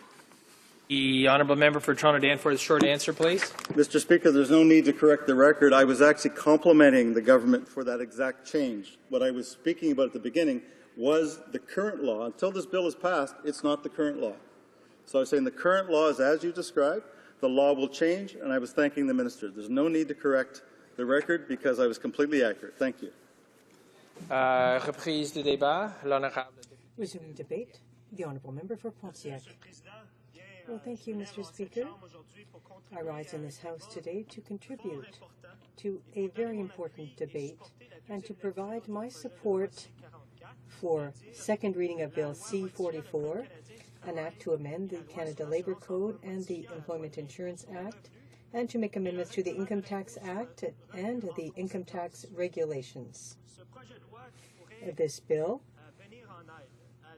is designed to provide assistance to parents who, despite themselves, end up in a very difficult situation, and it's an important measure. Mr. Speaker, as you know, perhaps, I'm a very proud father of two young girls, Sophia and Gabriela, and thank goodness they're in good health. Nevertheless, I'm very concerned about this matter as a father. It's not always easy to be a father or a parent these days, and it must be even more difficult when our children are critically ill.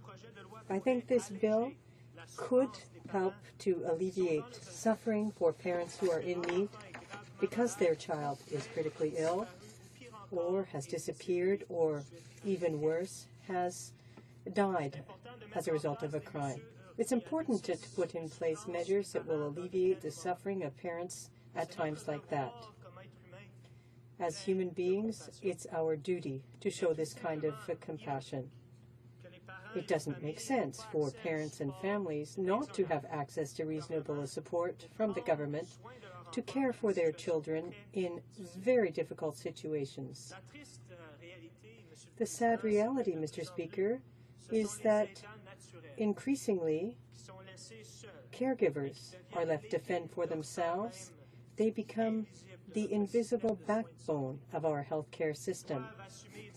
They must take on various essential roles, including care provided to children, older parents, or other members of the family who need support due to injury, long-term illness, or a serious disability.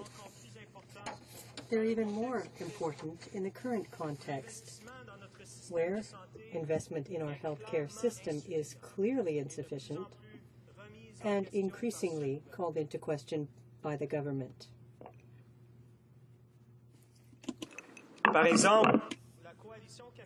For example, the Canadian Caregivers Coalition has estimated that more than 5 million Canadians are providing unpaid care to their loved ones,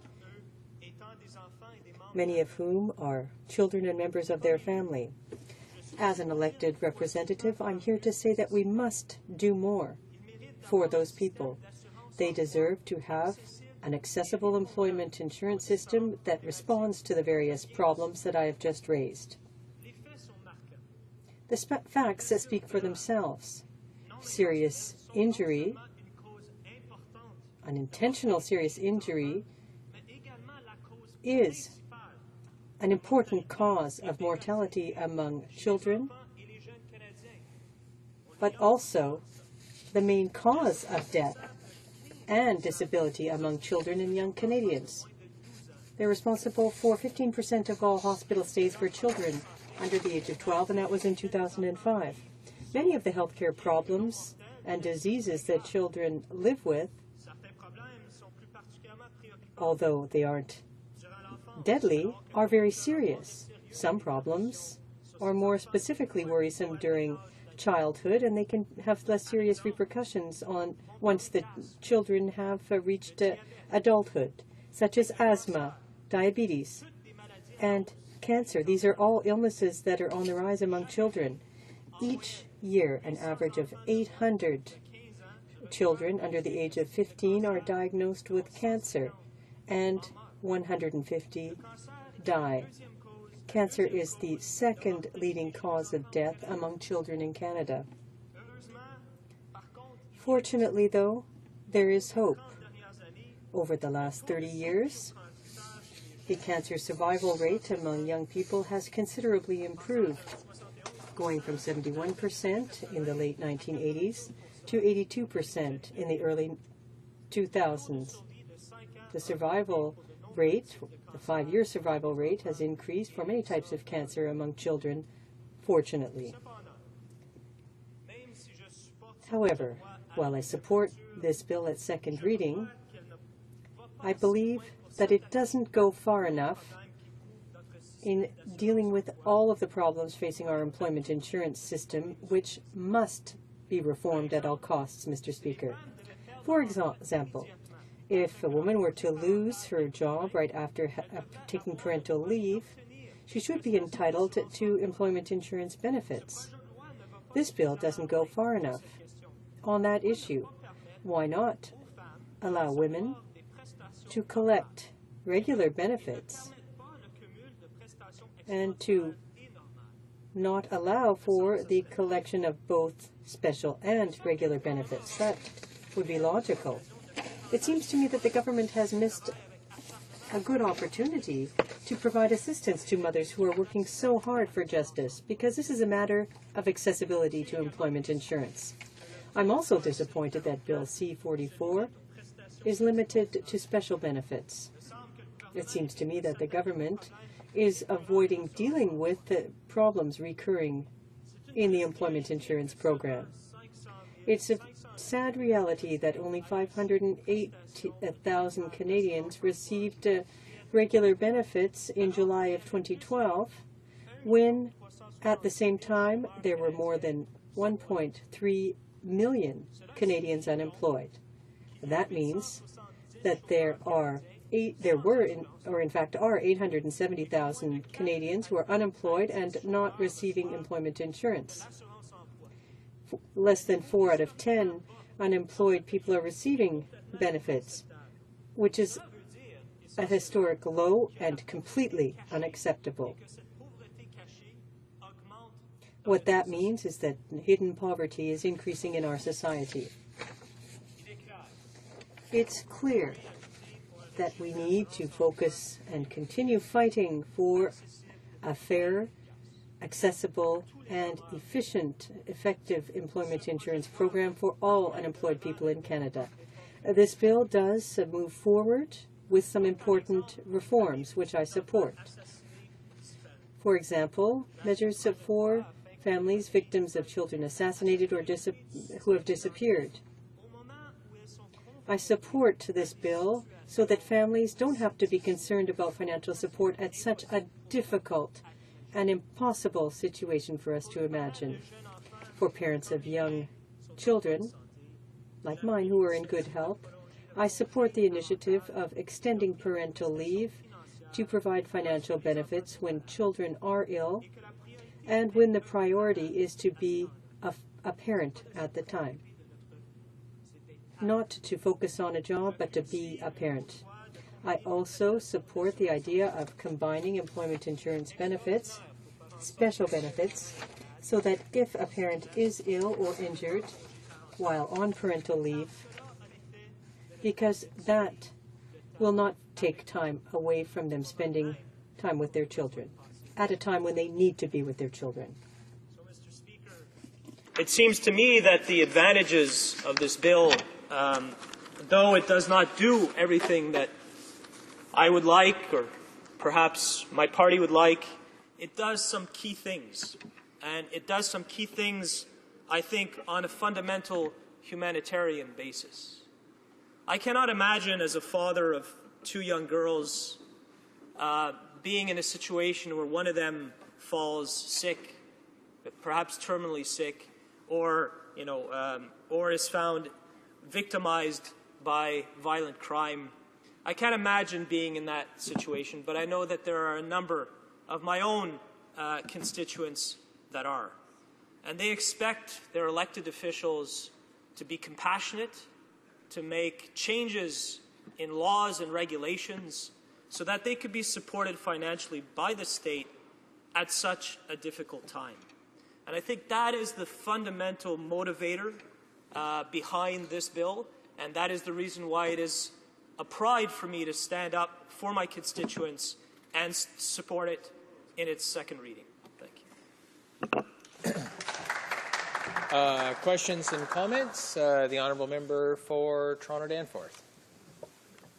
Thank you, Mr. Speaker. I'd like to ask my honourable colleague from Pontiac if he could comment a little bit about the structural situation we find ourselves in financially with employment insurance. We've talked a lot about inconsistencies and about the need to have a broader federal approach that's humane. But it's the case that we lost a huge amount of money from the Employment Insurance Fund under previous governments, Liberal and Conservative. And it's only been 2010 that the Employment Insurance Fund has gone back to a separate operating fund. $57 billion of surplus was drawn down and not put back in before the Conservative government created a new, slightly better system than the Liberals had left. I wonder if you can comment on this in terms of our ability to make employment insurance work in terms of I will end my question because I was trying to catch what the peanut gallery was saying behind me. Thank you. Order. The Honourable Member for Pontiac. Well, I thank my honourable colleague for his question, which is truly important. The principle here is simply that who pays into to employment insurance? Who owns that money? And the reality is that it's the workers of this country, and to have governments pull that investment of workers in employment insurance is tantamount to theft, Mr. Speaker. And the reality is that this began a long time ago, and it began with the Liberals. So the two traditional parties are not blameless in this situation. Here in the NDP, we start with the principle that this is the money of Canadians, and it is up to Canadians to draw on it when they need it, and that they do draw on it most of the time when they need it, and that is absolutely normal. Now, I'd like to speak to, perhaps to answer my colleague's question a little bit more, there are other changes with regards to employment insurance that frustrate me. One of them is how it attacks the possibility for seasonal workers to actually make their living. And in my riding, seasonal workers are essential, whether it be in the forest industry, whether it be in the fruit industry, the agricultural industry. Those seasonal workers have to be able to work within their expertise. Thank you, Mr. Speaker. Questions and comments? The Honourable Member for Winnipeg North. Yes, Mr. Speaker, at times the holier-than-thou attitude that the New Democrats have on social programming is actually, unfortunately, not well-grounded. For the simple reality is that as he chooses to want to criticize the Liberal Party, he should also be aware of it was the Liberal Party that created the program. And if you want to talk about criticizing the worker and the average individual, take a look at the workers' compensation in which provinces are responsible for and the abuse that the New Democratic government of Manitoba has inflicted on the workers in the province of Manitoba by cutting them off and dealing with those funds. So I would suggest to the member he not throw stones in glass houses. He will find that the windows will break and cave in on the New Democratic Party. This particular bill itself does deserve the support of all political parties inside this chamber because it does express compassionate to those that need. And the real issue is here, should we be looking at ways to extend that compassion? We in the Liberal Party believe the answer to that is yes. L'Honorable Député de Pontiac. The Honourable Member for Pontiac. Member, in his question is that we live in a glass house here in the NDP, and we actually don't. Our house is solid, and we've always supported social programs that are robust and help reduce income inequalities in this country. The other thing that I would like to say is that we're not the party who took $57 billion out of the EI. And that the only party that did that is the Liberal Party, and that's why we're $9 billion in debt. So the thing about the Liberal Party is that, as the old saying says, they signal left, but they turn right. So there's a complete inconsistency fundamentally in their ideology because they have none. So it would be nice for a Liberal on that side of the House to actually stand up for something for once. Reprise de débat. Resuming debate. The Honourable Member for Hochelaga. Thank you, Mr. Speaker. At the outset, I'd like to indicate that I'll be sharing my time with the member for Timmins, James Bay. At the outset, I'd like to announce, Mr. Speaker, that I will support Bill C-44. You perhaps have children yourself and know as I do that the most difficult thing in the world is to see one's child suffer or find out that one's child has suffered. I don't even want to imagine what a parent can feel when his or her child disappears or dies following a crime. A father or mother probably never gets over that. It must take a lot of time before the pain starts to go away. I'm thinking of my grandparents who died 25 years ago, and that's nothing compared to the loss of a child. Bill C-44 will allow parents who are in these situations to take the time to get better before they go back to work and not experience major financial distress. It would also allow the parents of seriously ill children to take the time they need to be with their child during that difficult time. I remember when my children were young, one of them was playing baseball with a young boy whose younger brother was seriously ill. The brother must have been about 5 years old. He was being treated and often in hospital. You don't leave a 5-year-old alone in hospital, so his parents were taking turns using their leave and all possible leave. But illness knows no schedule. they had to ask for unpaid leave. Their budget was hard hit, and they were afraid of losing their job. That's exactly the kind of family that could have benefited from a period of leave with benefits. Helping parents this way is an excellent initiative. However, I find it exasperating that the Conservative government is prepared to amend the Canada Labour Code to help one group of parents, but not another. When the member for Rosemont-la-Petite-Patrie tried to amend this same code to protect pregnant women or nursing mothers, he had the door shut in his face by the Conservatives. This is partisanship and cynicism, and yet this bill was designed to prevent miscarriages and health problems among newborns, to make sure that pregnant or nursing mothers whose job came under the Canada Labour Code were not subject to dangerous situations at work. Why be good and have common sense for one set of parents but not another? In both cases, we're talking about the life of their child or their unborn child. So the trauma is the same. It's completely illogical.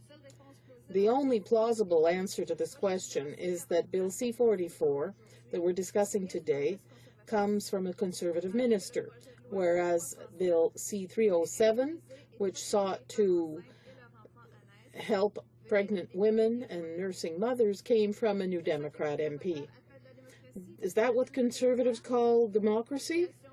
The public will remember that in 2015.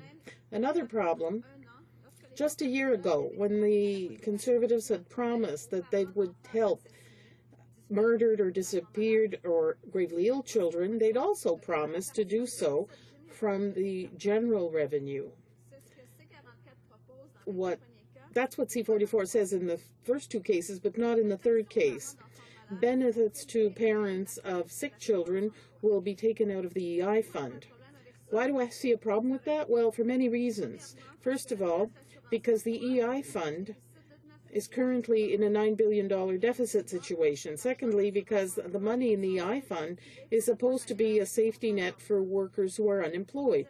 Thirdly, because, once again, the Conservatives are not doing what they said they'd do. To get back to point one, the EI fund has a deficit of $9 billion right now. The anthropologist that I am will give you a short history lesson. Under a Liberal government in 1990, the state withdrew from the funding of EI. Rather than have three contributors to the fund, the worker, the employer, and the state, there was only two, the worker and the employer. That reduced the fund. In the late 90s, the Liberals took the money dedicated for this workers fund that did not belong to the government because it was paid through workers and employers, and they threw it into the general revenue to balance their budget. When they took power, the Conservatives continued to grasp at this EI fund. Now, there's not enough money all of a sudden to pay all the unemployed who need benefits, so they increase premiums paid by workers and employers. What an injustice. After having paid for this quote-unquote insurance for years, the insurer told there's no more money, they'll have to pay even more if they want to get benefits to which they are entitled. When a private investor takes off with our savings, we cry injustice, but is it any different when it's the government doing that? Under point two, I was saying that the EI fund was supposed to be a safety net for workers who lose their jobs. That's why it's called insurance. But it should be called unemployment insurance again rather than employment insurance, because it's insurance against unemployment. It's not for or against jobs. The insurance comes from employers and employees and should be used when someone loses their job and has trouble finding another one right away, or when the nature of the work does not allow that person to work all year round. You know what I'm referring to, because we have a great deal of talk about seasonal workers right now. There are many other problems related to employment that could be solved through this fund. For example, over the years, my colleague from Acadie Bathurst, who was the NDP critic for EI, made dozens of proposals to broaden the scope of the program. Fewer than 4 out of 10 unemployed people receive benefits. That is a basic problem with the system.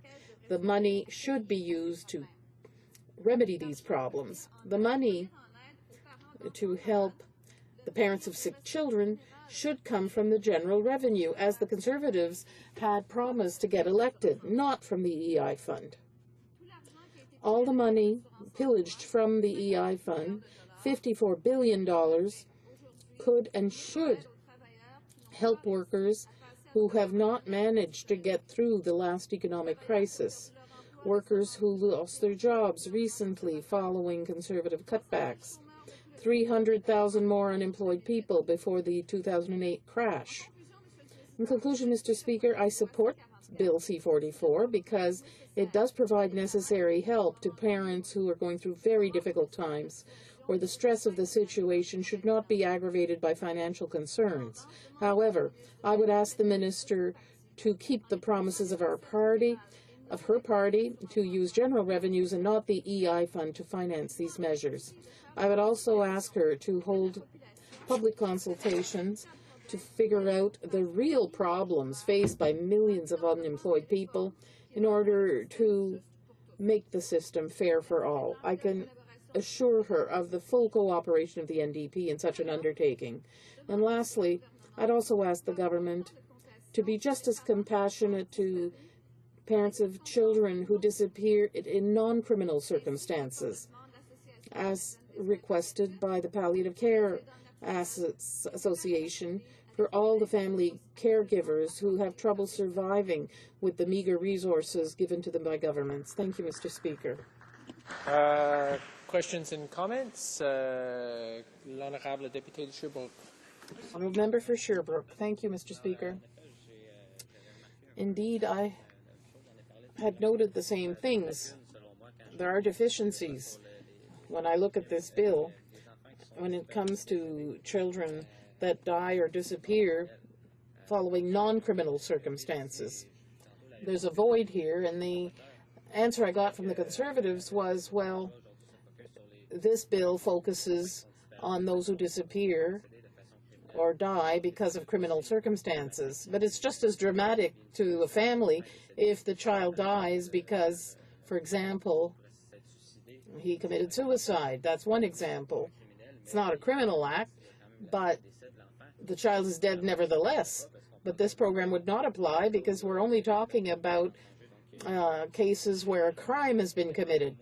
Does the honourable member think, as I do, that this bill could be broadened and could really address the pain of all affected families? The honourable member for Hochelaga.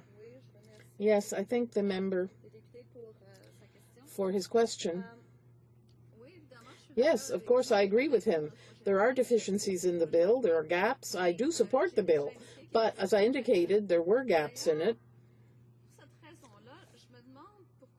That's why I'm wondering why there's so few Conservatives rising to talk about the bill and support it. Is it because they have a majority and they say it'll pass anyway? Is it because they think it's perfect, that we don't need to discuss it further because the bill is perfect?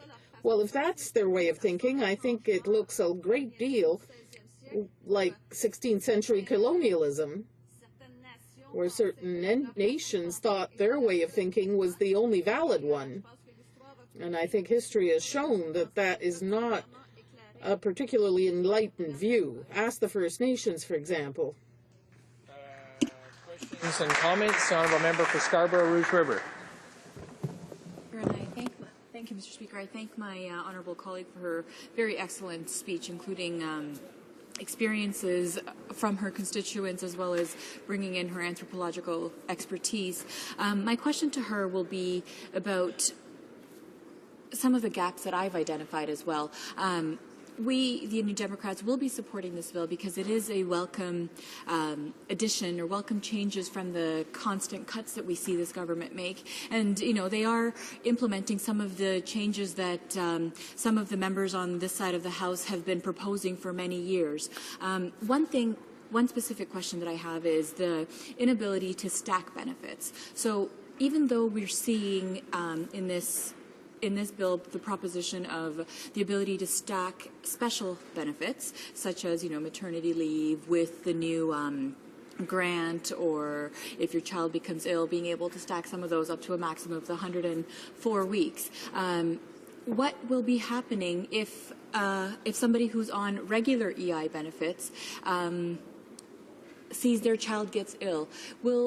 The government seems to be very unclear, and this bill doesn't articulate whether a person who's already on regular EI benefits will be able to take that time off to be able to support their child, and would she like to see that type of change, that type of broader changes brought in to ensure that all families with parents, all families with children are actually brought into this change in this legislation? L'honorable député de Hochelaga. Honourable Member for Hochelaga.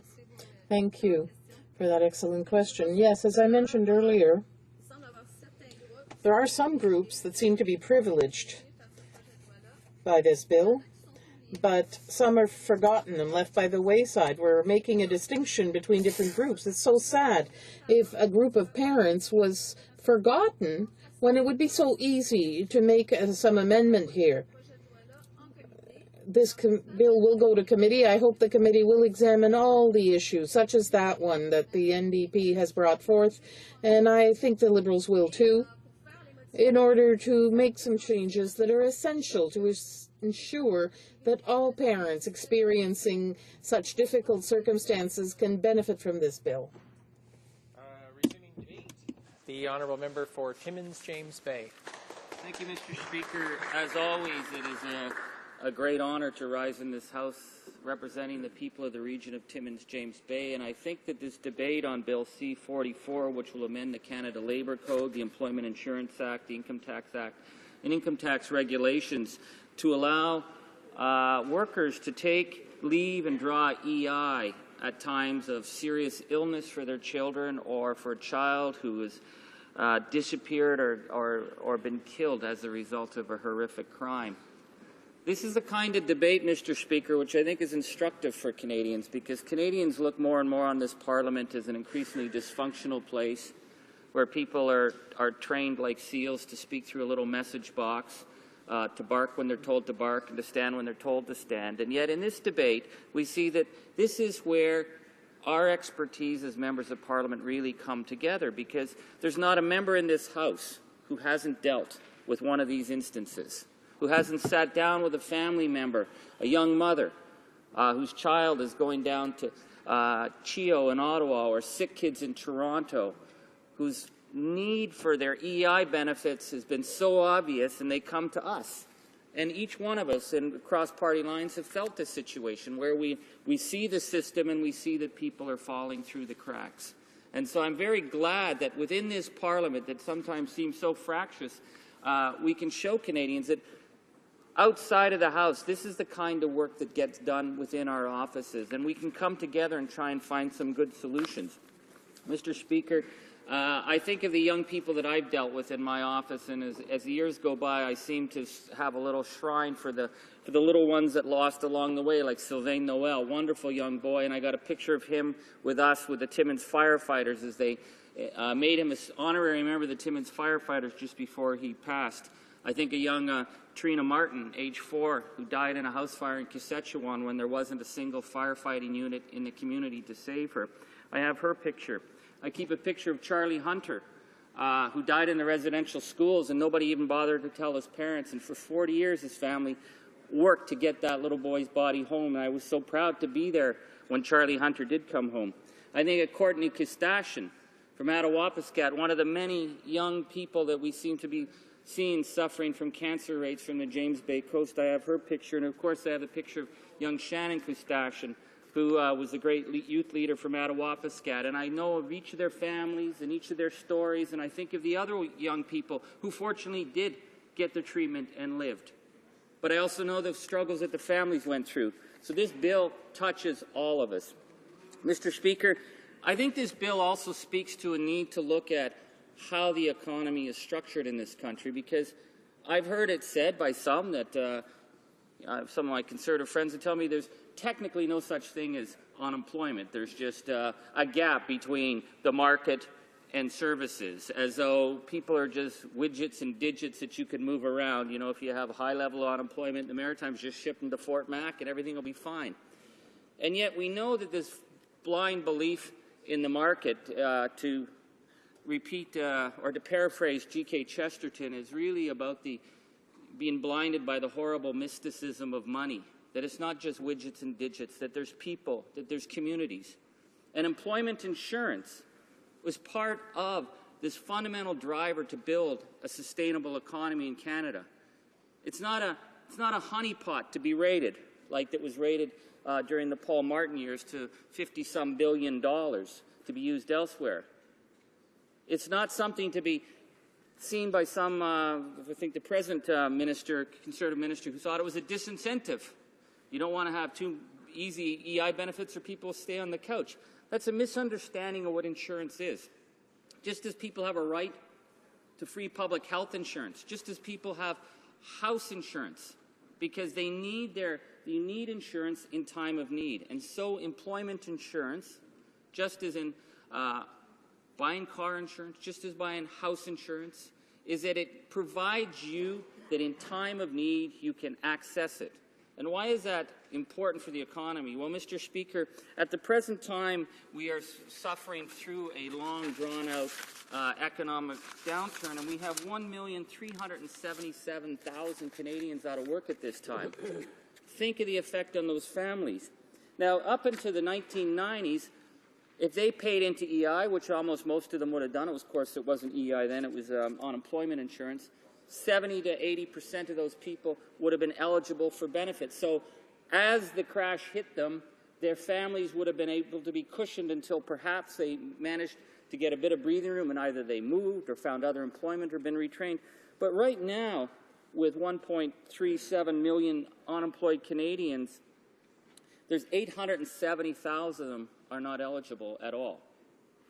So what happens when these people are not eligible was that, first of all, their savings get eaten up right away. If they're still not working at that point, they lose their other assets. And that is a long-term impact from the economy, because you're taking people from being contributing members of society to watching whatever security they had get eaten away. That's why EI is so important. It's to get people through that period so that they can get back on their feet. So this bill, Mr. Speaker, plays a small role, but a very crucial role for the families who at that time when they are receiving benefits, and again, you know, it's only 40% of the people who are eligible who are getting it right now, but at that time, if there's something wrong with if their child gets sick, and we've seen this, where their benefits suddenly aren't able to help. And so what we're seeing with this bill is the recognition on all parties that, yes, within the statistics, there are individuals. And within those individuals, there are times when the role of government is to ensure that we're there for them. It's a basic principle of what good government is about. Good government is about setting policy that ensures that we see the value of the individual citizens of this country, and at times we cannot, as government, cannot do everything. That's understandable. We cannot serve all needs. In every one of our offices, we get people who would like government to do this, that, or the other. It's simply not possible. But you can set the terms to ensure that at specific times of crisis and need, the program will be there. And, Mr. Speaker, I can't think of a situation closer to any family than the death of a child or the sickness of a child, because of the stress that it puts on the larger family. And again, if we're not just even looking at it from a social point of view, from a moral point of view, as an economic driver, when a family is in crisis like that, and more of the relatives are having to be drawn in out of work to help the young mother or the family, it has an impact. So the overall effect of this bill will not be large, but for the families affected, it could have a huge impact. Now, Mr. Speaker, there's a number of questions that we have about taking this to committee because, again, we need to do due diligence with this bill. And the one concern we have in the New Democrats is that this was a bill that was supposed to be, this promise was that it was going to be put out of general revenues. And why is that important? Well, Mr. Speaker, the problem is right now is because since the EI fund has been raided over the years, since we are in a major economic downturn, we are seeing a deficit in employment insurance, and we want to make sure that employment insurance is sustainable. It has to be sustainable. Programs need to sustain themselves. So we're concerned that if we're just adding more draw on EI, we're going to find ourselves with a greater deficit, and we're going to see the government turn around and tighten the screws and make eligibility requirements even more difficult. So when only 40% of the people right now in a time of great economic distress are receiving EI benefits, we do not want a situation where the government comes back to us and says, well, listen, the deficit's getting worse. We now have to deal with the EI, new EI problem. So I think within this House, there should be the goodwill to say, how do we ensure employment insurance remains sustainable? How do we keep it from being raided in the future? And how do we ensure that we have the programs in place to help the parents of sick children or children who've been victimized or missing or murdered, that allows that family the space to grieve and to deal with that? How do we do that, and how do we sustain the program? That's our job as parliamentarians, and I look forward to this going to committee, hearing the witnesses, and coming back with a final bill that we can all look at. And I'll be more than honored to take questions, Mr. Speaker. Questions and comments? Honourable Member from Surrey North. Thank you, Mr. Speaker. I think members of this House all agree that this is a small step in the right direction to help parents of young children who may be sick or are victims of crime. You know, we've seen a huge last spring with Bill C-38, the omnibus crime bill, and we're seeing the effects of that bill in our communities right now. And I can tell you from my constituency from Surrey North, I've seen people that are struggling to get their checks on time, people struggling to get access to somebody, actually live person on the other side of the phone, and people struggling to qualify for these benefits that they have paid into. I've had a member from my constituency who has paid into this EI benefit for decades. So my question to my colleagues is he hearing this in his constituency, that people are having trouble accessing, getting somebody live on the phone? Is he hearing these sorts of complaints from his constituents? The Honourable Member for Timmins James Bay. Well, thank you. I thank my honourable colleague, and it's fascinating to hear experience coming from a densely urban riding. My riding is larger than Great Britain, and for the folks back home, it's cheaper for someone in Toronto to fly to Paris for the weekend than one of my residents in Saskatchewan to fly down to see me at my office. So that shows you the extent that we're dealing with in our regions, and we have no government services. They've pulled government services out. And so the MP's office is often becoming the point of contact in a vast region. We do our outreach clinics, we do what we can, but what we're finding is that it's kind of like one of those carnival, carny huckster games where they say, yes, you paid into the program, all you need to do is call us. Good luck getting through. Or go to the website, good luck getting an answer. And so we are seeing people in desperate situations where they're actually losing their houses because they're waiting to hear back and nobody's calling them. That is not part of the social contract that should exist between citizens and their government. We need, if you have a right to a service, you should be able to receive it. And unfortunately, it's become a dead letter office for many people who need to be able to access the services. Questions and comments? Question commentaire, l'honorable député de Terrebonne. The Honourable Member for Terrebonne-Blainville. Thank you, Mr. Speaker.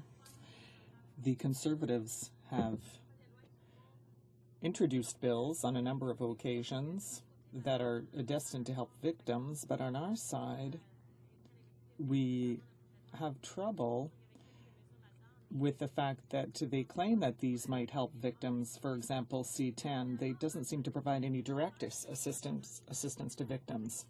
Now, this bill should, but I would like to ask my colleague the following question. How does he perceive the difference between what the Conservatives have tried to make people believe what they're doing for victims and what this bill will really do to help victims? So maybe he can elaborate on this contrast. Bay. Thank you. That's an excellent question. We see a very politicized, very dumbed-down approach to crime. I mean, you've never seen people want to hug thugs as much as this group. They just hide behind them. They hold them up. They can't get enough of them. And yet their solutions seem to be so poorly thought out. And yet, what's nice about this is, for a change, we see this mild, meek-mannered Conservatives are not even standing up to rise to speak to one of the only good pieces of legislation they've come up with in the last 6 years. It's like they're almost confused. It's like they've come forward with a really good bill. They've come forward with something very reasonable, but they can't froth at the mouth about it, so they're all sitting there. I've seen them sit all day. It's like they don't know what to do because they want to get up and jump up and down. So I would invite them to work with us, get a more progressive, positive attitude, get some better bills, and get away from the crazy claptrap of the Conservative backbenches. Resuming debate. Resuming debate, the Honourable Member for Winnipeg North. Yes, thank you, Mr. Speaker. It's with pleasure that I stand to speak on this particular bill and maybe try to bring a bit of a different perspective to it, Mr. Speaker. You know, first and foremost, we recognize a good thing when we see it.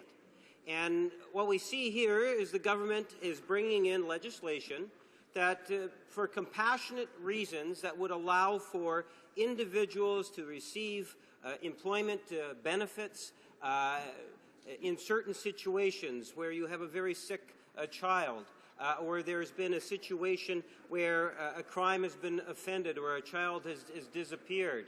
And there's a valid argument to be made, and I think that there's no one inside the House of Commons that needs to be convinced that we need to provide that sort of compassion in reforming our employment insurance, Mr. Speaker, to take that into consideration. So to that degree, the government does deserve some credit, but they do fall short, Mr. Speaker. You know, and ultimately this bill will go to committee and it will get third reading. It will pass. We don't know whether or not there will be amendments brought forward. But it is important to note that it does fall short. And it falls short in a number of ways. It's somewhat ironic, you know, for the last while from my Atlantic caucus of members, they've been talking a lot about the frustrations of the minister responsible for employment insurance not recognizing the decisions that she has made and the negative impact that it's going to have on individuals that are receiving employment insurance. And we have every day virtually now trying to explain to the minister that she can hopefully try to understand in terms of the profound impact it's going to have on those individuals, Mr. Speaker. So we have the government of the day offering out a very attractive carrot, and yes, we'll take it and we'll pass it, but we want the government to do more, Mr. Speaker. We want it to be able to revisit some of the decisions that are negatively affecting tens of thousands of Canadians from coast to coast. And I applaud the efforts in particular from my Atlantic colleagues who have really been holding the minister's feet to the coals on this particular issue and ask the minister to try in her very best ways to get a better understanding of that issue. Well, Mr. Speaker, I've had the opportunity to ask questions now during this debate, and I've been asking a lot about, you know, why are we not looking at this in a more comprehensive way? There are many different ways in which we can ultimately argue on a compassionate grounds that employment insurance benefits could be given to others, Mr. Speaker. And, you know, through time, ideas kind of like that are generated and they get talked about, and then at some point in time, we need to act on them. And employment insurance, and if you take a look at the history of employment insurance, Mr. Speaker, you will find that it has evolved to where it is today through a lot of healthy debates and discussions, both inside this chamber and outside this chamber. People might not realize at one point it was actually a provincial jurisdiction. It wasn't until Mackenzie King said that, no, we have to have this national program, and he was prepared to open up a constitutional dialogue so that we could get that authority from the provinces, who went through the 30s, and we tried, and it didn't work in terms of ultimately acquiring that power, that it required that constitutional change. And through the efforts of Mackenzie King, we were able to have an employment program. And then you could go to the Trudeau years where, in fact, Mr. Speaker, what you'll see that employment insurance program was expanded, because not only was it meant just to provide X number of dollars for an individual that's unemployed, but back in the 70s, we in the Liberal Party recognized that it needed to play a role in training and retraining to ensure that individuals that are losing their jobs are also being provided some assistance in terms of being able to acquire skill sets that are going to enable them to get maybe, hopefully, a better job, or at least some form of employment, Mr. Speaker, so that they can provide for their family and others, Mr. Speaker. These are the types of things that have been evolving over the years. And yes, there have been some changes that maybe haven't worked all that in everyone's favor. But in most part, Mr. Speaker, it has evolved to the degree where it's today, in which it is a relatively healthy program. It's one of those fundamental social programs that Canadians expect the government to maintain and move forward on. You know, it's interesting, even the National Auditor General of Canada has recognized that what the Chrétien and the Paul Martin government did in the 90s by ensuring that it's all in one in terms of the general revenues. And many of the surpluses that the NDP referred to actually went towards the funding of health care transfers, equalization payments, other forms that actually assisted real people, Mr. Speaker. But the Auditor General of Canada recognized that this is something that should be all together. I think that we have seen governments, at least in the past, show that yes, we want the employers and the employees to be able to contribute, but at times there is a need for the government to also go into the general revenues and provide the necessary funds in order to be able to talk about some of the future programs and potential of employment insurance benefits.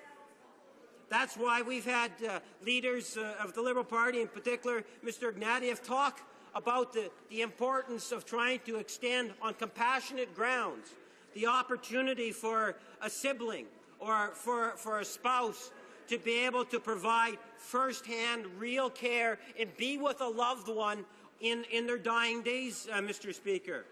It was even costed out at somewhere in the neighborhood of $1 billion. But, Mr. Speaker, it would be money well spent because, as I say, Canadians have a high expectation of government in terms of being able to be there. It's one of the things that distinguishes us more than most, if not all, other countries around the world, is that we have demonstrated through our social programming that, yes, we can make a difference. That's right, exactly. And we can make a difference through employment insurance programs. Liberals have consistently articulated it, whether it was Mackenzie King as a Liberal Prime Minister during the 40s, or whether it was the Trudeau era of the 70s that expanded the program to incorporate retraining, or it was the idea of how we could pool the resources and ensure the longevity of the program during the Paul Martin and Jean Chrétien years.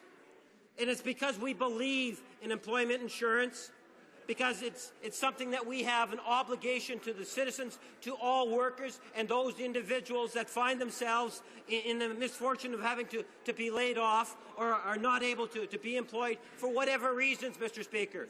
We need to know that the government is going to be there. The government is going to ensure that the allocations of their money, Mr. Speaker, as my colleague points out, is being well distributed in a compassionate, caring way. Mr. Speaker, Order. I must interrupt the honourable member from Winnipeg North at this point.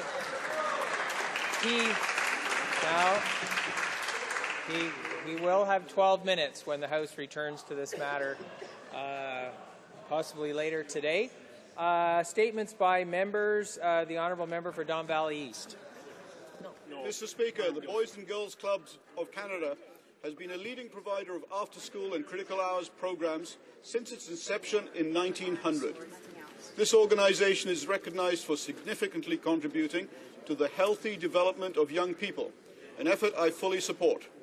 In 2008, the Boys and Girls Club introduced a new programme promoting physical activity and healthy eating, an initiative supported by the Public Health Agency of Canada.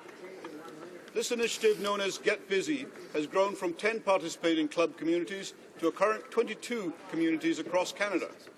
Today, the Public Health Agency is partnering with the private sector to provide even more funding opportunities for the Get Busy program. Sun Life Financial is one such company who will be matching Public Health Agency of Canada's funding. As a Member of Parliament for Don Valley East, home to the Boys and Girls Club headquarters, I congratulate the Boys and Girls Clubs for their great work that they have been doing and the funding opportunity being presented to them today. Thank you, Mr. Speaker. The Honourable Member for Honoré-Mercier. Thank you, Mr. Speaker. Mr. Speaker, I would like to salute Boscoville 2000, an organization whose mission is to support development and social participation of our young people in an innovative and rigorous way. And yesterday, they launched their web radio. This initiative flows from research conducted on the ground among the various members of the community, such as students at Jean Gros High School, business owners, and social stakeholders in Rivière-des-Prairies. And this project will facilitate the creation of a stimulating space where young people will be able to develop, express themselves, and work together. I wish them the best of support in helping our young people and in focusing on the values of participation and freedom of speech. Young people, you are at the heart of our society. We need you. We need you to accomplish your dreams. Thank you, and long live Boscoville 2000. Member for Okanagan-Shuswap. Thank you, Mr. Speaker. The Liberal Party has been calling for a bill to reform MP pensions.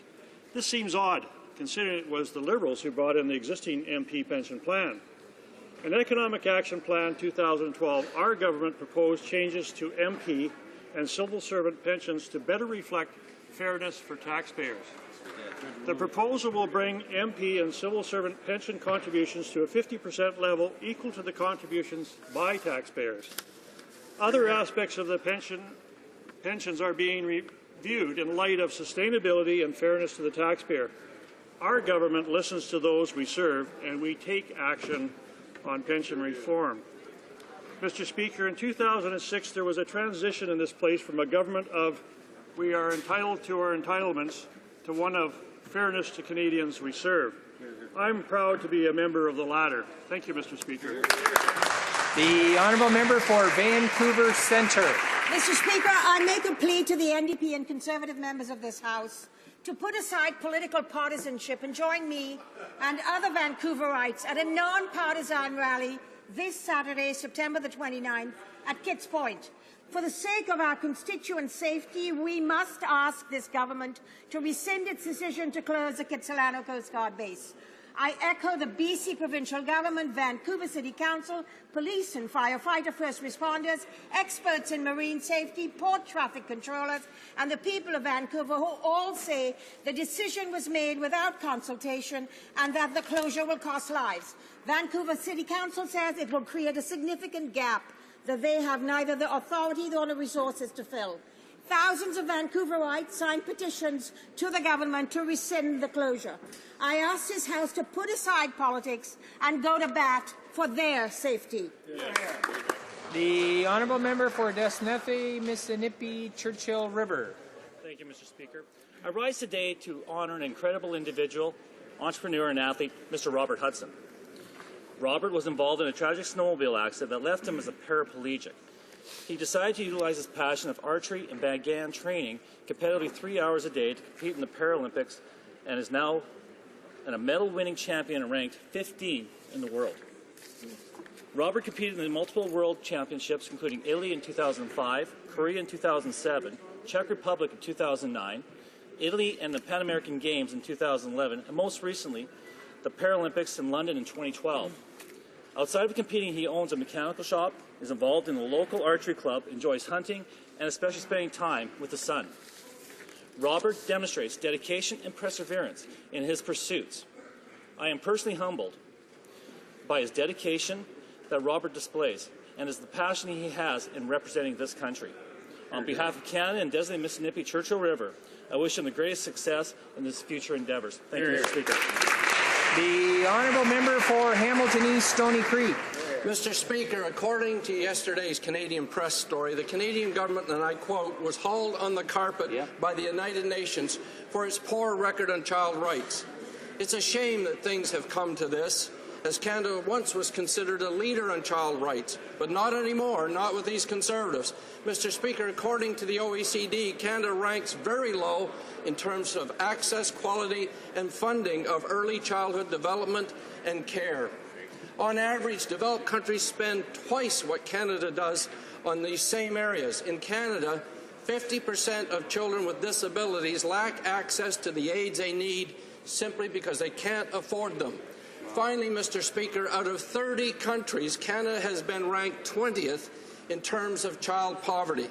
How can this government stand up in this House, as it often does, declaring that to the Canadian people that it adequately cares for our most vulnerable children, when the actual record so clearly demonstrates otherwise?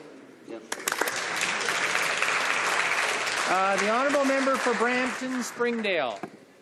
Thank you, Mr. Speaker. I'm thrilled to announce that this past Tuesday, the Peel Police Services Board announced the appointment of Chief Designate Jennifer Evans as the new Chief of Peel Police. The Peel Police Force is the second largest in Ontario and the third largest in Canada, consisting of 1,900 officers and 800 civilians. On October 12th, she will be sworn in as the first female police chief in a history of Peel Police. Mr. Speaker, Chief Designate Evans has served our community for the past 29 years, and her appointment to this post is the crowning achievement in an already decorated career dedicated to the service and protection of the region. I would also like to applaud the Peel Police Services Board for this historic appointment. I offer my sincerest congratulations to Chief Designate Evans on this astounding appointment and look forward to working with her for many years to come. Thank you, Mr. Speaker. The honourable member for Nipissing-Temiskaming.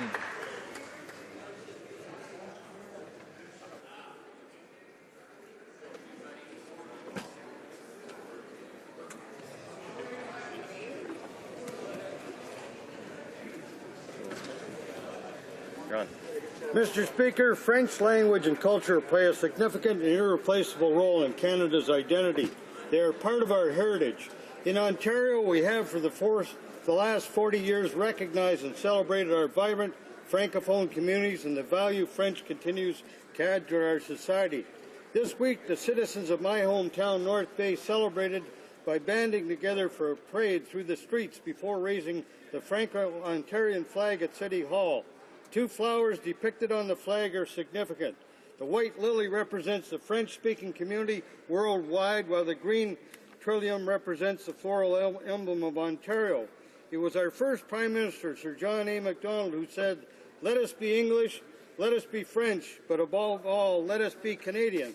Mr. Speaker, I know that sometimes differences can create conflict, but in Canada, we strive to have our differences provide us with the diversity to build a stronger and more prosperous nation. I am Canadian. Je suis Canadien. The honourable member for Timmins James Bay. Mr. Speaker, I rise today to pay tribute to the men and women of the Ontario Northland Railway. The train opened up the north, and for over 100 years it has been the backbone of economic development, spreading into bus service, train service, telecommunications, and ferries. But tomorrow the McGuinty Liberals will kill public transit in the north, and in doing so break faith with the people of Northern Ontario. The move comes just before Thanksgiving, the busiest weekend of the year when the families and the students are coming home. And in response to one Liberal cabinet minister said it all. She said, "Tell your kids to buy cars." That's a worldview, Mr. Speaker, that says there's two Ontarios, one that counts and one that doesn't. And this other Ontario they see as a colony to take out the wealth, the hydro, the ring of fire. But, Mr. Speaker, the New Democrats, we disagree. We believe in the people of the North, we believe in sustainable communities, and we believe that public transit and the train is worth fighting for. Well done. The honourable member for Oshawa. Mr. Speaker, I'd like to take this moment to recognize National Prostate Cancer Awareness Month. Prostate cancer is the most common cancer among men in Canada. Our government's goal is to reduce the burden of cancer across this country. That's why we support cancer and prevention efforts through our joint work with provincial and territorial governments, as well as stakeholders from across this great country. Funding has been renewed over the next 5 years for the Canadian Partnership Against Cancer, so it can continue its work. We've also invested over $1 billion for cancer research since we formed government in 2006. Early detection and leading a healthy, active lifestyle can decrease the risk of developing prostate cancer. Mr. Speaker, we urge men over the age of 50 to talk to their doctors about the risk of prostate cancer, as well as the signs and symptoms of prostate disease. Through the combined efforts of both the government and Canadians, we can make a difference and save lives. Please join me in recognizing National Prostate Cancer Awareness Month. Thank you very much, Mr. Speaker. The Honourable Member for Brassard-la-Prairie. Mr. Speaker, it's time for the Conservative government to show some leadership as regards reducing greenhouse gases and to turn towards technology of the future.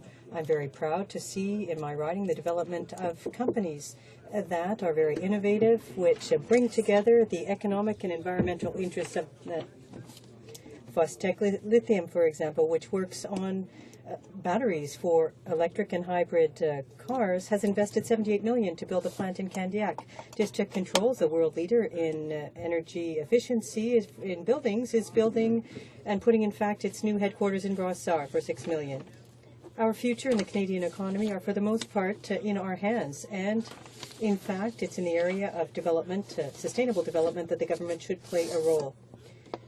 Companies don't lack any skills, nor do they lack goodwill. The biggest problem is the lack of vision from the Conservative government. The Honourable Member for Kootenay-Columbia. Mr. Speaker, Canadians can be proud of the efforts our government does to promote the rights of children and concrete steps we have taken to protect our youngest citizens, our most precious resource. Our children are safer thanks to increased penalties for child predators and the end to house arrest for serious crimes like sex assault and kidnapping. Those who prey on their vulnerability are held responsible. In Economic Action Plan 2012, our government made additional investments to help First Nations students improve education outcomes and to participate more fully in Canada's economy. Measures the opposition voted against. Our government defends the best interests of children at home and abroad. Under the leadership of this Prime Minister, Canada launched the initiative of maternal, newborn, and child health, which is saving lives around the world. Mr. Speaker, our government is standing up for Canada's children and youth. The opposition should join us in our efforts. The Honourable Member for Vancouver Quadra. Mr. Speaker, today is World Tourism Day and an excellent opportunity to celebrate tourism and its importance to our economy, our jobs, and our communities. The international tourism industry is now worth over $1 trillion, spent by 1 billion tourists each year. Last year, tourism contributed $68 million to the Canadian economy, created 600,000 jobs, and supported more than 1.6 billion other jobs. Small businesses, for resorts, restaurants, coffee shops, retailers, and tourism operators from coast to coast to coast. But Canada's share of the global market is shrinking. We used to be the 7th most popular destination in the world. Now we're the 18th.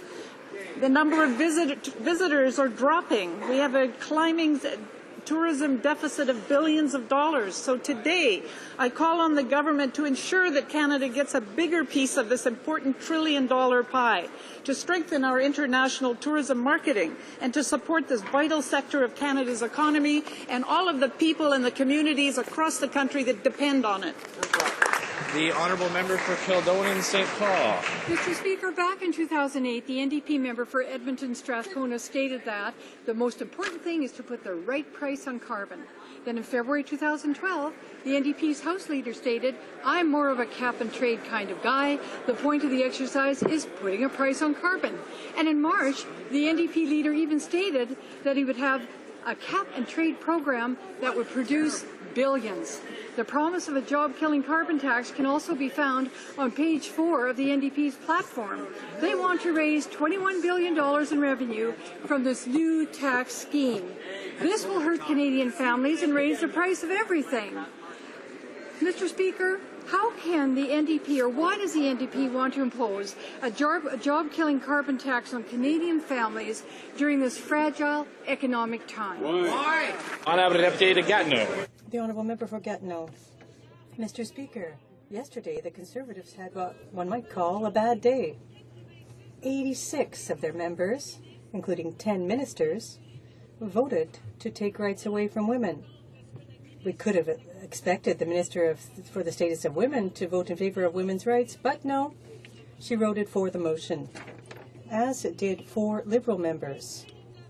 It's shameful, absurd, but that's not all. Yesterday, the Conservatives invited a witness to a parliamentary committee, representatives from the Canadian Immigration Report, an organization that associates with extreme right-wing racists and groups promoting hatred. To quote their website, hate for National Socialism is, there's nothing fundamentally wrong with that. Sort of racist groups. We don't invite them to parliamentary committee. We stand unanimously in favor of women's right to choose, not like the other parties in the House. That's why we're ready to replace this tired government. The Honourable Member for Kenora. Thank you, Mr. Speaker. Yesterday, the House was reminded of comments from the NDP's natural resource critic, the member for Burnaby New Westminster, who supports the NDP leader's job-killing carbon tax. Now, Mr. Speaker, the NDP member and the party opposite may know that this week is Forestry Week, and what is clear is that the only thing the NDP believe about the forest is that money grows on trees. And when it doesn't, they harvest a carbon tax. Mr. Speaker, the truth is the NDP can't see the forest for the trees. With the NDP leader's job-killing carbon tax, there would be no forestry sector left in Canada. There would be no natural resource sector left in Canada. And the only good news? Well, eventually, Mr. Speaker, Canadians would ensure that there was no NDP party left in Canada. Oral questions orales. The Honourable Leader of the Opposition.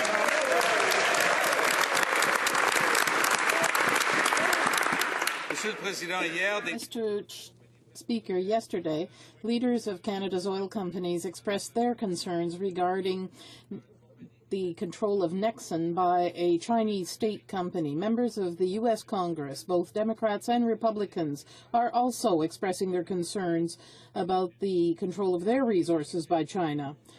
American elected officials understand what's at stake. Canadians understand what's at stake, but those who don't seem to understand are the Conservatives. Why haven't the evaluation criteria to approve or reject the Nexen deal haven't been made public? Contrary to the NDP, we understand what's important in this government. That is to engage the whole world in trade in a responsible manner. In this case, the government has not made a decision yet, but we will always make decisions that are in the best interests of all of Canada. We have the Investments Act. We are going to use the Act to make sure that the best interests of Canadians are the prime responsibility of the Government of Canada. Honourable Leader of the Opposition. Last week, the Minister of Natural Resources promised Canadians that new rules for evaluating foreign takeovers were on the way. But he also said the new rules wouldn't be made public until after the decision was made on the Nexen takeover. Why are the guidelines for evaluating one of the most important foreign takeovers in Canadian history being kept secret from the Canadian public? The Honourable Minister of Canadian Heritage. Mr. Speaker, what's untrue about the NDP's rhetoric on this subject is the suggestion that our government indeed has not moved on the Investment Canada Act. And as a matter of fact, we have. In 2007, we ensured that state-owned enterprises adhere to Canadian standards of corporate governance and ensure that they operate according to commercial principles. We've made other reforms as well. But all the reforms that we put in place are always with the principle that the laws have to serve the best interests of all Canadians. And that's our approach with this. With regard to this specific file, a decision hasn't been made. But like other decisions, we will always make decisions that are in the best interests of Canadians. The Honourable Leader of the Opposition. Mr. Speaker, even Conservative MPs have expressed concerns about this deal. The Conservatives are considering allowing a foreign state-owned company to buy a huge slice of Canada's natural resources. And yet the guidelines for evaluating this takeover are being kept secret from the Canadian public. The minister says there are new guidelines, but won't tell us what they are until after this deal is done. Why does this Conservative government persist? Why do they have to hide these new rules from the Canadian public? The Honourable Minister of Canadian Heritage. Well, Mr. Speaker, no such thing is happening. What's equally true is that it doesn't frankly matter because the NDP is against any trade deal, any approach to foreign investment that Canada has ever considered. It wouldn't make any difference. It doesn't matter. The leader of the opposition likes to pretend that he has some sort of nuanced socialist position when it comes to foreign investment, but the reality is the NDP are against every trade deal, every foreign investment, any consideration of any of those things. And our approach is a Canadian approach that takes into consideration the best interests of Canada's domestic industries, our security, and we will continue to do so. The Honourable Member for Welland. Mr. Speaker, on September 26th, the Minister of Agriculture said, when referring to the XL beef recall, and I quote, "None of it made it to store shelves. The recall is ongoing." The reality, the Alberta Health Authority has confirmed 4 cases of E. coli from meat that originated from the same processing plants involved in the nationwide recall. Will the minister continue to deny and contradict officials from CFIA, or will he stand in his place and admit contaminated meat has reached store shelves across this country? The Honourable Minister of Agriculture. Mr. Speaker, the member from Welland is mixing 2 issues. The one I was referring to was the September 4th recall, where we captured all of that product. Then we moved on, and I said, and he said too, and the recall continues. He's absolutely right. There's 2 different issues here, Mr. Speaker, but I want to assure Canadians that their food supply is safe, that we are continuing to work with CFIA, holding their feet to the fire, to make sure these recalls are done in a timely way. The Honourable Member for Welland. Well, I'm not sure whether the minister knows September 4th from 16, but what we do know is it's American inspectors that caught that contaminated meat, not Canadian inspectors, and that's a failure on this government's part. The lack of details is disturbing, Mr. Speaker, on this particular recall, and it's absolutely alarming Canadians, and Canadians are worried.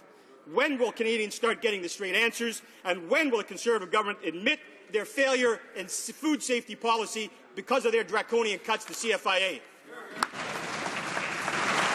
The Honourable Minister of Agriculture. Of course, Mr. Speaker, there are no cuts to CFIA. If Canadians want the straight goods, they should not listen to the member from Welland. Last night on a panel program, he said there's absolutely no CFIA presence in that facility. He's absolutely wrong, Mr. Speaker. There's 46 inspection staff in that facility. 20% more than there was 3 years ago, Mr. Speaker. That's some cut.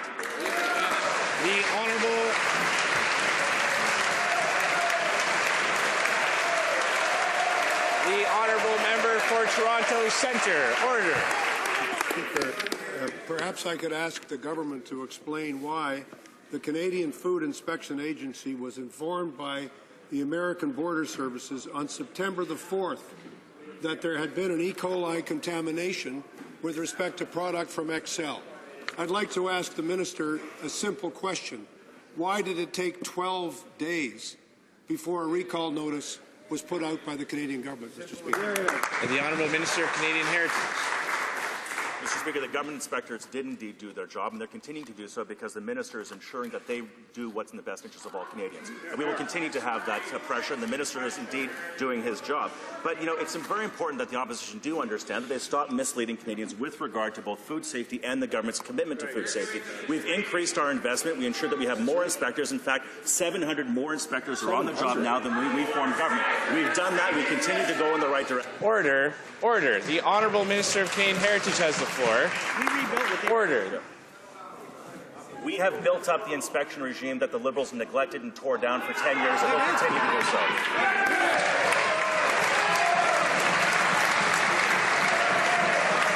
The Honourable Member for Toronto Centre. The gang that brought the Canadian public Walkerton is in no position to lecture the people.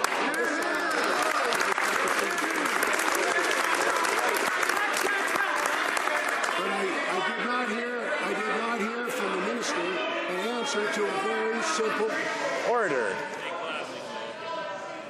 Order. The honourable member for Toronto Centre has the floor. Mr. Speaker, Order. We've barely got into question period. We're already encountering trouble. The honourable member for Toronto Centre has the floor. I did not hear an answer to the question. The question is quite simple. On September 3rd, the American Inspection Services discovered a problem. On September 4th, they informed the Canadian government that there was a problem. On September the 16th, a recall notice was put out. I'd like to ask the officials of the Canadian government, represented by the Cabinet, why did it take nearly 2 weeks before there was a recall notice? The Honourable Minister of Agriculture. Well, Mr. Speaker, the member is rightly pointing out the Americans notified us on September the 4th, the day we also discovered another interference in a plant in Calgary at the same time. We were able to contain all of that shipment. It was from the same shipment that went to the border and to Calgary. We were predicated on getting that out of the marketplace, and what they call bracketing, Mr. Speaker, is the lot on either side. We also sought to do that. We were able to contain that group, put it right back into storage, get it out from any close call to the store shelves. We then started to work with the plant as to ongoing what would be needed. This is all based on science, Mr. Speaker, not on speculation. You have to...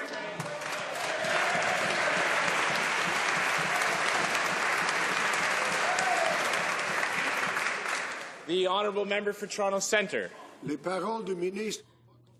The words of the minister are not comforting to the victims of E. coli that were discovered well after the Government of Canada was made aware of the problem, was aware of the fact that there was a problem affecting Canadians. So, Mr. Speaker, I'm asking this question once again. Why was there a delay of almost 2 weeks before the Government of Canada took the action necessary to protect Canadian citizens? That's the question. The Honourable Minister of Agriculture. Speaker, the Leader of the Liberals has the same problem the member from Welland had. There are two different streams of product here to be worked on. The first was the product identified in the September 4th... Order. The Honourable Minister of Agriculture has the floor, and he should be the only one that I can hear up here. But unfortunately, I hear quite a lot of noise, and I'm going to ask for a little bit of order. The Honourable Minister of Agriculture. Well, they really don't want an answer, Mr. Speaker. They'd rather scare Canadians. And I'm here to say, Canadians, our food is safe. CFIA is on the job. Members at the plant are on the job, getting the job done. As I said, there were two streams, Mr. Speaker. The September the 4th, bracketed by either side, and then following on, where we thought there might be other possibilities, that's when we finally, after scientifically testing all the way through and going back to the records, then you follow the proper stream. You don't go willy-nilly after this, Mr. Speaker, like they would have us do. You work with science.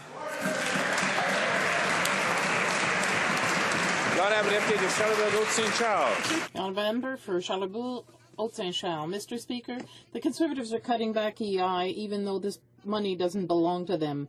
Throughout Quebec, this is a source of worry. In the Lower St. Lawrence Valley, certain family homes that promote networks for parental mutual assistance are only open 12 months a year. They will risk losing employees who are qualified and who will not be entitled to EI. Is that the Conservative strategy? The Honourable Minister. The Honourable Member should stop fear-mongering among Canadians. That is not fair. Mr. Speaker, we try to connect the unemployed with the available jobs. There are many right now, and that's what we're doing. With an increase in the job alerts that we send the unemployed, as well as advice to help them how to look for a job, how to find and keep a job. We do this for the unemployed. The Honourable Member for Charlebourg-Haute-Saint-Charles. We support better management of the EI program, and we don't invite the extreme right to committees. Mr. Speaker, the minister can't turn a deaf ear eternally. In Lanoret, a horticulture technician who often uses EI in the winter, the minister punishes her for having a seasonal job. She will be forced to accept a low-paying job in Trois-Rivières, far from home. Why does the minister refuse to recognize seasonal jobs as a driver of our economy? The Honourable Minister of Human Resources. Well, Mr. Speaker, it is our government that supported the forestry sector and other seasonal sectors on many occasions, and now we continue to do exactly that. We recognize that there are seasonal workers, but we also recognize in the other season there are employers that need the talents and skills of those people. So we're trying to connect people with the available jobs in their regions and within their skill set. The Honourable Member for Jonquière Alma. Thank you, Mr. Speaker. We support EI in the NDP, but not the poor management of the Conservatives. If the Minister had come to Jonquière Alma before planning her reform, she would have seen the direct consequences of her decisions. If she had met the seasonal workers who only have a dozen hours a week at minimum wage in the winter to make ends meet, she might have understood that if you cut off $50 from those people, they have to cut off essentials within their family. Why does she refuse to come and meet those from whom she's stealing right out of their pockets? The Honourable Minister. Mr. Speaker, as I just said, we have a new system to help connect the unemployed with the available jobs in the region and within their skill set. Mr. Speaker, there are many, many employers that are looking for people like that to offer them jobs, and we want to bring them together. But if people cannot find a job within their skill set in the region, EI will be there for them as it always has been. Mr. Speaker, the minister responsible for EI is telling us that her new system lets people on claim keep more money if they find some part-time work. She's been using an example of someone making $450 a week working part-time. Let me tell you about this woman who called my office. She's getting paid $150 a week for part-time work. Before the Conservative changes, she kept almost $110. Now, she only gets to keep $75. Oh, wow. Canadians hard hit by the economy are losing more under this government. I want to ask the minister, tell this woman how she's better off. The Honourable Minister of Human Resources. Mr. Speaker, we know that right across this great country of ours, even in areas of high unemployment, there are employers looking for Canadians to fill jobs in their range of skills, in their geographic areas. It doesn't make sense to have people on EI when there are employers looking for those very same skills in the same town. We're working through increases to our job alerts, enhancements to the job bank, to connect those people who are out of work with the jobs available to them, Mr. Speaker. That makes sense. That's what we're trying to do to help Canadians. It's better for them and for their families. The Honourable Member for Hamilton Mountain. Mr. Speaker, 300,000 more Canadians are unemployed now than at the start of the recession. So you would think that the working while on claim budget would be going up. Instead, Conservatives slashed it from $130 million for 1 year to $74 million over 2 years. Yet the parliamentary secretary claimed categorically, and I quote, "Those who work more will be able to keep more." Does the minister really not understand the changes to her own program, or did she give her parliamentary secretary the wrong talking points? Hear, hear. The Honourable Minister of Human Resources. Mr. Speaker, I do have to correct the honourable member. Since the depths of the recession, we have created, as a country, over 770,000 net new jobs. That's good news, Mr. Speaker. Let's take a look at Tracy, who's collecting $264 a week on EI. She works 3 days at $12 an hour. Under the old system, she'd have been able to keep $106. Under the new system, she'll be able to keep $144. That's Member for Hamilton Mountain. Mr. Speaker, the facts don't lie. There are 300,000 more unemployed Canadians today. And it is plainly false to claim that under the new scheme, all EI claimants who find part-time work will get to keep more. Many recipients who found work while receiving EI are taking home less. That, too, is a fact. This situation is being repeated all across the country, and it is the poorest claimants who are being hit the hardest. The minister must know this is true. Will the minister fix the program and ditch her ridiculous talking points? Hear, hear. The Honourable Minister of Human Resources. Our goal sure that when Canadians work, they're better off than when they don't. That seems reasonable. We had an old system where people got clawed back dollar for dollar on their EI once they'd earned their small portion of their claim. That discouraged people from working. Mr. Speaker, it discouraged people who had the skills and the talents that employers in their areas were looking for. Mr. Speaker, we want to make sure that we're connecting those Canadians with those skills with the jobs that are there for them. The Honourable Member for Argenteuil-Papineau-Mirabel. Yesterday, the Conservatives invited the group called Canadian Immigration Report to the Immigration Committee. The NDP opposed having them speak because of their heinous and racist comments on their website. Even after having read sections of this, the parliamentary secretary was offended and saying, "You're dragging someone's name through the mud." Why didn't the Conservatives realize the nature of the group that they invited to a parliamentary committee? Is it because this group was vaunting the Minister of Immigration between two racist comments? The Honourable Minister of Immigration.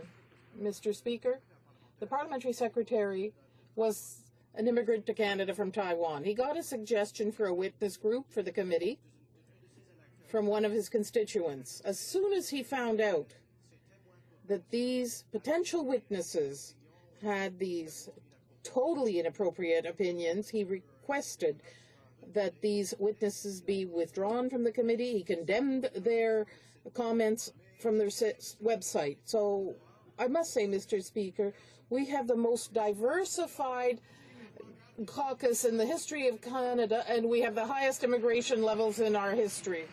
For Newton North Delta. Mr. Speaker, voting to take away women's rights an hour after inviting racists to a parliamentary committee is a new low, even for Conservatives. The group's website even features a prominent picture and positive statement about the Minister of Immigration. It also defends white supremacism and includes a section called Chinafication. Conservatives defended calling this group to committee. Even a cursory look shows they shouldn't have been invited. How could Conservatives fail to do even basic due diligence?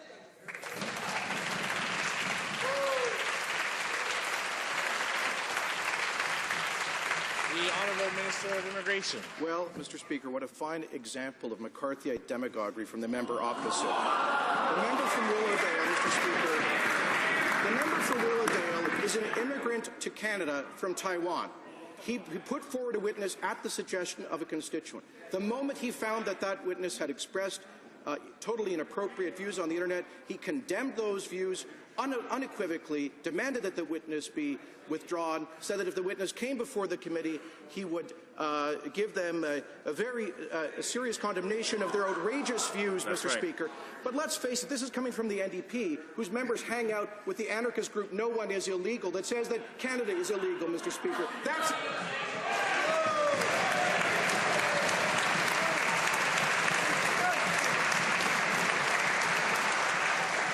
Order. The Honourable Member for Newton North Delta. Well, Mr. Speaker, we didn't invite racists to committee. We didn't vote to take away a woman's right to choose. That was the Conservatives, including the Minister for the Status of Women. To quote from the writings of the CIR, this hate for National Socialism is completely misguided. There is nothing inherently wrong with it at all. Conservatives even try to defend these witnesses. Why are they bringing racists to a parliamentary committee? The Honourable Minister of Citizenship and Immigration. Mr. Speaker, those comments are below the member that just asked them, Mr. Speaker. She knows perfectly well that the member who put forward the suggested witness is an immigrant to Canada from Taiwan, Mr. Speaker. Is she really making this kind of ad hominem remark against that member? Mr. Speaker, is the moment that Conservative members learned about these outrageous views associated with this Canadian, they insisted that the person not be brought before committee and condemned unequivocally these outrageous remarks. But will the member deny that her predecessor, the immigration critic of the NDP, has gone to rallies for the anarchist organization called No One Is Illegal that says that Canada is illegal? That's outrageous.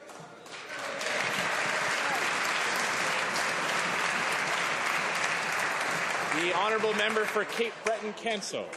Mr. Speaker, the minister has done a remarkably poor job in answering questions on the EI file, so I'm going to make it real easy today. We're going to go with a true or false. Here we go. Under the old system, you could earn and keep 40% of your EI benefit. So if you were receiving maximum benefits, you could keep $193 with zero clawback.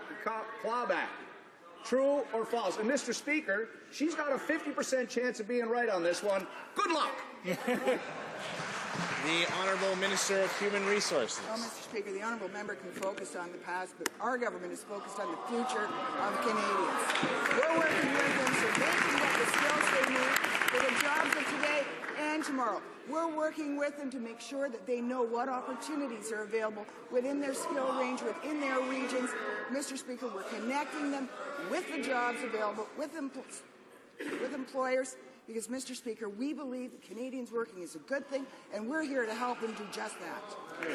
The honourable member for Beausejour. Mr. Speaker, let's try one more time. A woman in my riding, working in a seafood plant, gets EI when the plant is closed. She manages to find a job at minimum wage in Bouctouche, where the employer is looking for someone one night a week, no more. Let's be clear here. There are no other jobs in Bouctouche. Regardless of what the minister says, this lady is not lazy. Why does the minister want to take away half her wages? Human Resources. Mr. Speaker, the honourable member should know that this was a system the Liberals had created. After $75 income, people were losing every dollar they earned, every dollar. We will let them keep 50 cents out of the dollar. So 50% of their earnings, that's much better than zero. Mr. Speaker, now that the government has changed their mind on fleet separation owner-operator policies, fishers are worried that the next thing the government is going to go after is the Fishers Employment Insurance Program. This program keeps our fishers independent and self-employed and gets them through the winter months when there's no other work in our rural coastal areas. Will the government commit to keeping the Fishers Employment Insurance Program in place as it has been for the last number of years? The honourable member for Human Resources. Mr. Speaker, we do recognize the value of our fisheries right across this country. That's why our Minister for Fisheries and Oceans has been working with the fishing sector to make sure that they are viable, that they are strong. Mr. Speaker, we've been very clear. Perhaps the honourable member didn't hear because of his own hecklers, but we have been very clear that the Fishers Benefits Program under EI is there as it always has been. The honourable member for Vancouver East. Thank you, Mr. Speaker. Today's PBO report clearly shows that the federal government is balancing its books on the backs of the provinces. Conservatives did this by shortchanging the Canada Health Transfer by $36 billion. Shame. A majority of Canadians believe that healthcare should be the government's top priority, yet the Conservatives keep backing away from their responsibilities. Mr. Speaker, today New Democrats launched our national campaign to provide real leadership on health care. Will the Conservatives join us to finally provide the leadership that Canadians are asking for? Hear, hear. The Honourable Parliamentary Secretary to the Minister of Health. Mr. Speaker, I'm not sure where the NDP and the Parliamentary Budget Officer learned their math, but here in reality, when you increase funding to $40 billion, that's an increase. That's our government's record, and that's what we've been doing. And unlike previous governments that balance their books on the backs of the provinces and territories, we're increasing our transfers to them. We've committed to a long-term stable funding arrangement that will see health transfers reach historic levels by the end of this decade. Mr. Speaker, our investments will help preserve Canada's healthcare system so that it can be there when Canadians need it. The honourable member for Saint-Bruno-Saint-Hubert. We support a universal and strong healthcare system, and unlike the Conservatives, we do not invite far-right activists to committee. Mr. Speaker, Canadians believe that healthcare should be a priority, but The Conservatives would rather cut budgets. Today, the NDP launched its healthcare campaign to improve our system. Will the Conservatives join us in seeking solutions for modernizing our health system, Mr. Speaker? The Honourable Parliamentary Secretary to the Minister of Health. Mr. Speaker, the NDP plan is to talk about health care for 3 years and, of course, raise taxes. Our plan is long-term, stable funding arrangement that will see health transfers increase to historic levels of $40 billion by the end of this decade. Our plan is to make investments like the one the Minister of Health is announcing today in Nova Scotia for healthy living in children. We're taking action now because that's what Canadians want and that's what Canadians need. The Honourable Member for Nanaimo, Cowichan. Mr. Speaker, all summer long, Inuit across the north and here in Ottawa have protested the high food prices. Those prices are about to get worse. On October 1st, non-perishable foods will no longer be considered for subsidy under the Nutrition North program. This is going to push the prices of already expensive food even higher.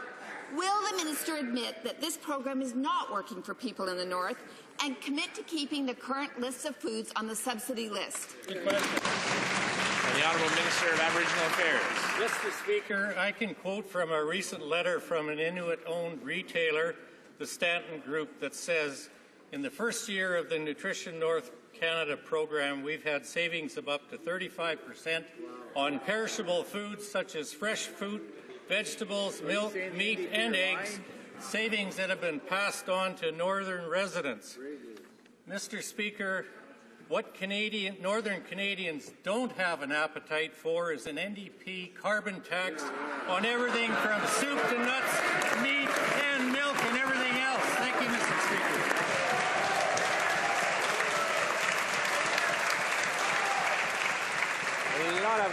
The Honourable Member for Manicouagan. I visited these communities, Mr. Speaker, and Nutrition North does not work properly. Local food obtained through hunting is the best option for many families in isolated communities. But this program will only fund meat from plants that were inspected by Ottawa. There is still no federal inspector in the vicinity to inspect the food. In the last quarter, only $218 were devoted to funding traditional foods. Will the minister put in place the changes necessary to promote the sharing of local traditional food between the communities? The Honourable Minister of Aboriginal Affairs. Speaker, we've put in place arrangements whereby the Nutrition North program will deal with traditional foods. Yes, there's a break-in period. There's some good things that are happening. We have a local market that's now been set up in Iqaluit. Through local initiatives, we have some of the retailers that are now very interested in trying to make some arrangements with traditional foods. This is going to take a while, but it's something that we have very much promoted. The Honourable Member for Don Valley West. Mr. Speaker, in 2015, Canada will again play host as Toronto welcomes the Americas for the Pan Am and Para-Pan Am Games. Bravo. Can the Minister of Natural Resources please tell the House how our government plans to ensure our world-class athletes have access to state-of-the-art facilities both during and after these games come to Toronto? The Honourable Minister of Natural Resources. Thank the member from Don Valley West for his question. Our government is making a significant investment in the 2015 Pan and Para-Pan American Games for facilities that will benefit Canadians for years to come. Today, I am pleased to announce that our government will also provide $115 million for the construction of the Aquatic Centre and Field House at the U of T campus in Scarborough. This significant investment will create a lasting legacy and generate economic activity throughout the GTA. Hear, hear. The Honourable Member for Halifax. Mr. Speaker, Canadians are having trouble following the Conservatives' message on environmental assessments.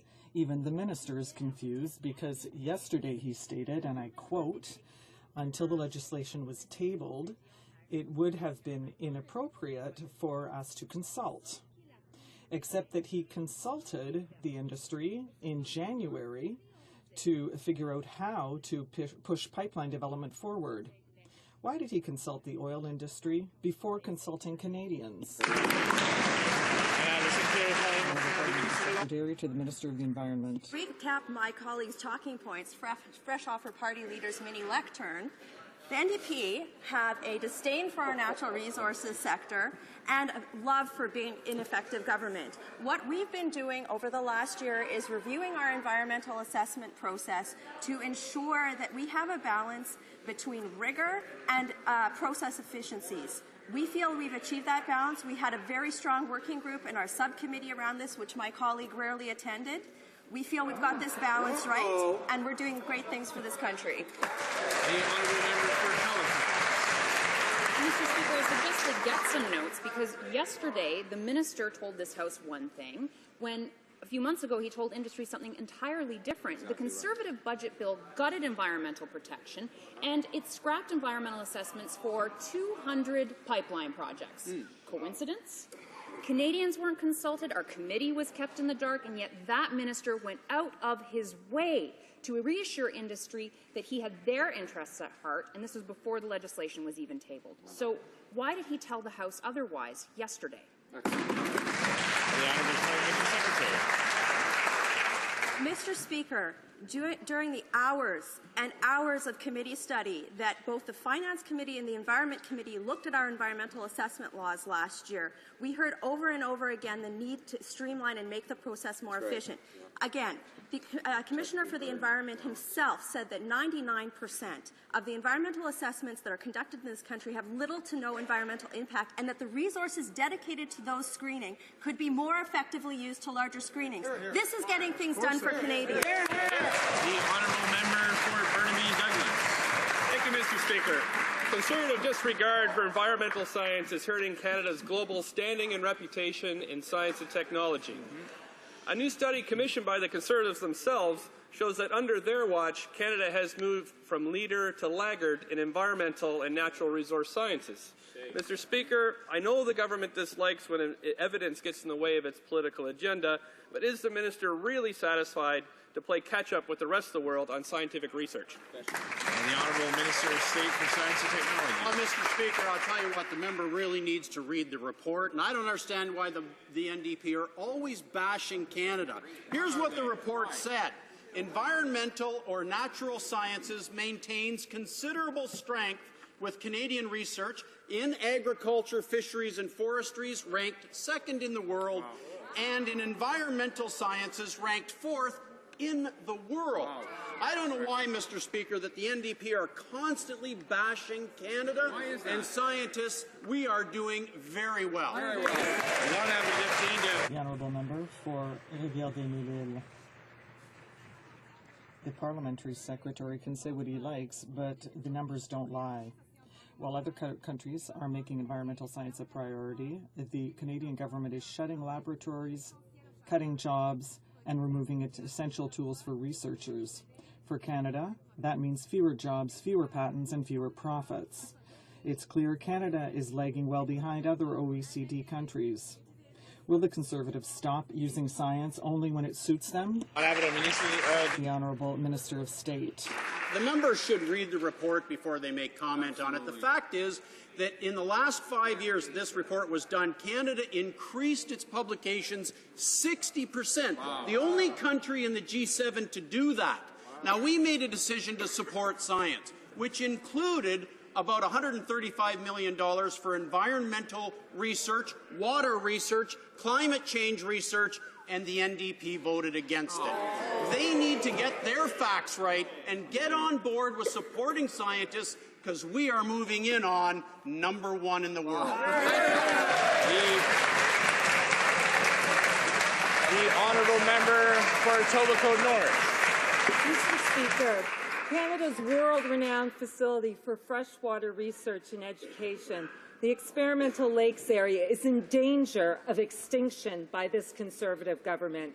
The research conducted at the ELA must continue. It must be public, and it must be owned by the public.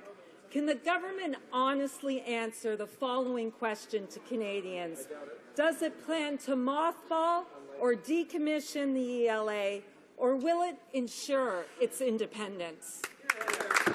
The Honourable Minister of State for Science and Technology. We did, in fact, make a decision, and that was to end the experimental lakes as a federal facility, but we made another decision, and that is to fund science and technology in this country like never before in the history of the country, including $8 billion new dollars since 2006. And what did the Liberals do when they were in power? They cut science and technology. And what will the NDP do? They'll bring in a carbon tax that will hurt scientists, hurt universities, and make it harder on students.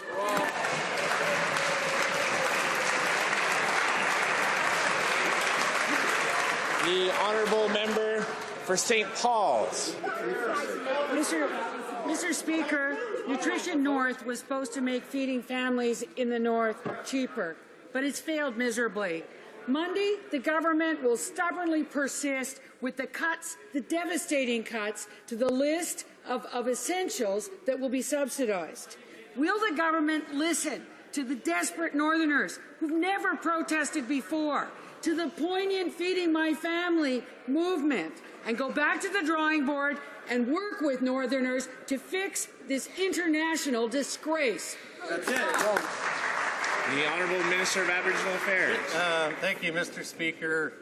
The changes that are being made on October the 1st are for products that are stable, non-perishable products that can go by sea lift instead of by air.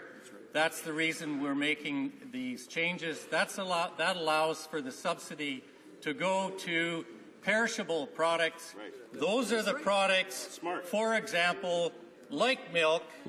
We have a drop of as much as 37% in the price of milk based on the Nutrition North program. The program's working, Mr. Speaker. The Honourable Member for Abitibi-Témiscamingue. Mr. Speaker, the Canadian Special Operations Forces Command have allegedly lost track of top-secret equipment valued at between $8 and $10 million. The equipment is so secret that the department has not even publicly revealed what it actually is. We know that special forces have to be able to disappear at a moment's notice, but the government shouldn't be doing the same thing with their equipment. How can something like this happen without the government having stepped in? The Honourable Minister of National Defence. The reality is that 3 years ago, on their own initiative, the commander of the Special Forces brought in D&D's internal auditor to review their financial management practices and to look to identify areas of improvement. And guess what that audit found? The audit found that appropriate financial controls were in place, but that additional work had to be done, particularly when it came to tracing and keeping track of all equipment within the Special Forces systems, and that other financial statements had to be put in place. So we've taken that audit very seriously. I have assurances from the commander that those steps will be taken, Mr. Speaker, and I want to take the opportunity to acknowledge and thank our Special Forces for their remarkable work. The Honourable Member for St. John's East. Thank you, Mr. Speaker. It's not just the rising cost of the F-35 that the government can't keep track of. It's also the equipment to be used by the Special Forces. The Chief of Review Services has said that in one unit alone, between $8 to $10 million in equipment has gone missing. The government has known about this for years, but no action was taken. Can the Minister tell us if this equipment has been found? And how many millions of dollars in other equipment has also gone missing? The Honourable Minister of National Defence. Ignoring the prattle, Mr. Speaker, the irresponsible remarks from the member's preamble, I'll repeat again that, in fact, the Special Forces Commander brought in the auditor. That was done at their request. The auditor looked at their practices, found, in fact, that there was a good system, but further work had to be done in tracing and tracking all equipment. Those practices are improving, I'm assured, by the Commander, Mr. Speaker. What we do know is that, given the record and the comments by members opposite from the NDP, that if it was up to them, they would have no new equipment in the Special Forces or the Canadian Forces. Yeah. The Honourable Member for Kitchener-Waterloo. Mr. Speaker, our government has made historic investments in science and technology to create jobs, strengthen our economy, and to improve the quality of life for all Canadians. And this commitment has created very positive results in Kitchener-Waterloo and has made Canada a world leader in science and innovation and a destination of choice for the brightest international researchers. Can the Minister of State please update us once again on Canada's progress in these important areas? What a great question. The Honourable Minister of State for Science and Technology. Well, thank you, Mr. Speaker. The correct interpretation of scientific results. I thank the Council of Canadian Academy, an expert panel that did indeed determine that Canada's S&T sector is healthy, growing, and the fourth best in the world. Wow. The study is a resounding endorsement of our government's strong commitment for science and technology, and frankly, a stinging indictment of the parties opposite who voted against our record support, which has clearly made our country a global science leader. And by the way, Mr. Speaker, fisheries research, #1. The Honourable Member for Winnipeg North. Thank you, Mr. Speaker. Mr. Speaker, yesterday at Citizenship and Immigration Committee, we saw an appalling display of Conservative ignorance and insensitivity when all 6 of their members voted down my motion to study the devastating effects of the cuts to refugee health care. Frontline doctors who treat refugees wrote to the committee members asking for the opportunity to come to the committee to detail proof of the adverse outcomes of the reckless policy decision, Mr. Speaker. My question to the minister is, I ask the government, what are you afraid to hear? Good question. The Honourable Minister of Citizenship and Immigration. Well, apparently the member opposite is afraid to hear common sense, Mr. Speaker, because in fact there are no cuts to refugee health care. Resettled refugees will continue to receive what they have in the past. Bona fide asylum claimants will be landed as permanent residents and receive health care like all Canadians. These changes affect asylum claimants, about 2/3 of whom turn out not to be well-founded, particularly asylum claimants coming from countries in which virtually all claims are rejected. And, of course, Mr. Speaker, the greatest savings are derived from no longer providing taxpayer-funded health insurance to rejected asylum claimants who are no longer welcome to stay in Canada. Mr. Speaker, what does the member not understand about that? The Honourable Member for Hamilton East, Stony Creek. Well, Mr. Speaker, yesterday this Canadian government was hauled on the carpet by a UN committee for its poor record on child rights. The committee found too many children in Canada were falling through the cracks. Poverty amongst Aboriginal, immigrant and disabled children is not just significant, but it's growing. As one of the top economies in the world, the UN is challenging Canada to rise to the occasion. When will this government step up to that challenge, and what will it take for this Canadian government to make Canadian children a true priority? The Honourable Parliamentary Secretary to the Minister of Foreign Affairs. Well, Mr. Speaker, Canadians can be proud of the efforts our government has taken to protect the rights of children. We are also committed to the promotion of children's rights around the world and are proud to have been an active co-sponsor and supporter of resolutions before the UN General Assembly and the Human Rights Council. But the sad reality, Mr. Speaker, is that Syria is a member of this committee. Syria, a country whose rulers are stealing the innocence of an entire generation of its children, is criticizing Canada. Imagine that. This is no doubt to distract from the atrocities that Syrian children are currently facing every day. Thank you. The Honourable Member for Stormont, Dundas, South Glengarry. Mr. Speaker, the forestry industry is the lifeblood of hundreds of rural communities in Canada. These single industry towns depend on paper mills and on logging to survive. Can the Minister of Natural Resources explain to this House what the NDP carbon tax would mean for the forest industry? The Honourable Minister of Natural Resources. I would like to thank the member for his excellent question. Our forestry sector depends on the exports of our products at competitive prices. This is something that I observed during my recent trip to Japan and Korea. But a carbon tax would increase the price of our products and would make our industry less competitive. Unfortunately, the NDP, with its obsession about taxes and spending, would kill jobs and harm these communities in Quebec and across our country. What a tragedy. The Honourable Member for Vaughan-West-Salaberry. Mr. Speaker, while climate change is causing turmoil across the globe, especially in the Canadian North, the Conservatives are rowing against the current. Their new target is the Montreal Biosphere, the only institution in North America that conducts research on water and ecosystem protection. while offering educational activities to the public. Unfortunately, the Conservatives want to abolish the educational mission of the biosphere. Is that the Conservatives' goal, to muzzle scientists and keep the Canadians in the dark? Honourable Parliamentary Secretary. Speaker, with over 2/3 of the workforce at Environment Canada involved in science and research, our government is investing heavily into research and education when it comes to environmental research. To echo some of my colleagues' comments earlier, our government is supporting science and technology investment across this country at record levels. We see that at universities, at institutions across the country. We're starting to see the results here, Mr. Speaker, and we're very proud of this record. Honourable Member for Richmond Arthabaska. Mr. Speaker, we were flabbergasted yesterday to see the Minister for the Status of Women stand up and vote in favour of the motion to reopen the abortion debate. The Minister for the Status of Women, who was supposed to ensure the respect and promotion of women's rights, actually voted to restrict their rights over their own bodies.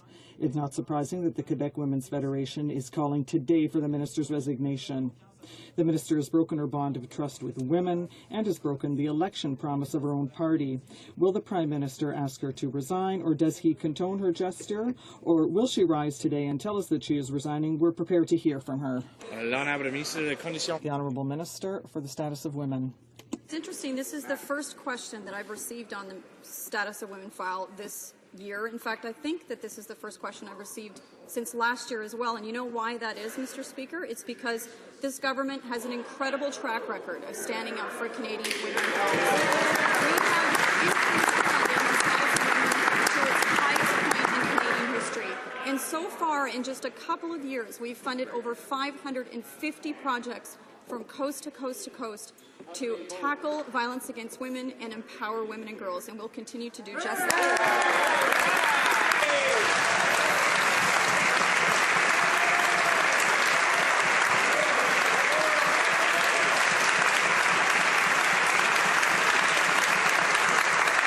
That concludes question period for today. Before moving on to the Thursday question, I believe the Honourable Member for Newton North Delta has a point of order. I have a point of order, Mr. Speaker, and it's fairly straightforward. First of all, to set the record straight, I went to that committee. Order.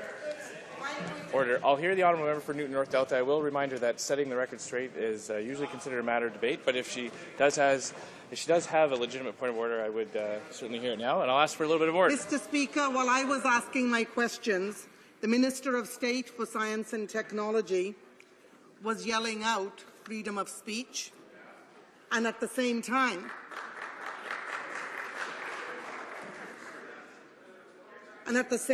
I heard very clearly from the Minister of Immigration that he does not condone racist, white supremacists making presentations before the Immigration Committee. I want to know what the Conservative position is. If the Honourable Member has another question, she can maybe raise that at another question period, but it's not a point of order. The Honourable Opposition House Leader for the Thursday question. Mr. Speaker, last week, in response to the Thursday question, we asked the government House Leader to respond to a sincere offer by the opposition to make Parliament work for Canadians by listing a number of bills in front of the House that the opposition was willing to work with the government on. In response to that question, the government House Leader spent a great deal of his time fabricating New Democratic Party policy rather than actually doing the job of House Leaders, which is to formulate a strategy to make this place function for Canadians. The government spent at least 50% of its energy and time working with the opposition on such bills. They might acknowledge the progress on bills like C-42, C-21, Bill C-44, Bill C-37, Bill C-32 have all proven the opposition's willingness to make the place function for Canadians, and also disprove the myth that the government used closure and censures in the last session of Parliament out of necessity rather than their own ideology and perspective of what democracy actually ought to run like.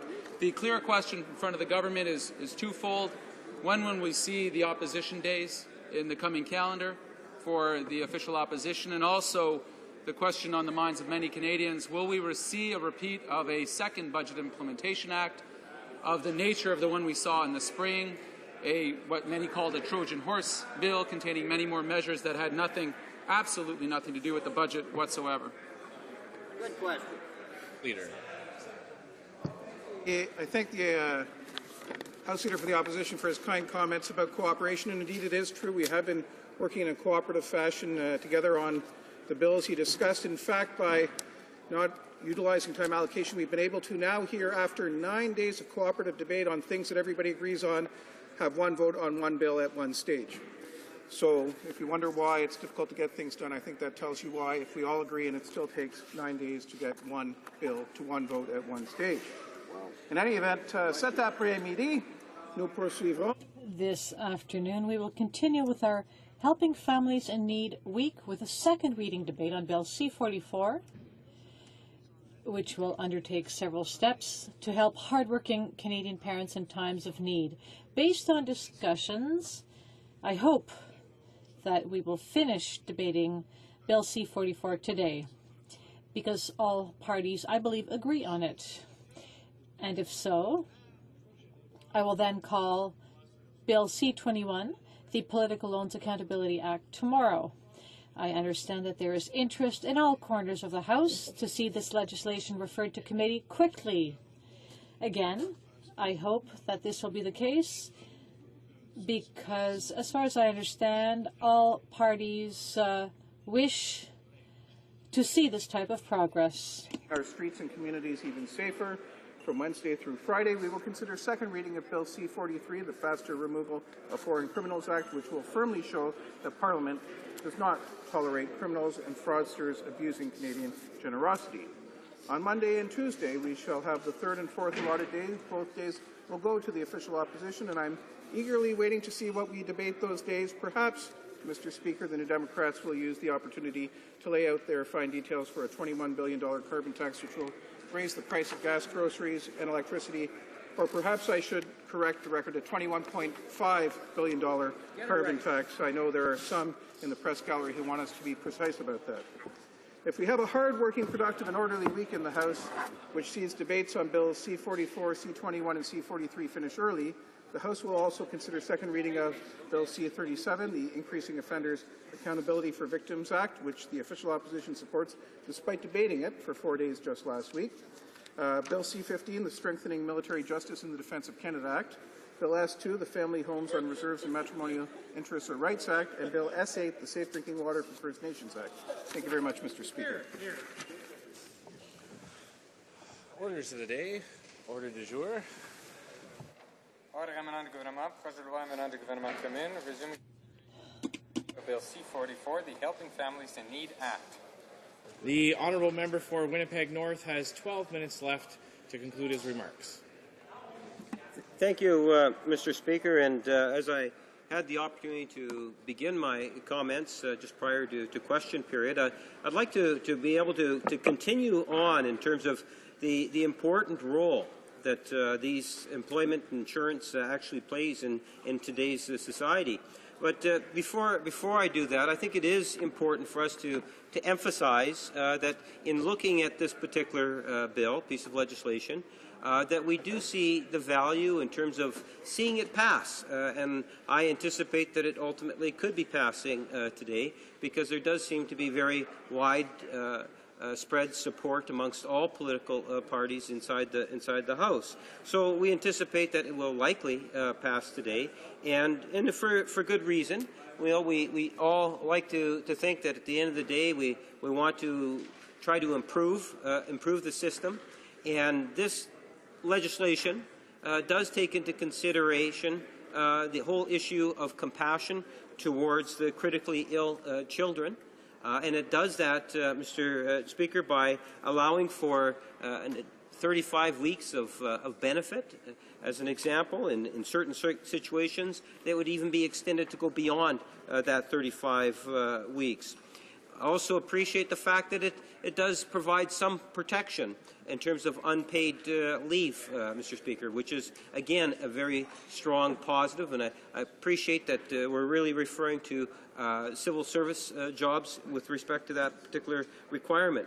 It also deals with an important issue of murdered or missing children, Mr. Speaker, which is a very sensitive issue, obviously. So when you take a look at these types of situations, I am sure that most, if not all, members of Parliament would be able to cite specific examples where somewhere within their riding or individuals that they know will have been impacted by the type of examples that this legislation would ultimately be able to cover for. I myself have had on at least 2 occasions that come right to mind, Mr. Speaker, where this particular benefit would have been of great help to individuals that I have known, both of them where a death was actually involved, Mr. Speaker. So based on compassionate grounds, we see the value in terms of extending the benefits through employment insurance, and we see that as a positive. Now, earlier today, and I want to reinforce that because this is something that has been raised a lot this morning in debate, all the way up until prior to question period. And that is the whole idea in terms of why the government is, in the opinion of many, including in particular the Liberal Party, the Liberal caucus, why the government has still not really recognized the value of extending that same sort of compassion in other situations. And the situation that I'm referring most specifically to, Mr. Speaker, is to those individuals that are in terminal ill situations, or that they're dying today, Mr. Speaker, where it would be of great assistance to be able to have a spouse in some cases, or a child, or even possibly a sibling, Mr. Speaker, to have that individual afforded the opportunity to be able to go to employment insurance and explain the situation that they're in so that they can actually be at the bedside of that terminally ill individual, relative, family member, Mr. Speaker. I know it is something in which we have talked about for a long time now from within the Liberal caucus, and feel very passionate about the idea that the time has come that the government should, in fact, be acting on that particular idea. So I wanted to encourage the government to act now, that they don't have to wait. Earlier, I talked about how employment insurance has somewhat evolved through time, and I would like to think that this is just yet another example of how and the direction that we should be heading in terms of providing employment insurance benefits to Canadians as a whole. At one time, when it was first introduced as an example in terms of individuals that would have been recipients, it was well under 50%, Mr. Speaker. And it wasn't really until the 70s where that usage or people that had access to employment insurance was over 90%, Mr. Speaker. And now it's at a much more acceptable rate, of course, but there are areas in which we do need to look at as to how we can expand the program so that more people would ultimately be able to benefit by it, Mr. Speaker. And one of the greatest ways of doing that is to recognize the value of compassion in any sort of discussions and debate on this particular issue. And I think that at the end of the day, that most Canadians, if not vast majority of Canadians, would be very sympathetic and wanting the House of Commons to enhance the program so that we could get others on compassionate ground being able to receive these types of benefits. Employment insurance is one of those foundation programs that assist thousands of Canadians every year, Mr. Speaker. Without the program being around, the alternative is very, very bleak. And we have seen changes that have caused a great deal of concern, and I'd like to focus just a bit of attention on that issue, Mr. Speaker, because it has been an issue that has been debated significantly here already in the last 10 days or so of the House sitting. The minister responsible for employment insurance has made some significant changes in which individuals from opposition, in particular from my caucus colleagues, that have raised the issue where individuals are not being able to have a maximum benefit through the insurance program because of the working environment in which that they're having to fit into, Mr. Speaker. And as a direct result, that they are actually going to be receiving less money at a time in which, Mr. Speaker, I think it's important that we recognize that it is very difficult in order to be able to meet the bills and the commitments that individuals have. And insurance benefits does not allow for the type of disposable income that the average Canadian actually has, Mr. Speaker, because of the very nature of the program. It is at a reduced rate in which, at the end of the day, that means it's there to ensure that people can afford the necessities of life, and at times maybe even a little bit more than that, Mr. Speaker. So when the government has made these changes, what it has really done is it's put in a very awkward position. It's really made it economically challenging for many people from across Canada. And what we have seen is some very specific examples that have been brought forward from my Atlantic colleagues, which really illustrates how Canadians are going to be losing money. And that's why we think that the minister needs to sit down and try to get a better understanding of the changes that she's brought in place. And that's one of the reasons why, time and time again, through our caucus, we're bringing in individual cases, Mr. Speaker, where the minister can meet with opposition members, get some of the details, and if she feels that we are misrepresenting the facts, well, then bring it back to the House and state that. But that's not happening, Mr. Speaker, and the reason why that's not happening is because I believe that the minister knows that the changes that she has made is causing a great hardship for a good number of Canadians, not only in Atlantic Canada, but ultimately in all regions of Canada, Mr. Speaker. And that is the reason why, when we look at this legislation, I think that we have to take a look at the bigger picture of employment insurance, because there is no doubt the very specifics of this legislation receives support. But in commenting on this bill, I think it behooves us to be able to send a message to the minister that's responsible that what she is doing on the other fronts, dealing with employment insurance, is not good, and she needs to revisit and make the changes that are necessary in order so that individuals are able to receive the money that's necessary for them to be able to acquire or purchase and be engaged in the economy, Mr. Speaker, so that they can afford the foods, pay the rents, and to be able to have some even of the luxury items that might be there, Mr. Speaker. At the end of the day, the value is there, and we're calling on the government to look beyond this particular piece of legislation and reflect on some of the other changes that it's made, and to look beyond in terms of how they could have brought in additional legislation or changed this legislation to incorporate more ways of being able to demonstrate what I believe Canadians want us to recognize, and that is that we are in a compassionate society, and we recognize the need to be able to demonstrate that in certain situations. And the biggest example that I have now said too, and this will likely be my third time, is I'm talking about those individuals in particular that have the terminally ill parents or a spouse or sibling, Mr. Speaker, and they are the ones that are being relied on in terms of some form of economic or social well-being, and this is where I believe this program needs to be enhanced.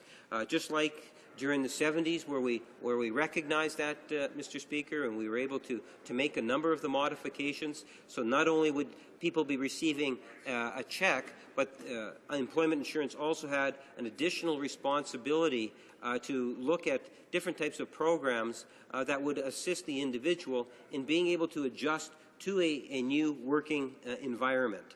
And that's why, at the end of the day, what I do believe that we need to see, given I see that my time has expired, Mr. Speaker, is that at the end of the day, I would like to see this debate broadened. Ultimately, the legislation will pass, but we do need to be able to continue to have the debate on employment insurance because it affects literally hundreds of thousands of Canadians across our country, and it's of great value. It's a program in which Canadians truly believe in. Thank you, Mr. Speaker. Questions and comments? Questions et commentaires? L'honorable député de Rimouski. The honourable member for Rimouski. Thank you, Mr. Speaker, and thanks to my colleague from Winnipeg North for his presentation. As he knows, the NDP will be supporting Bill C-44 at second reading, but we do have some reservations about the bill. I'd like to hear what he has to say about one specific point. There's a reference to creating a special EI benefit for parents of children who are murdered or disappear in a criminal context. Does this not reflect the conservative short-sightedness? They're making everything go through their law and order filter so that the parents of victims of crime would get benefits, but not necessarily the parents of children who lost a children through some other incident like an accident or fire. So isn't this a bit short-sighted? Shouldn't this be extended to other parents who lose children, whose little children are killed, but perhaps not as a result of crime? The member brings up an excellent point, and I think there's a good number of people that are very suspicious in terms of why it is that they're being so selective on extending the compassionate argument on this particular file of the murdered and missing children.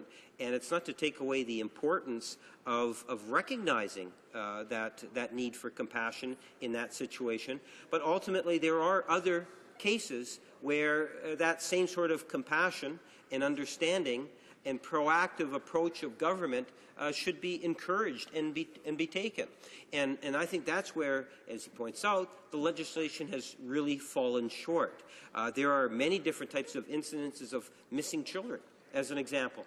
Every year there are hundreds of missing children that just disappear. How is that going to affect the employment insurance benefits? It does have a very profound impact in terms of a parent or parents, Mr. Speaker, that is watching over that particular child. It's a bit vague in terms of what happens in that sort of a situation. And I think that we could come up with a number of examples. And that's why I say, at the end of the day, what we really want to do is we want to take a broader look at how it is that we can bring this program, the employment insurance program, and make it more relevant to today and the wealth that Canada currently has and the expectations that Canadians have in terms of that social safety net. I appreciate the question. Questions and commentaires? Questions and comments? The honourable member for Saint-Maurice-Champlain. Thank you, Mr. Speaker. I'd like my colleague to explain why there's a desire to amend the Act so that those receiving parental benefits and who fall ill could get illness benefits. For Winnipeg North. Yes, thank you, Mr. Speaker, and I appreciate the good question from my colleague. You know, it is an issue in terms of the whole parents and what sort of benefits should parents receive. What we want to be able to do ultimately, and that's why I say I don't even think we want to just limit it to the parents that's being referred to in this legislation of critically ill children. You'll find, Mr. Speaker, that there's an argument to be made, and we have made this argument for the last couple of years anyway, I would suggest, Mr. Speaker, that what we need to do is to look at, based on compassionate grounds, those in the family unit where there is a serious ailment or someone that is terminally ill, and how it is that this particular program of employment insurance might be able to assist in the social in our social community, Mr. Speaker, more specifically for the individual family. And there is enormous benefit, not only from a social, moral aspect, but also I would suggest to you that needs to really be looked at in terms of the economic benefit of allowing that to also occur, Mr. Speaker. I thank the member for the question. Questions and comments? Questions et commentaires? Honorable député. The honourable member for Rimouski. Thank you, Mr. Speaker. I have another question for the member from Winnipeg North. And this one has to do with the Conservatives' promise during the election in 2011 to fund this program out of general revenues rather than from the EI fund. So they've backtracked. They've flip-flopped on that. There was an argument in the previous Parliament that the EI fund was in deficit and therefore couldn't be used, and that the money would have to come from general revenues. But what they're doing now is using the EI fund instead of the consolidated fund. So I'd like a comment from the member from Winnipeg North about the Conservative promise, which appears to have been broken with this bill. Winnipeg North. Thank you, Mr. Speaker. I think what we need to do is to recognize the valuable role that Canada's Auditor General has to be able to contribute to this whole debate in regards to how employment insurance should be financed, especially if we take a look at the whole issue of how we want to look at the opportunities that might be there in the future of expanding benefits and adding other things in, such as the whole compassion argument, which is what we've been talking about for the last little while. Is it fair to expect that the employers and the employees going forward should be financing this type of a social program well into the future? I'm not 100% convinced of that. I think that there could be an argument being made forward that the money needs to be there and government should ensure that it is there. In the past, there have been many occasions where general revenues have supported the fund, and equally there has been in the past where this fund has supported general revenues. And I believe that the Auditor General of Canada is actually on position now in regards to this specific issue of how it should be financed. And my suggestion would be is that we look to the Auditor General and what the Auditor General is suggesting and follow that advice. I think Canadians would do well if we did just that. Questions et commentaires? Questions and comments? The honourable member for Charlevoix-Haute-Côte-Nord. Thank you, Mr. Speaker. Less than half, less than 1 out of 2 EI claimants get benefits. We support this. There may be some improvements that could be made, but the Conservatives seem to be cutting back on EI, on benefits to the unemployed. And is this, are they really trying to make things look a bit better by doing something nice on the side for someone else? Yeah.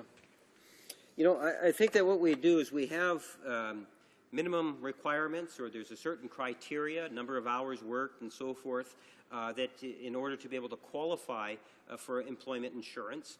And at times, I think that we need to be able to be somewhat flexible. So we need to recognize that there's a difference between economic activities, let's say, for example, in the province of Alberta and some other provinces. Sometimes one province might be more of an economic boom while another province might be more stagnant. And we need to recognize those differences that we have across Canada and support all of our workers across Canada, no matter where it is that they live. And the best way you need to to do that is by recognizing those regional differences, and that means maybe having a bit of a criteria that looks a little bit different than the criteria that might be in another area of the region. And the purpose of doing that is to ensure that we're providing a program that's viable for all regions of Canada. So I think we do need to have that sort of flexibility. And at times, when the economy is doing even worse, when you're in a recession, for example, you might even want to relax it for the entire country. I know a couple of years ago, back in 2009, that's in fact what the Liberal leader had espoused back then, to reduce it because of the economic times. So I think there needs to be some flexibility, and I think in most part, Canadians would recognize that and appreciate it. Reprise de débat. Resuming debate. The Honourable Member for Hull-Aylmer. Merci, Monsieur le Président. Thank you, Mr. Speaker. I'm pleased to take the floor today on Bill C-44, an act to amend the Canada Labour Code, the Employment Insurance Act, and the Income Tax Act and regulations. Mr. Speaker, I'll be sharing my time with my colleague, the member for Rimouski, Nejet, Témiscouata, Basque. The NDP has, for a number of years, been calling for measures to make employment insurance more flexible and thereby more accessible to Canadians. In its current form, Bill C-44 seems to meet a certain number of concerns which we have expressed in the past. It also appears to meet the expectations of a number of organizations like the Canadian Cancer Society, the Canadian Association for Palliative Care, and the Canadian Coalition of Caregivers. C-44 takes into account the unique situation of the parents of a child who's hospitalized, seriously ill, murdered, or disappeared. As a society, it's fundamental for us to be able to contribute to supporting these parents and helping them avoid a double hardship, that of having to deal with a very difficult personal situation and that of having to worry about their worsening financial situation. C-44 introduces flexibility into the administration of the EI plan and targets needy families. It also makes promising changes to the Labour Code. These changes make it possible to extend or grant leave to the parents of a hospitalized, seriously ill, murdered, or disappeared child. And that's why we'll be supporting C-44 at second reading. I think it's in all of our interest to study this bill in greater depth at committee. And so we will work together to try to make this a better bill. Mr. Speaker, C-44 is definitely a step in the right direction.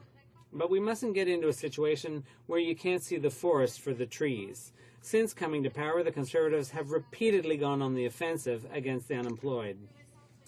The most recent EI reform, which they pushed through, would further restrict access to EI, and it must be pointed out that the government simply doesn't contribute to the EI fund. EI is fully funded by employees and employers. In the NDP, we will continue to be critical of a government that restricts access to an insurance program that's fully paid by workers and their employers. We will continue to fight for an EI plan that's fair, accessible, and effective for the unemployed. Currently, fewer than 40% of the unemployed have access to EI benefits in Canada.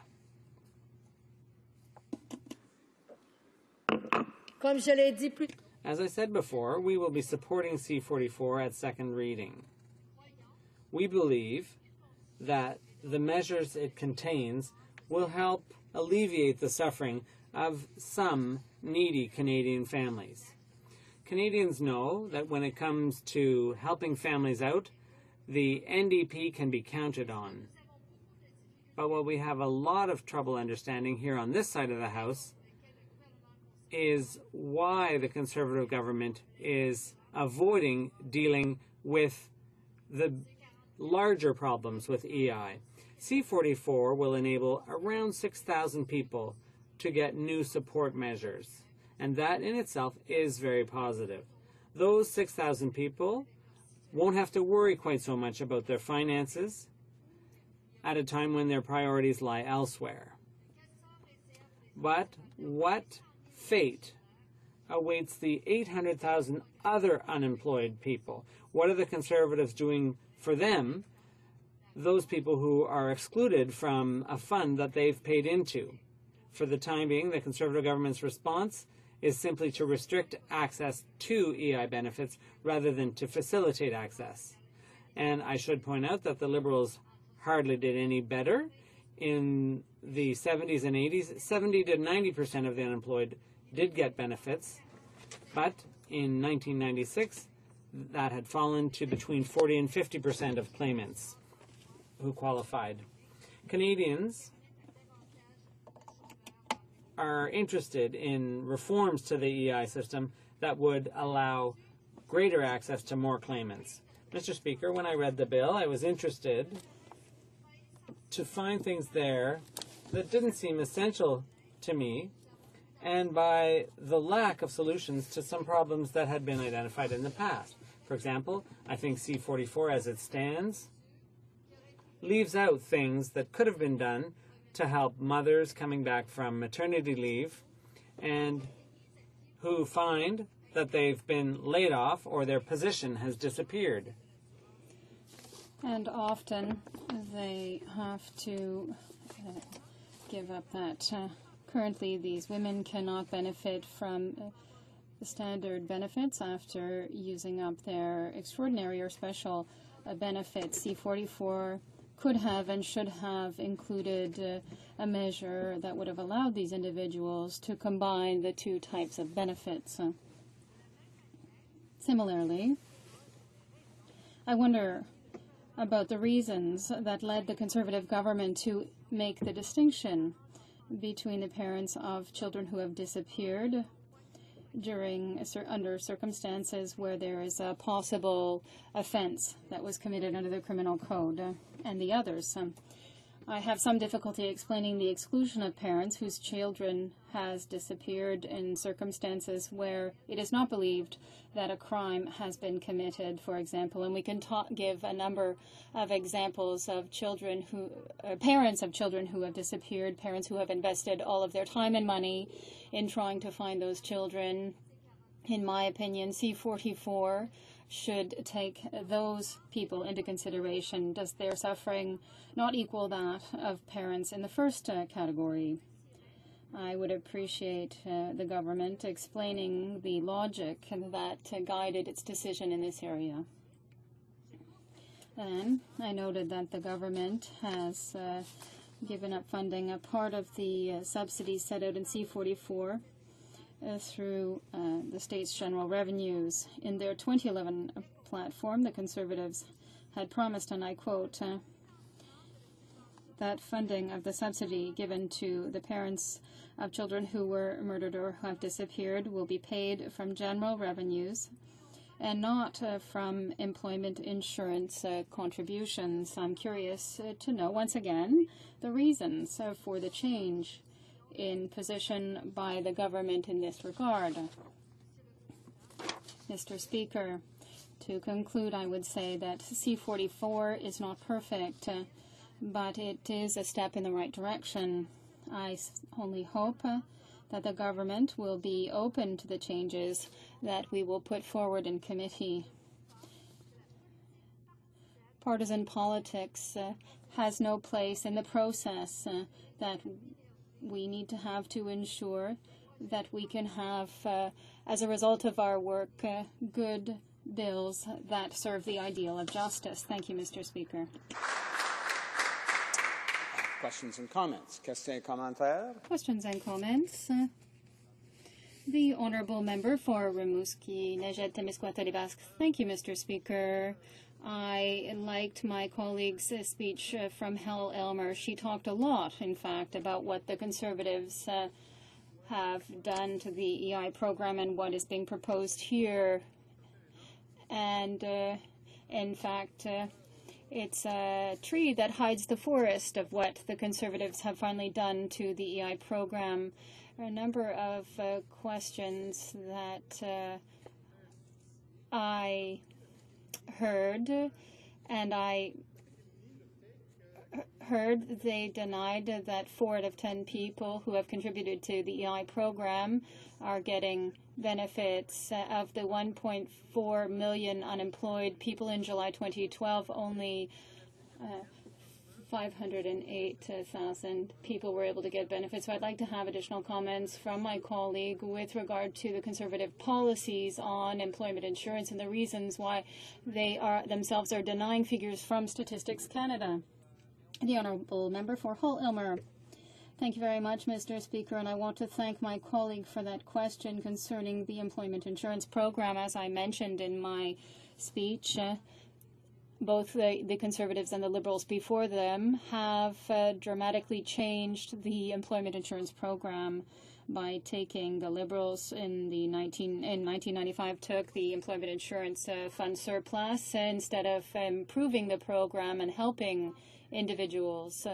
Furthermore, they also cut benefits. The Conservatives have taken the same attitude and cut the employment insurance program. They've made changes to the program that help everybody. But when we think of the seasonal and remote regions, I can say that I know the difficulties that are occurring in Saguenay-Lac-Saint-Jean and the workers who are hard hit because they need employment insurance because there wasn't enough work in the plants. People have been affected by reforms to employment insurance, so the Conservatives are denying the current figures, refusing to recognize that there is a lot of unemployment, that there are people who aren't even applying for it and who will ask for help in a different way because, in fact, they do know that they won't get these benefits. Some comments. The Honourable Member for Nanaimo-Cowichan. Speaker, and I want to thank the member for very ably outlining both why we're supporting Bill C-44, but also some of the concerns with it as well. And I wonder if the member could comment on the fact that we heard the Minister of Labour this morning talk about the changes under the Canada Labour Code only apply to federally regulated employees. And of course, I think many Canadians, when they first hear about this bill, think that it's going to apply to everybody. And I wonder if you could comment on the fact that what this is also going to require is changes to the provincial labour codes as well, in order to have people who work for non-federally regulated employees to be covered as well. I wonder if she could comment on that. The Honourable Member for Hull-Aylmer. Merci, Monsieur le Président. Thank you, Mr. Speaker. It's always unfortunate when changes are made to the code and it's not applicable to all Canadians, which would help. And often, through the experience of the MPs in the House, we know very well that often these changes hit women and the seasonal industries in particular. I'm thinking of parental leave, maternity leave. Not everybody in Canada is able to benefit from these programs, and it's very unfortunate. When I say benefits, it doesn't even mean the actual benefits, but I should say rights in the workplace to have a decent living and to be able to have leave to help your family and to help out the parents. And in this case here, mainly, I'd like to come back to a point that is that people whose children have disappeared cannot benefit from these changes to the legislation, and I hope that the Standing Committee on Labour will take that into consideration and will come back with a recommendation that will be in favour. Thank you, Mr. Speaker. Resuming debate, the Honourable Member for Rimouski, Nejet, Témiscouata, Les Basques. Thank you very much, Mr. Speaker. As has been mentioned, the NDP will support Bill C-44 for a number of reasons. In fact, it respects a number of traditional measures that the NDP had made to help people in dramatic and exceptional circumstances. We cannot be against the principle, and that is why we will support it. There are a number of weaknesses, however, and I'd like to come back to that during my speech. First and foremost, I would like to talk about the question I asked earlier What have the Conservatives done since they came to power with employment insurance, and notably with the adoption of C-38? There is a region in Lower St. Lawrence that depends on the employment insurance program, like a number of other regions in Quebec, Gaspé Peninsula for one. The seasonal work is extremely important to that economy. Greater diversification in the past, yes, but there are a number of workers who depend on agricultural tourism, forestry, the fisheries. These are purely seasonal industries, and employment insurance helped them to be able to get through the periods where they were unable to work. And with the provisions that have been proposed and now passed with C-38, we can force someone in a particular industry, like in tourism, for example, to go and work in a store to get 70% of their income. Otherwise, they could lose their benefits, and they can be even forced to go to a workplace that's under an hour away, which would be about 70 to 100 kilometers away. So the amendments that have been presented by the Conservatives and that were passed, in fact, by the House, that unfortunately had a Conservative majority, have hurt a number of regions that depend on the employment insurance program, even if they would prefer not to do so. Another element that as my colleague mentioned previously, with regard to the Conservatives and the Liberals before them, is the number of people who contribute to the EI program and the few that can actually get benefits from it. All of the people who were unemployed and actively seeking work in July 2012, and there are just 508,000 Canadians who were able to get benefits. There were many other people, over 870,000 in fact, who were unable to get benefits given the high number of unemployed. And this is the result of restrictions imposed by the Conservatives and earlier the Liberals. And here we see in C-44 a specific instance, and we support this in principle at second readings, even if changes will be proposed in committee. So this bill will make amendments to the Canada Labour Code to allow parents of children who have disappeared or who have died as a result of a probable crime to be able to take leave as well as get benefits, to help parents whose children are sick to be able to get benefits, the creation of another category of special EI benefits for parents of children who are seriously ill up to 35 weeks, and this can be shared by parents over a maximum of 52 weeks, the creation of a new EI special benefit for parents of murdered children or children who have disappeared following probable crime. And these are up to $350 a week for a maximum of 35 weeks, and 2 additional weeks that will be given if the child is found during the benefit period. These are measures that are positive and that should be supported in order to help parents who are dealing with a very difficult period of time in their lives. And I wonder why the Conservative government specifically targeted those families to the exclusion of other families. Because if we could talk, for example, about children who have disappeared, but in circumstances that are not suspected to be due to a crime, perhaps a runaway. Someone can run away for a long time. There are a number of children who do run away and who do leave for a number of days and even weeks. And we cannot necessarily suspect that the crime has been committed, but for the vast majority of parents, if not all parents, this is a very difficult period of time for them.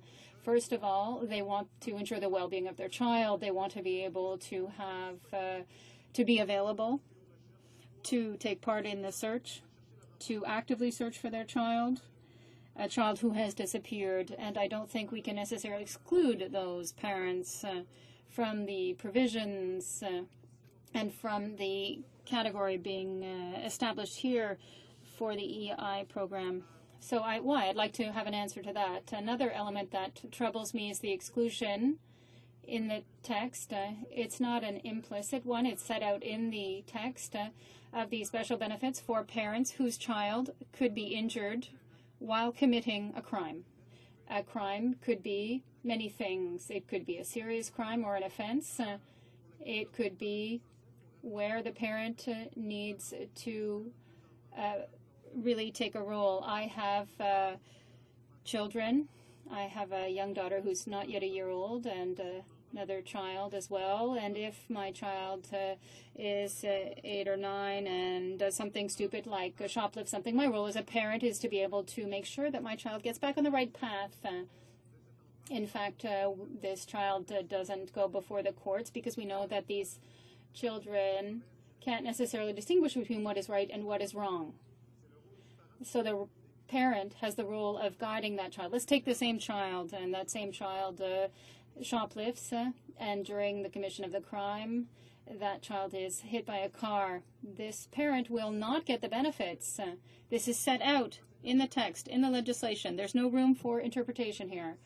I can see here the difference between the conservative approach and a more progressive approach with regard to the role of the parents in the education of their children. And this approach, this conservative approach,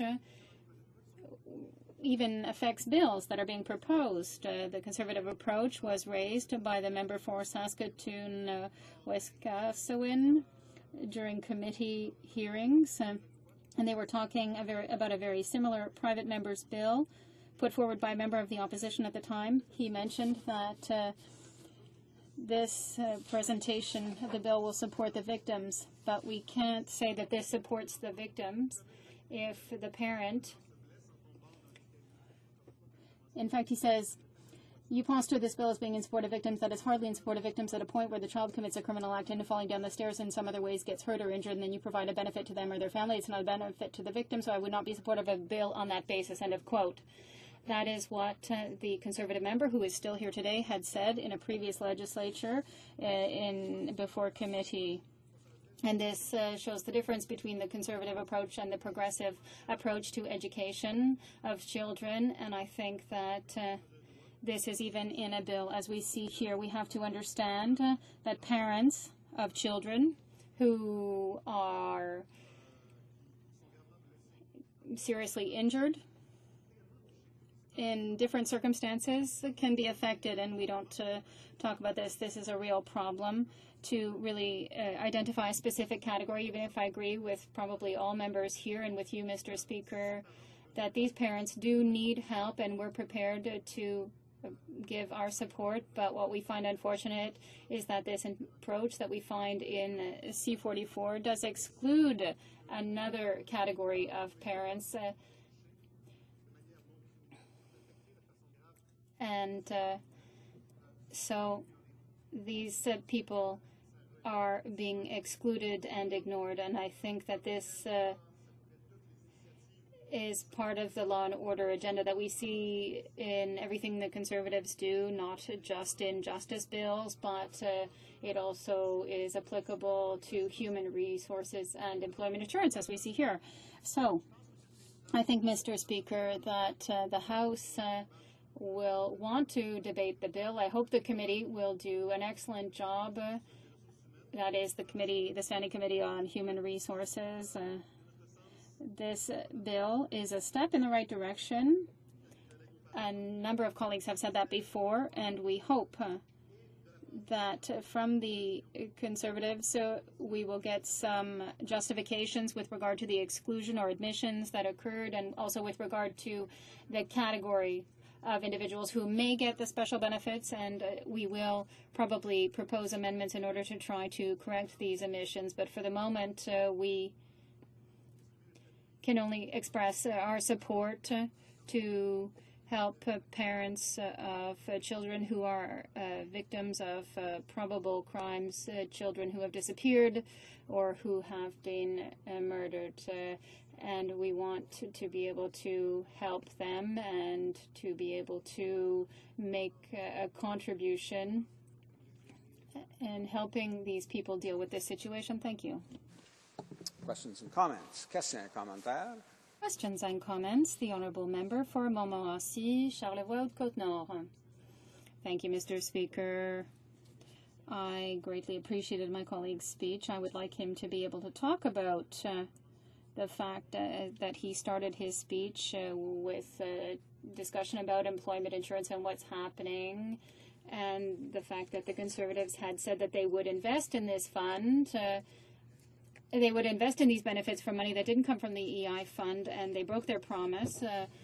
And with all the cuts that they've made, what does my colleague see as, in terms of the attitude of the Conservatives? The Honourable Member for Rimouski-Neches-Témiscouat-Basque. Thank you for that question. This is a problematic issue for us because this, in fact,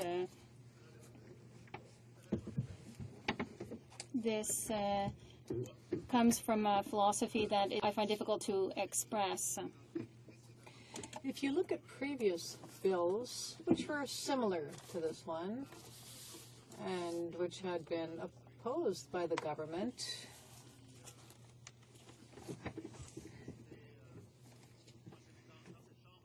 and on March 18, 2010, the issue arose, given the economic situation in the world in the past few years, and because the EI fund had been plundered,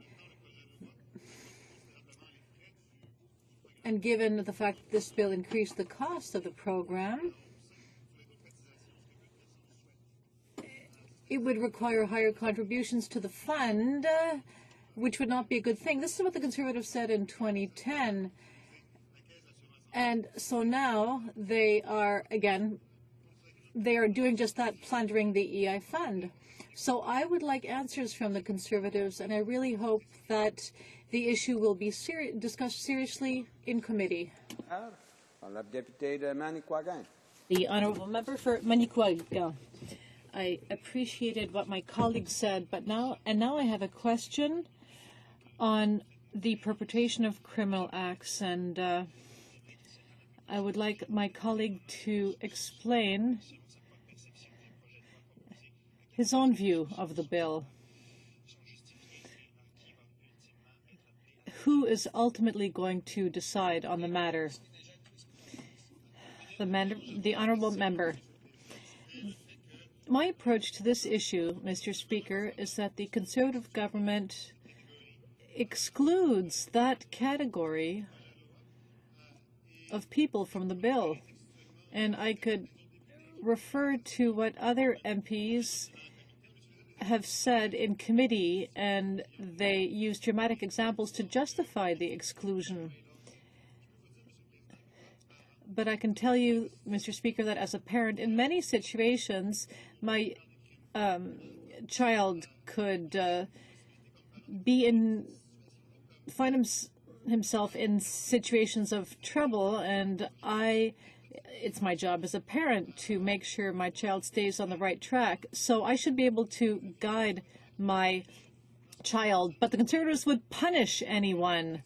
In this case, a young person, a child, may be injured during the commission of a crime, and yet the Conservatives would punish everyone, and they would exclude this family from the provisions of the bill. And this raises serious issues, and the Conservatives don't seem to want to address this issue, and I certainly hope it will be debated in committee because it's really important. So why are these cases excluded from the bill? Resuming debate, the Honourable Member for Manicouagan. Mr. Speaker, as a preamble to my intervention on this bill to help families in need, I would like to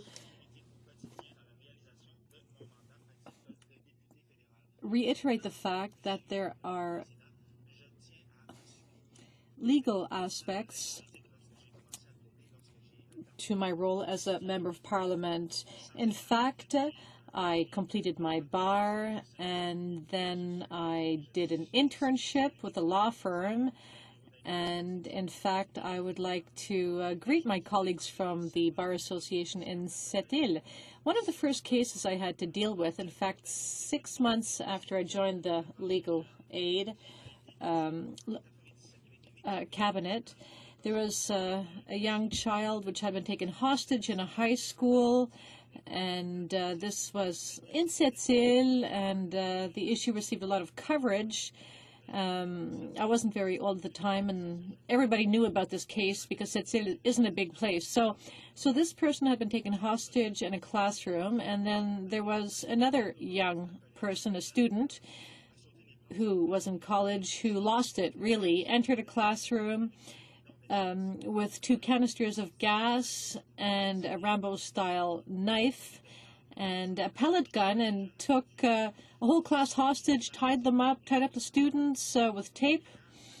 And my client decided to intervene and was stabbed as a result in one of his lungs. So it was a very serious situation, and I remember it well because, again, at the time I was at the college, and when the news spread throughout Sept-Îles, I went to the hospital to visit this young person who'd been injured, and the parents were at a loss. They were completely shaken, and they had no resources at the time. And so I thought of this case when I started pleading in 2007, and that young person came to see me in my office, and his case still hadn't been settled 10 years later. And the case had been taken up by the Victims of Crime Initiative. This is an organization of Quebec. And so it was in front of an administrative tribunal in Quebec. And there were different points of view as to the case. And the first thing I did was to send my client to receive another psychological assessment because, of course, this person had suffered serious psychological repercussions.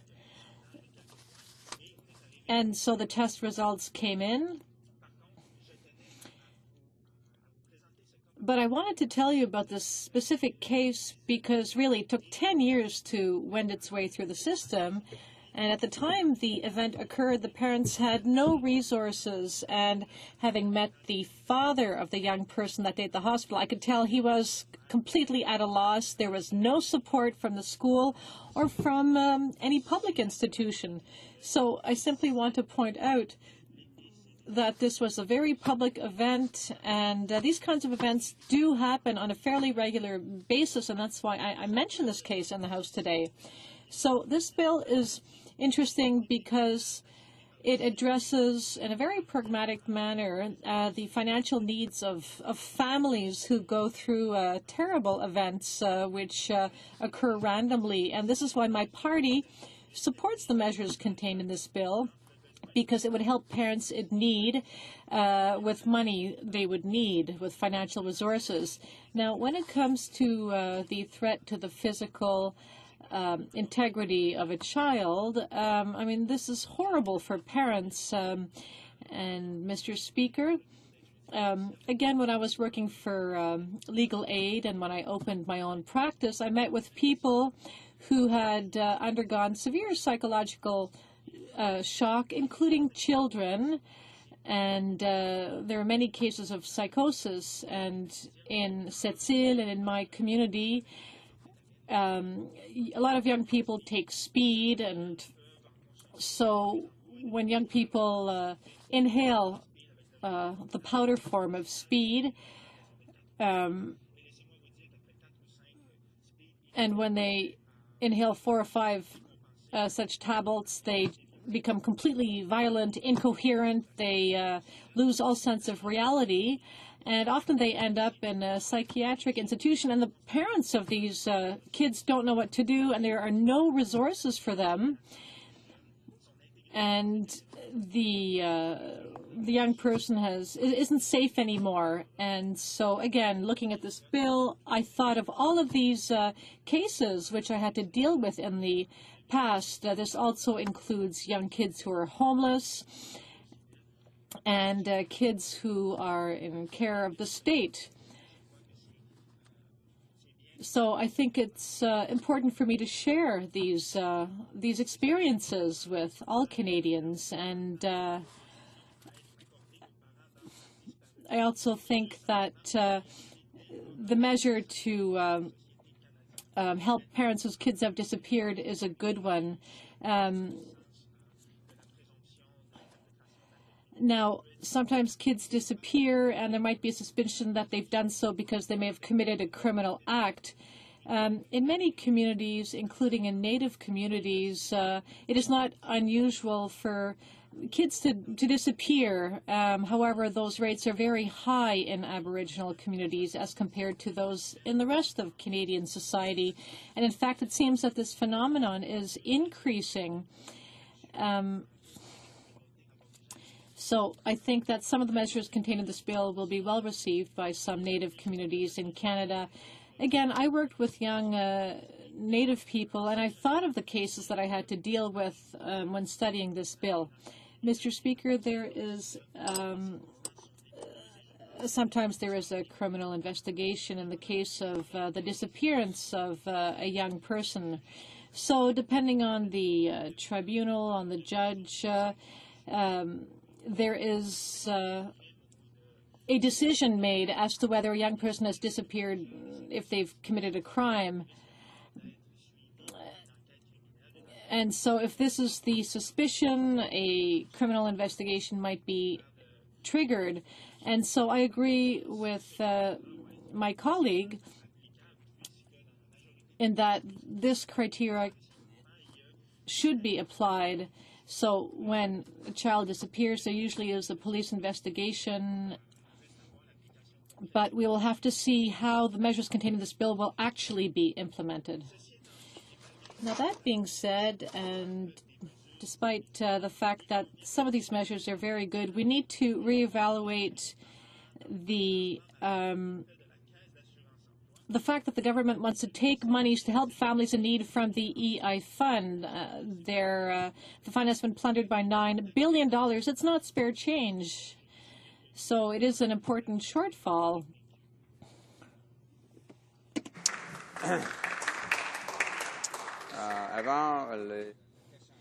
Before questions and comments, I'd like to inform honourable members that there have been over 5 hours of debate on the motion before the House. Therefore, the time for any other interventions will be 10 minutes for speeches and, as usual, 5 minutes for questions and comments. So, questions and comments. The honourable member for Verchères, Les Patriotes. Honoré-Mercier, rather. The member for Honoré-Mercier. Thank you, Mr. Speaker. As I listened to my colleague, I also thought about the time I was working as a counselor in a high school. I worked with young people who had serious behavioral problems, and there were a lot of young delinquents, and some of these young people had broken into corner stores, and the parents of these kids often were professionals. You tend to think they might be low-income families, but that wasn't necessarily the case. So if a child commits a crime in a corner store and becomes injured, parents will receive no help, so they will be doubly punished. It's one thing for parents to know that that their child suffers from some kind of psychological condition which will follow them the rest of their lives. But if the child commits an offense, a criminal offense, there will be no help for them. The honourable member for Manicouagan.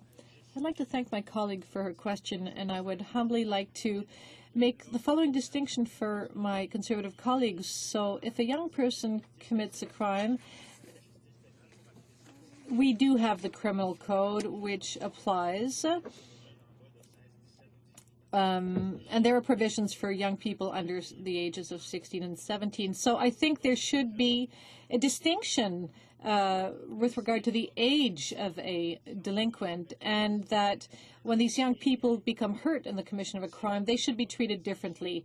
Again, based on my experience, I think that there should be an exception for them, so that regardless of how this person has been injured, if the criminal code applies, parents still should not be penalized. As my colleague said earlier, these young people often are going through a difficult time, so parents of these young people should not be automatically excluded from receiving help.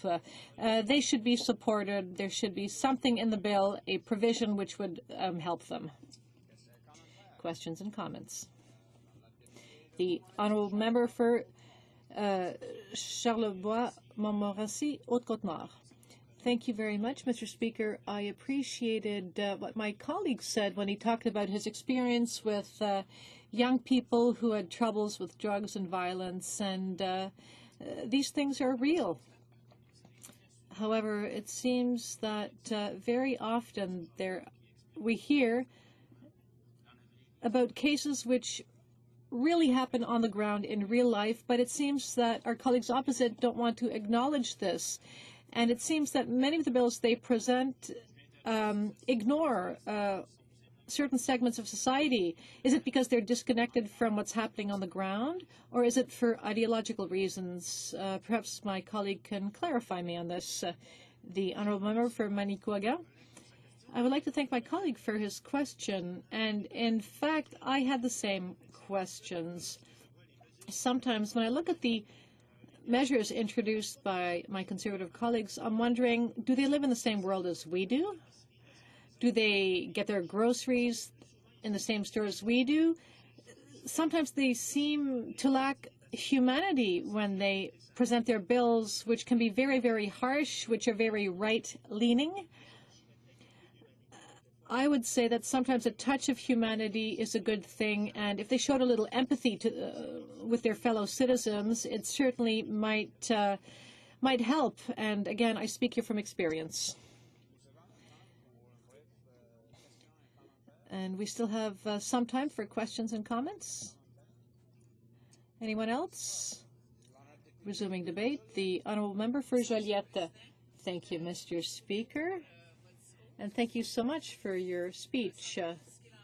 I would like to know why it seems that the support of this government for young people who have disappeared following the sniffing of gas, why would they not be helped? The Honourable Member for Manicouagan. I'd like my colleague for her question. I would say that including young people who have committed crimes, or rather excluding young people who have committed crimes from and excluding their parents from receiving help, seems to be a way for the members opposite to bolster their image as a tough-on-crime party. It seems that they simply want to defend victims of crime and not show any understanding for why an offender may have committed a certain act. Resuming debate, the Honourable Member for Richmond Athabasca. Thank you very much, Mr. Speaker. I'm pleased to speak on Bill C-44 today. As you know, Mr. Speaker, it's always pleasant for an elected representative to stand in House and to see that some issues receive unanimous support. When that's the case, it seems that the ambiance is better in the House, but as my colleague from the NDP said, there are some weaknesses in this bill, although I would like to say that the Bloc does support it. It was high time that the government understand the situation of victims. My colleague who spoke previously said that the government's exclusive focus was on helping victims. When the government was in a minority situation, it seemed that they focused more on fighting crime, and we have nothing against improving our legal system. However, it seemed that what they said was often playing to their base for ideological reasons. But now with Bill C-44, it seems that we are starting to look after victims, which is a good thing.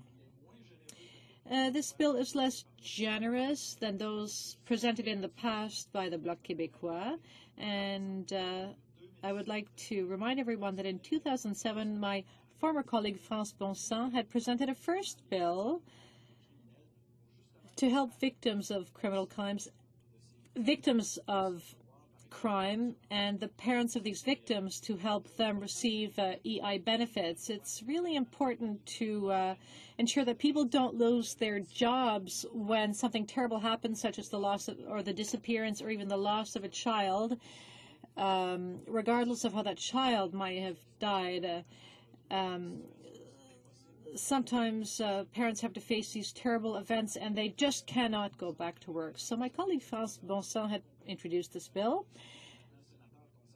and Senator Pierre-Hugues Boisvenu had supported her in that, and we all know what happened to Senator Boisvenu. Something terrible happened in his life. He's the member of an association of parents whose children have disappeared, so he had worked with Ms. Bonsang on this bill, and this was quite a while ago in 2007. I know the bill was introduced several other times. During the election campaign, I had invited Ms. Bonsang to come and speak in my riding because I had constituents who were aware of these kinds of situations. At the time, the government of Quebec had introduced measures to make sure that people would not lose their jobs. But sooner or later, regardless of what happens in one's life, people have to go back to work because the bills keep on coming in and they have to be paid. You have to pay your rent, your car payments, you have to pay for the groceries. Just if something terrible happens to your child, people will feel empathy, but at the end of the day, the bills have to be paid. So it's really important to keep your job, but in the interim, if you don't have an income, things can get very difficult. And so my colleague understood this in 2008 because a lot of people had talked about this issue in my riding, and people had experienced problems within their families. So I had raised this issue during the election campaign. Even though it was more than a local issue, it affected a lot of people in my riding. So in 2008, the issue was reintroduced, and it was my colleague from HoC who had sponsored that particular bill. And finally, the government took notice, and it introduced the bill to help victims. And, of course, this is a very good thing. Now, the wording of Bill C-44 amends the Canada Labour Code. So we would like an employee to, or rather it says that an employee can take leave if after the loss of a child or the disappearance of a child. So there are technical amendments. The Employment Insurance Act is also being amended to ensure that claimants can still receive support when they look after a child which is very sick, and so parental benefits would come on top of sick leave benefits. I noticed that some colleagues mentioned shortcomings, and we have the same concerns. It refers to injured children, and in the press release, mention was made of the fact that C-44 would make official a new benefit for the parents of very sick or injured children. But the bill, when you read the bill, it doesn't define what an injured child means. And it leaves it up to the minister to define what an ill or sick child means. So we need more information about that. I'm sure the question will be raised at committee. And the official opposition said that they were going to propose some amendments, so I would submit to my colleagues that question, that gap, if you will, in the bill as it stands, because it has to be made clear what is the definition of a sick child, what's the definition of an injured child. If it's in the press release, it should also be in the bill, this reference to an injured child. There's also the question about the generosity of this bill. I don't want to use the wrong term, but there was some suggestion that benefits might extend as long as 52 weeks. Here it's 35 in the bill, so that's a bit less than what was originally contemplated. I know that our bill provided for a different amount, $400 and some. Now they're talking about $300 and some. That's the conservative offer, so to speak. So there are some differences between our proposed legislation and this bill. So maybe the committee would be open to considering increasing those benefits, because 35 weeks is not necessarily enough to deal with a family situation, to help all families in these unfortunate situations. And perhaps In some situations, the period could be doubled, extended to 104 weeks. I know that as lawmakers, we can't necessarily contemplate every single possible situation. Some cases may fall through the cracks, but there has to be enough flexibility so that we can minimize the number of people falling through the cracks and provide benefits and support to the greatest possible number of people. So 3 times we presented legislation, 3 times we proposed bills, and people sometimes say that it's a thankless task being in the opposition because you come up with bills, you try to put them forward, but the government would rather push those ones aside and come up with their own bills and act like it was their own idea. That's just the way things work around here. We're not offended by that. The same thing happened with us with our anti-gang legislation, the reverse onus of proof. When it comes to when you have proceeds of crime, the onus then becomes on the person with the proceeds of crime to prove that they're not, in fact, proceeds of crime. That was our idea. There are also cases with cars and snowmobiles and amazing landscaping and, the suspicious wealth that raises the question of whether laundered money is behind it. So the government, in this case with the anti-gang legislation, it was a Liberal government at the time, and so the government stole, so to speak, our ideas and incorporated them into their own proposed legislation. Well, basically, as lawmakers, our job is to help society move forward and make progress. So who really cares who appropriates our ideas? The important thing is that progress is made. And so there are things in this bill that clearly are taken from bills proposed by the Bloc in the past. And for that, I congratulate the government for recognizing a good idea and taking it up. So the idea here is to help victims, and despite the shortcomings I've mentioned with this bill, I think we should be pleased to see this bill come into being. Questions and comments? The Honourable Member for Rimouski, Nejet, Témiscouata, Basque. Thank you, Mr. Speaker. And I'd also like to thank my colleague from Richmond, North Athabasca for his presentation. He talked about some shortcomings in the bill, and we agree. We're going to support the bill at second reading, but there are some oversights, some omissions, some things that should be pointed out, and hopefully those will be remedied at committee. So I hope my colleagues at committee will be able to deal with those issues.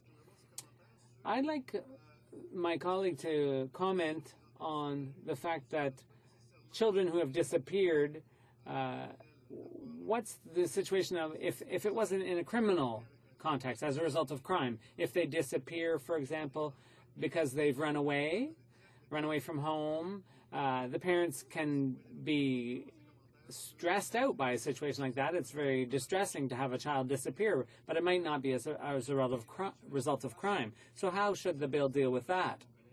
The Honourable Member. I'd like to thank my colleague for his question. It's a good question because it comes back to what I was saying earlier.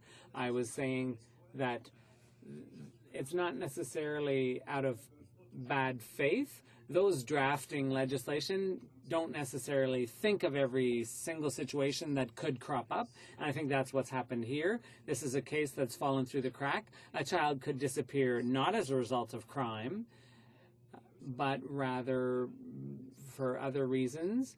And so that child who runs away, the parents are in just as much distress as those whose child was abducted, for example, but they're left to their own devices. They're left out in the cold by this legislation. So I think that it's an excellent question to ask the government at committee so that we can fill in the gaps and cover those situations that weren't thought of when this bill was drafted. Questions and comments?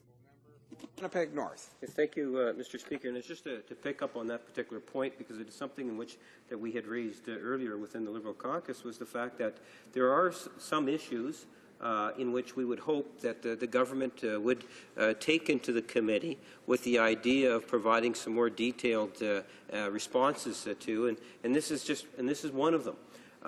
There are every year hundreds, and I suspect that it likely gets into the thousands, even though a good percentage of those individuals that go missing, Mr. Speaker, are found relatively quickly. But it's for the others. And would he agree that there is a responsibility of the government to maybe even give us something in advance of the committee meeting? Because I know that there would be some interest in hearing some direct feedback from the government on this very important issue. Député de Richmond Arthabaska. The honourable member for Richmond Arthabaska. The member is quite right. I think the government has to hear his comments. Same thing for my other colleague and his comments. So there's obviously a whole host of things that aren't to be found in the bill as it stands. So the bill has to be improved. And if it can't be done at committee, I think that will give us an idea as members. We'll have to propose our own legislation, I guess, to make up for those shortcomings, because those parents are going to experience exactly the same distress as the others, and they mustn't be forgotten. Questions and comments? Member for Mississauga South. Thank you, Mr. Speaker. I'm proud to say that our government continues to focus on jobs, growth, and long-term prosperity, and I'm encouraged today by the debate and the fact that the opposition parties are supporting this bill.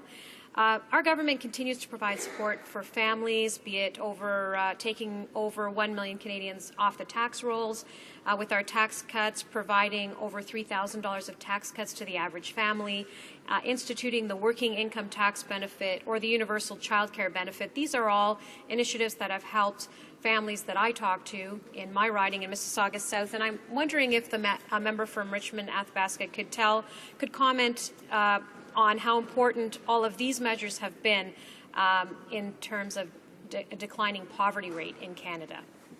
The honourable member for Richmond Arthabaska.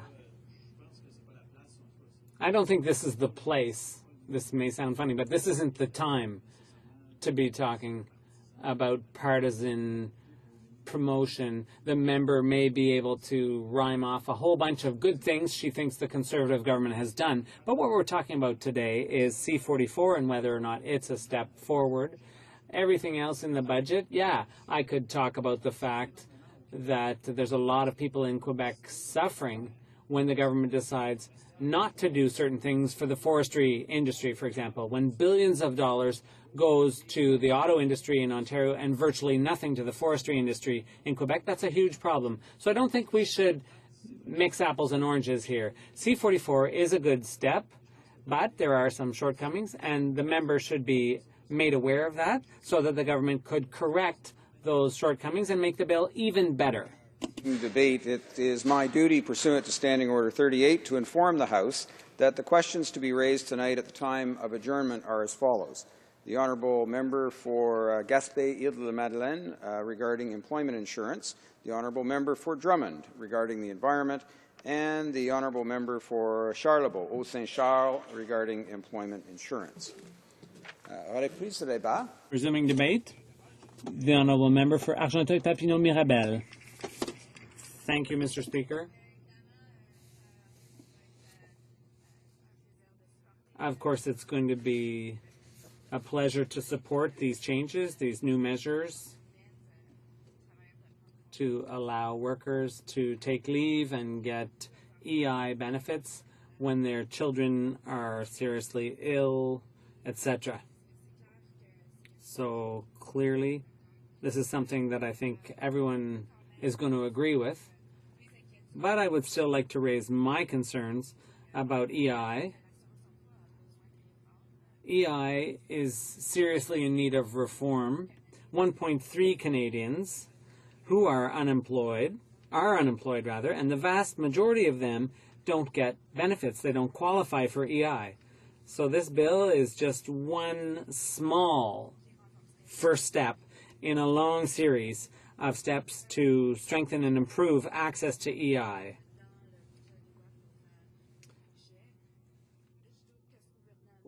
Unfortunately, I doubt that this government is truly committed to improving the system, and I think that's a shame, because I think we have an opportunity here to make a real difference in the lives of Canadians, especially in my riding, where the average person has a lower income than the national average.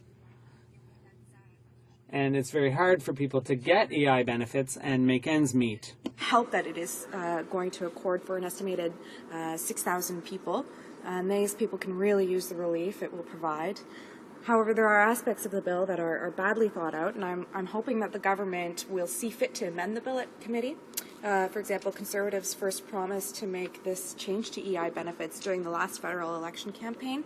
And at the time, they specifically stated that, quote, funding for this measure will come from general revenue, not EI premiums.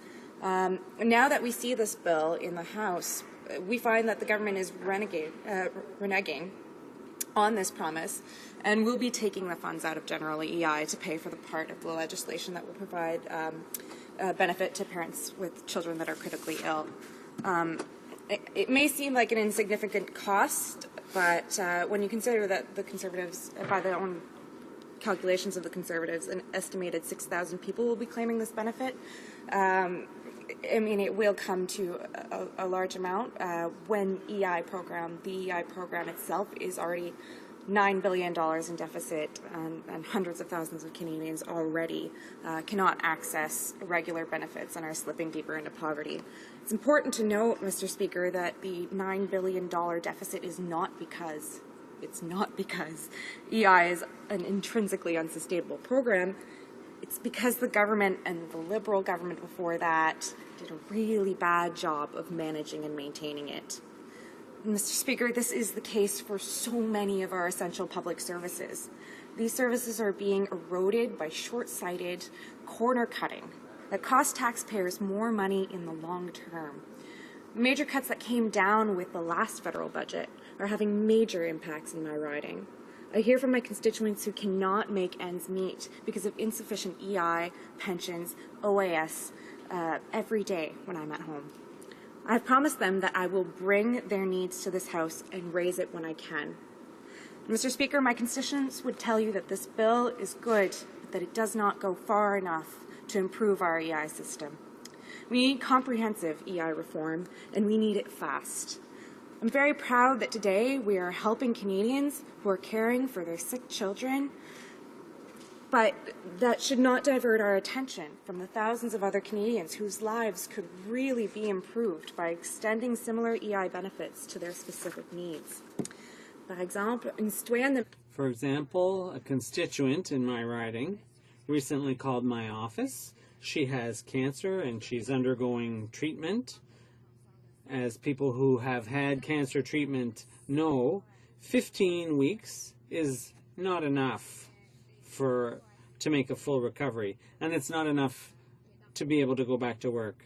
So in her case, my constituent didn't qualify for benefits, and she really needed those benefits to make ends meet. In order to qualify, she would have had to work 600 hours, and she only managed to rack up 450 hours. If the government had adopted the long-standing NDP position, which would reduce from 600 to 360 hours the threshold for EI access, my constituent, who worked 450 hours, would have qualified for benefits. If the private member's bill of my colleague from New Westminster, Coquitlam, had been passed, we would have a system where benefits for serious illness would have gone from 15 to 52 weeks. My constituent would have had financial security. She could have taken care of herself and focused on her convalescence instead of worrying about being able to make ends meet, instead of wondering how she was going to manage to pay her heating bill or pay for her groceries or her rent. And that's the situation that she's going through right now.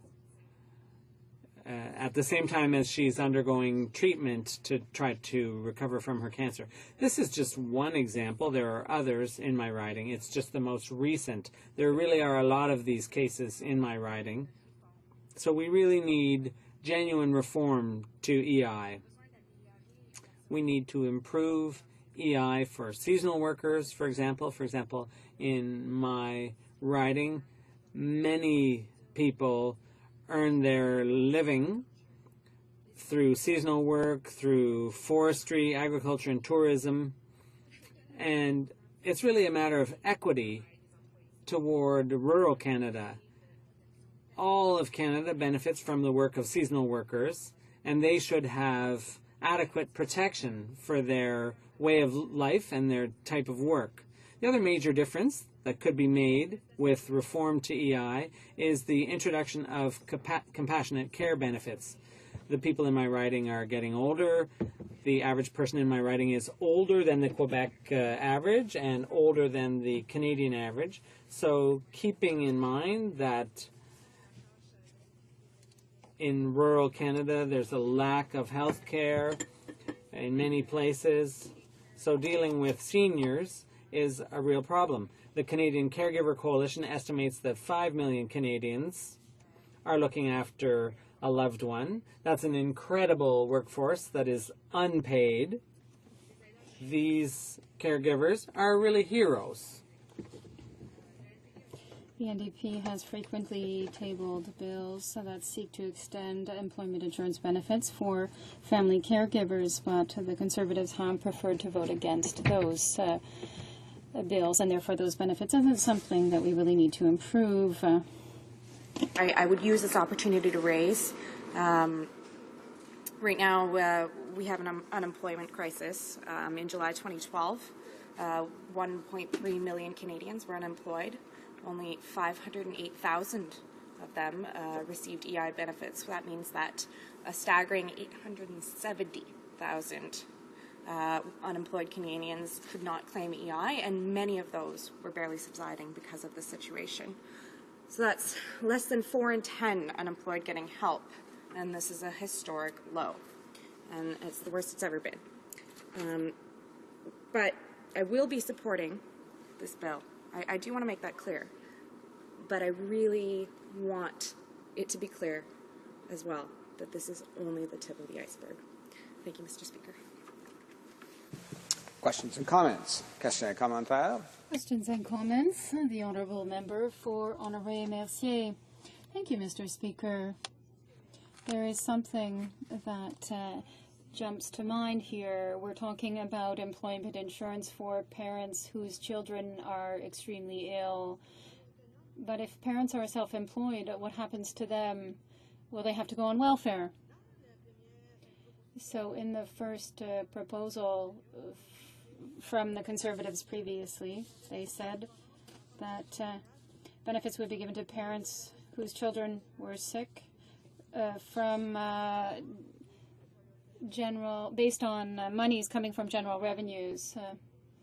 If we're talking about employment insurance, so we know that self-employed workers don't necessarily have access to this program, so what are they supposed to do? The Honourable Member for Argenté-Papineau-Mirabel. Colleague raises a very important point. That's just another example of one of the gaps in employment insurance that we're facing in this country. Other ones, for instance, the bill doesn't. We're not talking about allowing the combination of special benefits and regular benefits, and we're going to continue to fight for that for women who are on parental leave, it's like I was saying, it's the tip of the iceberg. I could pull out the stacks of cases that I've seen in my riding. One of the ones that I've seen most frequently, though, is the people who are really sick and no longer qualify for EI. There's also, when you go on maternity leave, etc., and you can't, you're a travailleur autonome, so you can't claim EI, etc. There's a real gap, and like I was saying, the majority of Canadians can't access EI. And so we really need to be looking at addressing this problem seriously, so that all Canadians can be able to really make ends meet when they're going through changes in their lives. Questions and comments? Honourable Member for Hamilton East, Stony Creek. Well, thank you, Mr. Speaker, and to the member, I appreciate the speech that you just gave. I find it strange because there's not often times that we're in agreement with the government side, and this happens to be one of those times, and the NDP's finding itself in the position of trying to explain this bill, and we're not seeing a lot of input coming from the Conservative side of this House themselves. I just find it very ironic. There's one of the sides to this bill that I think needs some clarification, because obviously we're talking about federal jurisdiction here.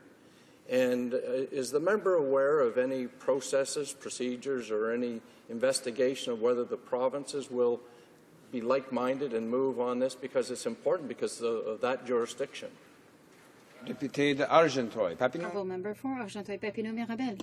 This bill will only affect workers who are within federally regulated workplaces, and that's a very good point. This is something that needs to be applied to all Canadians, and I really hope that the government will be working with the provinces and territories to make sure that that is happening. And as I said, we can pass this, but I mean, let's not pat ourselves on the back and say our work is done. There's a lot more to do, and that's one of them. Questions and comments? The Honourable Member for Winnipeg North. Yes, Mr. Speaker, I just wanted to pick on the member's last comment. She's probably aware is that at one point employment insurance was under provincial jurisdiction, and it wasn't until the 40s where it was recognized that it would be best if, in fact, it was under the national jurisdiction, which ultimately led to a constitutional change. There's huge issues within workers' compensation throughout Canada, many which would argue that the federal government needs to be more involved with workers' compensation. Does she have some insights in terms of that particular issue? Should the federal government be playing a stronger role with workers' compensation? Honourable Member for Argenteuil-Papineau-Mirabel. So this is sort of reminding me. I mean, some say that, for instance, in Quebec, we're hearing a lot about wanting to take control again in Quebec. So this is just reminding me of that can of worms, where really what needs to be done is everybody needs to make sure that what we're doing is addressing the problem, and I think that we can do that here. And I hope that we can do that here to make sure that all Canadians have access to good benefits, have easy access to these benefits, and can live in dignity, especially when they're going through these times in their lives where they need us to be there to support them. So that's why I think that we should be doing more. And as I said in my speech, I hope that we can all work together here where we can really make a difference for all Canadians to make that difference happen concretely. Resuming debates. The Honourable Member for Sudbury. Merci, Monsieur le...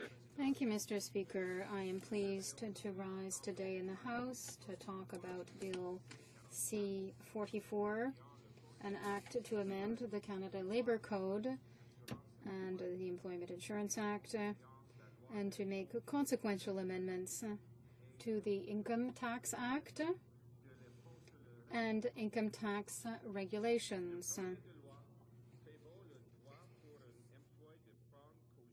Under the proposed legislation, new measures will be created to allow workers to take leave and draw EI in the event of a serious illness of children or the disappearance or death of their child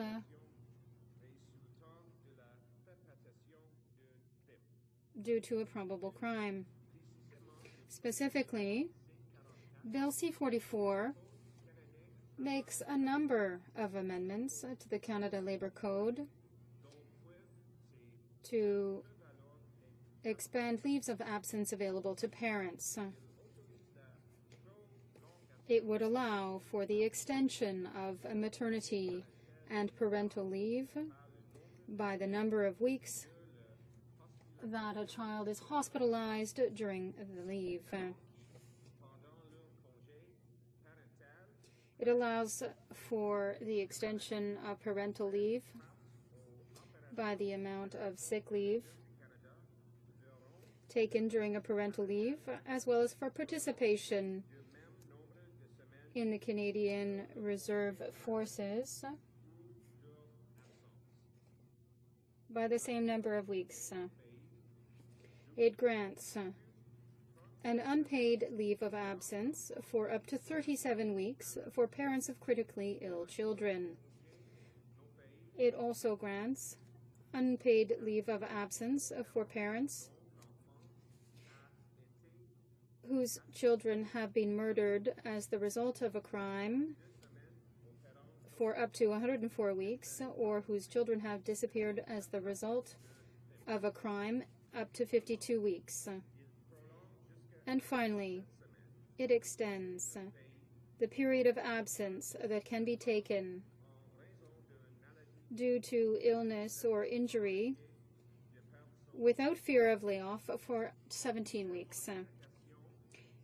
These changes apply to workers in federally regulated industries only, but it is expected that the provinces will make similar changes to their own labor codes, as happened when compassionate care benefits were introduced. It is my hope that the provinces will move ahead with this on a priority basis, as ensuring that these measures apply to all Canadians is necessarily entirely feasible. Let me be clear. This bill is not a question of ideology or partisan politics. It's about assisting families in their time of need. That's why I can state that the New Democrats support this legislation, as Canadians from all walks of life deserve economic certainty in situations where they are forced to take time away from work due to serious illness, disappearance, or the unfortunate death of a child. Mr. Speaker, many of the issues of ill health and disease that children live with, although are not fatal, are serious concerns, and some are of concern specifically in the childhood years, while others can have serious repercussions for children upon reaching adulthood. Some of these are, for example, Mr. Speaker, diabetes and cancer. Each year, on average, 880 children under the age of 15 are diagnosed with cancer, and 150 die from the disease. Although this makes cancer the second leading cause of death by disease among Canadian children, cancer is still relatively rare in this age group. And over the last 30 years, Mr. Speaker, childhood cancer survivor rates have improved substantially, and I think that's something we can all applaud. From 71% in the late 1980s to 82% in the early 2000s, Mr. Speaker, 5-year survival rates have increased for several types of childhood cancers. Missing children, Mr. Speaker, in 2011, the Canadian Police Information Centre, CPIC, reported 25 stranger abductions and 145 parental abductions. It goes without saying, Mr. Speaker, that we support these changes. We believe it will ease the suffering of parents who need help, especially in those times where their children are going through those crises. I know in their 2011 platform, Mr. Speaker, the Conservatives promised that funding for this measure will come from general revenue, not from EI premiums. The grant for parents of murdered and missing children will be paid from general revenues and not through EI, but it appears the Conservatives have ignored this promise that benefits for parents of critically ill children will be paid through general revenues. This is by far a more costly measure and comes at a time when the EI account has a cumulative deficit of about $9 billion. If we're looking at some key facts and figures about EI, Mr. Speaker, I know the Minister has estimated that this bill will benefit approximately 6,000 Canadians per year. Well, this is a good measure, and I don't want to slam that at all. This is a good measure. There are still approximately 870,000 unemployed Canadians who are not able to access regular EI benefits.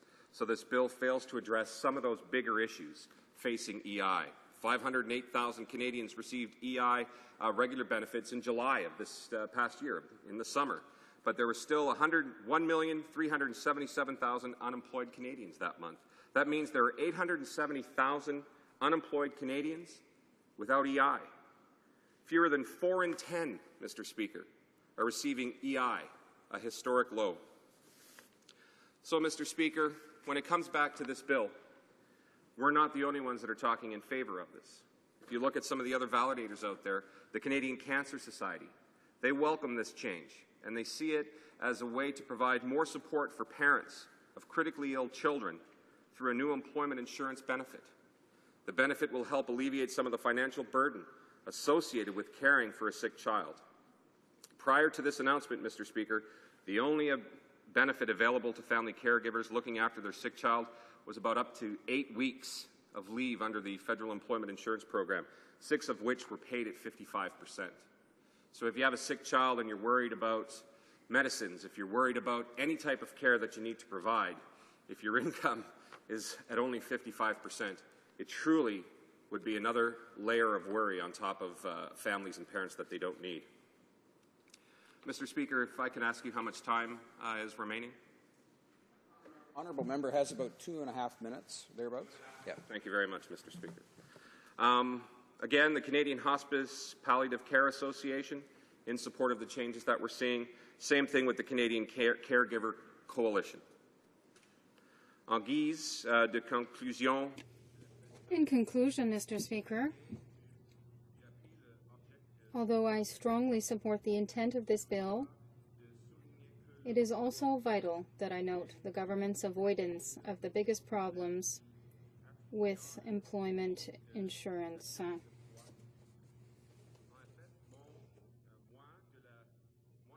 Fewer than half of all unemployed Canadians are receiving employment insurance benefits. Although New Democrats do support this legislation, we will continue to fight for an employment insurance system that is fair, accessible. Thank you, Mr. Speaker. Questions and comments. La députée. The Honourable Member for Montmorency, Charlevoix, Haute-Côte-Nord. Thank you, Mr. Speaker. I note that the member said that, in fact, members have unanimously said that this is a good bill, but there are some flaws or holes, and there is no government member rising to say that they agree with us as to what could be improved or fixed. I'd like to hear the government's opinion as to whether in committee we'll be able to propose amendments.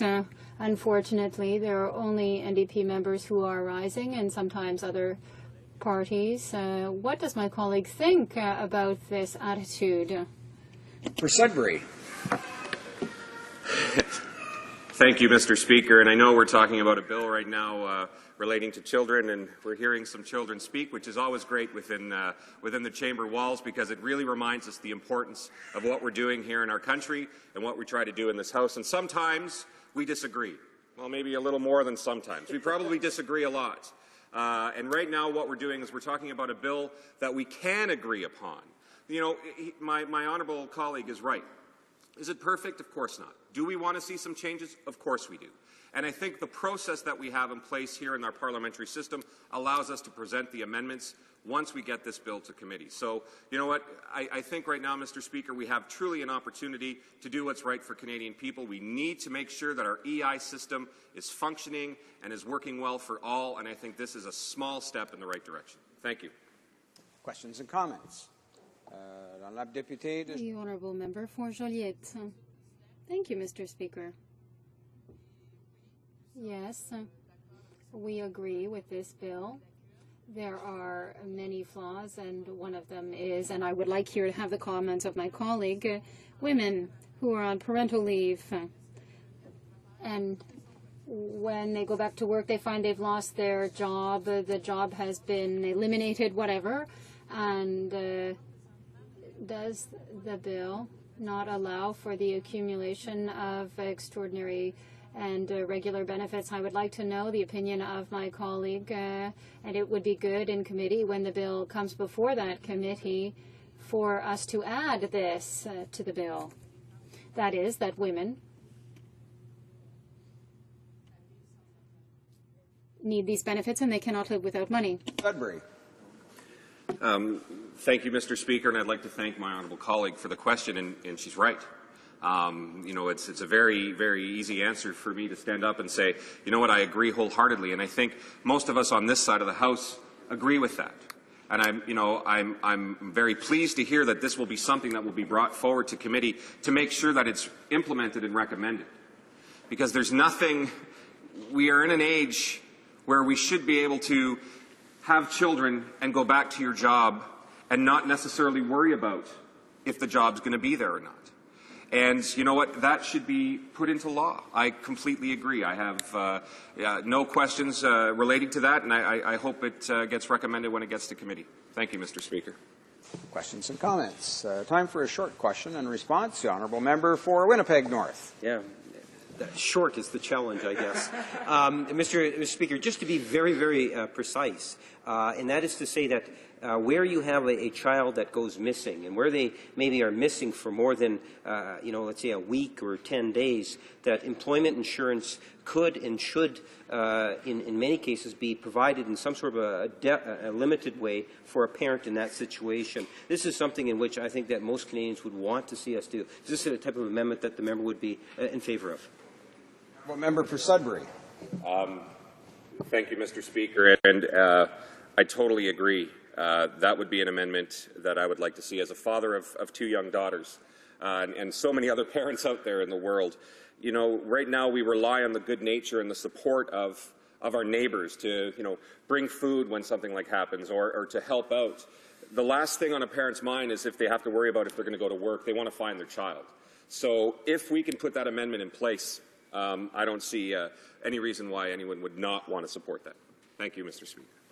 Resuming debate, the honourable member for Hamilton East, Stony Creek. Thank you, Mr. Speaker. And when I rise today, I'm rising as a member of the official opposition. And our role many, many times, as we see it, is to criticize and critique the government side. And this is one of those instances that it's important, I think, to give reasonable credit to the government on this initiative. I've already raised in this place, I was a little bit surprised that the government members are not taking advantage of the opportunity to explain to Canadians the significance of what they're doing. Today there's controversy around EI changes. There's a number of areas where we would disagree quite heatedly with this government, but this is not one of those. One of the things I pride myself on when I came to this place is bringing my own life experience here to talk about, to put a face to some of these things. And I am going to tell you 3 stories. I told one in this House once before. In 1949, my sister was murdered. And at that time, there was the society was greatly different than it is today. And the members of my family, one of them was arrested for a period of time and then subsequently proved that they weren't associated with the crime. And later there was an inquest, and the ultimate outcome was that the child, a 10-year-old girl, had died at the hands of persons or persons unknown, when in fact we did have a family member who later we learned had a severe mental illness, and we could satisfy ourselves that in all likelihood that was the perpetrator of that crime. But the impact on the family, the impact of that situation on my father in particular, because of where he worked at the time and the amount of time he needed to be off the job. And for a time he was questioned and detained. Fortunately, he worked for the Canadian National Railways, who were relatively understanding in this, but other people who wouldn't be. He lost wages. There was no doubt he lost wages, but at least he retained his job and his position, even when at one point in time he himself was under suspicion for the crime. The second story I'll tell you happened to myself. In 2001, my 30-something-year-old son disappeared for 28 days. And we had no idea where he went. He was living with my former wife at the time. He had had a little apartment there when she gave me a call, and I went over to check the apartment, and he was a musician. His drum kit was gone, his guitar was gone, his computers were gone. Everything had been sold. So for 28 days, we were on edge. In my case, I had an employer at the time who was very understanding of the circumstances, and I had the latitude to come and go as I wished.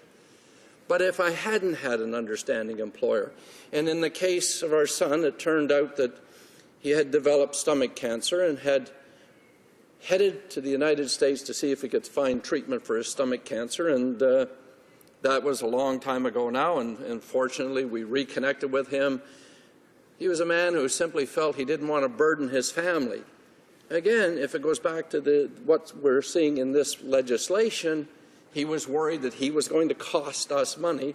Well, ultimately, when you go to the United States for health care, you do cost yourself some money, but we worked our way through that. And the good news was, as he survived, he got into a treatment down there that worked to the advantage. So, but again, had I not had an employer who was sympathetic to the situation, I would have had to rely on some recourse such as this. And so again, I give direct credit to the government for doing this. The third story I've been involved with now for maybe, well, since being elected. In Hamilton, there was a young man named Billy Mason. And Billy Mason went missing. And the word was that somebody escorted him out of an apartment with a shotgun. Well, Donna Dixon, Billy's mother, came to me for help.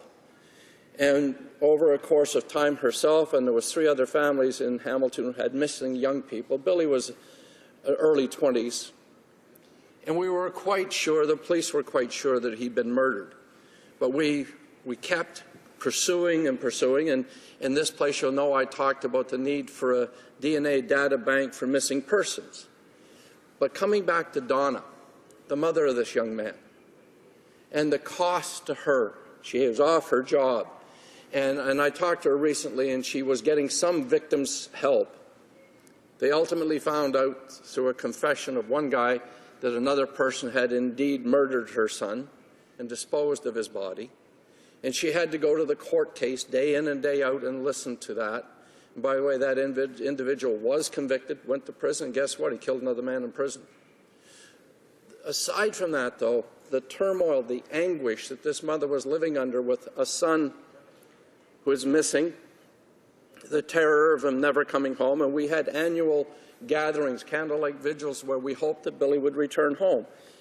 Living with that on one side, and then living with the fact that you have a financial burden, and then when the police finally come to you and say, by the way, Mrs. Dixon, we've got some answers for you. We've got the perpetrator.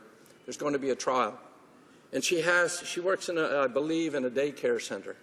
And she's going to have to spend all of that time going because as the mother, she wanted to see the trial, the evidence. She wanted that closure so much.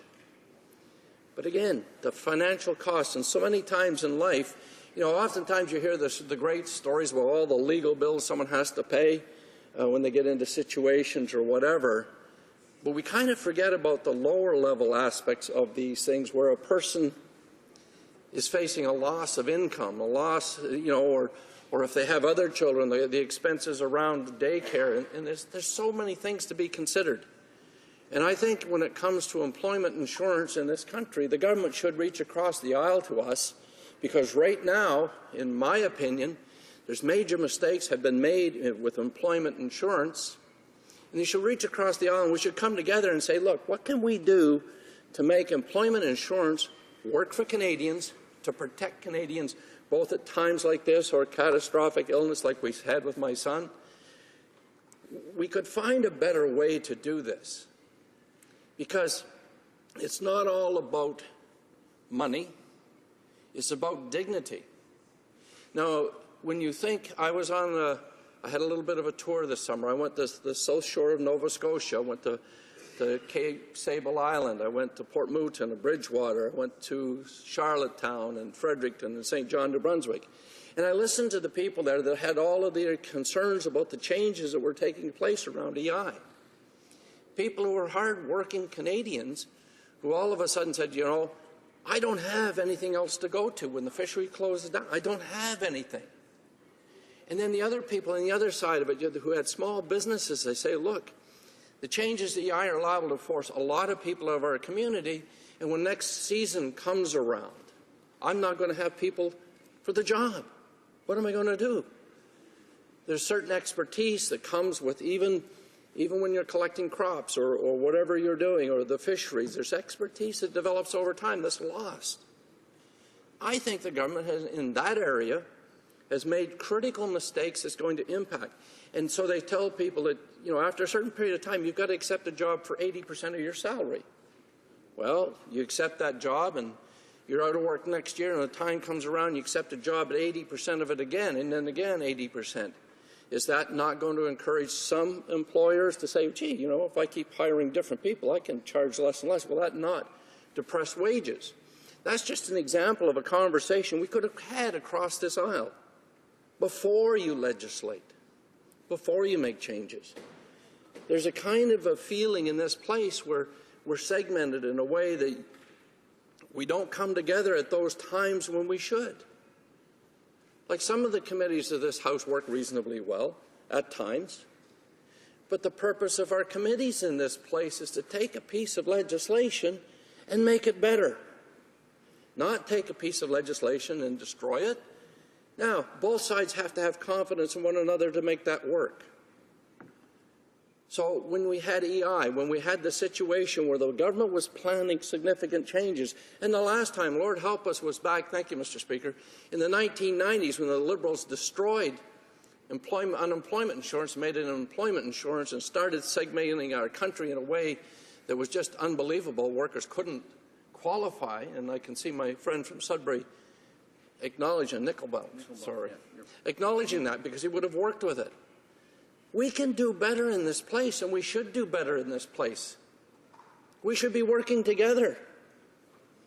And so I was pleased to talk a little bit, Mr. Speaker, about our views of the employment insurance. It would have been nice to have heard more from the government side on that. Thank you, Mr. Speaker. Questions and comments? The honourable member for Nickel Belt. Thank you, Mr. Speaker, and I listened attentively to my colleague from Hamilton bring out some very, very good points about temporary workers.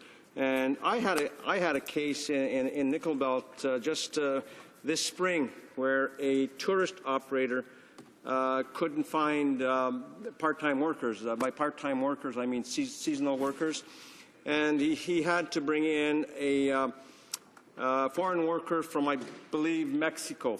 And I'd like the honourable member from Hamilton to tell me what effect these EI changes are going to have on temporary workers, and are we going to have to bring in more foreign workers to fill in the gap? Thank you. Member for Hamilton East, Stony Creek. Well, I certainly don't have any problems with foreign workers being brought in when their expertise is required. But there was a recent year that we had about 350,000 or 300,000 people who immigrated to Canada, and had about 240,000 temporary workers. Something's wrong with that equation. But the people that I talked to and listened to in Nova Scotia were talking about the fact that, you know, that their people were going west, being chased out of the province by these changes, and that they had little alternative but to turn to foreign workers. And foreign workers, in many instances, are taken advantage of by some unscrupulous employers. They're paid less money. They don't feel like they have the protections of the Government of Canada, although they are entitled to them when they're guests in our country. But we've got workers who are willing to support those industries if they're allowed to stay in their community, if they're allowed to hold their community together. And one of the things I'll tell you in Nova Scotia that they're scared to death of is the aging of the population, because all of the young people have left. And they believe it's going to be just a situation of endless retirement homes, seniors' homes, and no young people generating and stimulating that economy to keep it working. Thank you, Mr. Speaker. Questions and comments? The honourable member for Nanaimo, Cowichan. Thank you, Mr. Speaker, and I want to thank the member from Hamilton and Stony Creek for that very, at times, touching speech. And in his remarks, Mr. Speaker, he referenced the fact that he had a personal experience where his son disappeared and luckily was found again. My understanding of what's been proposed in Bill C-44 is that parents who have children who have disappeared where there's suspected criminal activity. And I know in my own riding I've got a family where the young person has disappeared, and unfortunately the suspicion is that she committed suicide. Now, in this case, the family does deserve support, even though there's no suspected criminal activity. So I wonder if you could comment on the fact that perhaps it might be useful to entertain an amendment on this bill when it gets to committee that would broaden the scope for parents whose children have disappeared. Honourable Member for Hamilton East, Stony Creek. Well, thank you, Mr. Speaker, and the member is absolutely right. There's an importance to ensure that we protect the families as a family unit. You think in terms of the mother or the father, but you've got to broaden this out to make sure that the supports are there over the time you need. In the case of my son that I talked about, we didn't know about him for 28 days, but it was actually a year and a half before we saw him return home. That's different, of course. The other case I spoke about where the young man was murdered. There was 3.5 years involved that this family was in turmoil. I don't know where the beginning and the end is, but as I spoke about working in committee to make an appropriate amendment might well be in order for something of this matter, and for the critic to sit down with the government side and say, look, we have a progressive amendment here. Let's see what we can do together. Resuming debate, the honourable member for British Columbia Southern Interior. Merci, Monsieur le Président. Thank you very much. Mr. Speaker, I'm very pleased that my colleagues, all of my colleagues, came to listen to me as I give my speech today. As you already know, we, the NDP, support this bill. So it's not a matter of ideology or partisan politics. It's a matter of helping families in need. So Bill C-44 will amend the Canada Labour Code and the Employment Insurance Act, as well as the Income Tax Act and the Income Tax Regulations. These new measures will allow workers to take leave and to receive employment insurance benefits in situations where their children would have become gravely ill or would have disappeared or would have died following the commission of a crime. So, what does the NDP have to say with regard to this bill? First, we certainly support these measures. That goes without saying.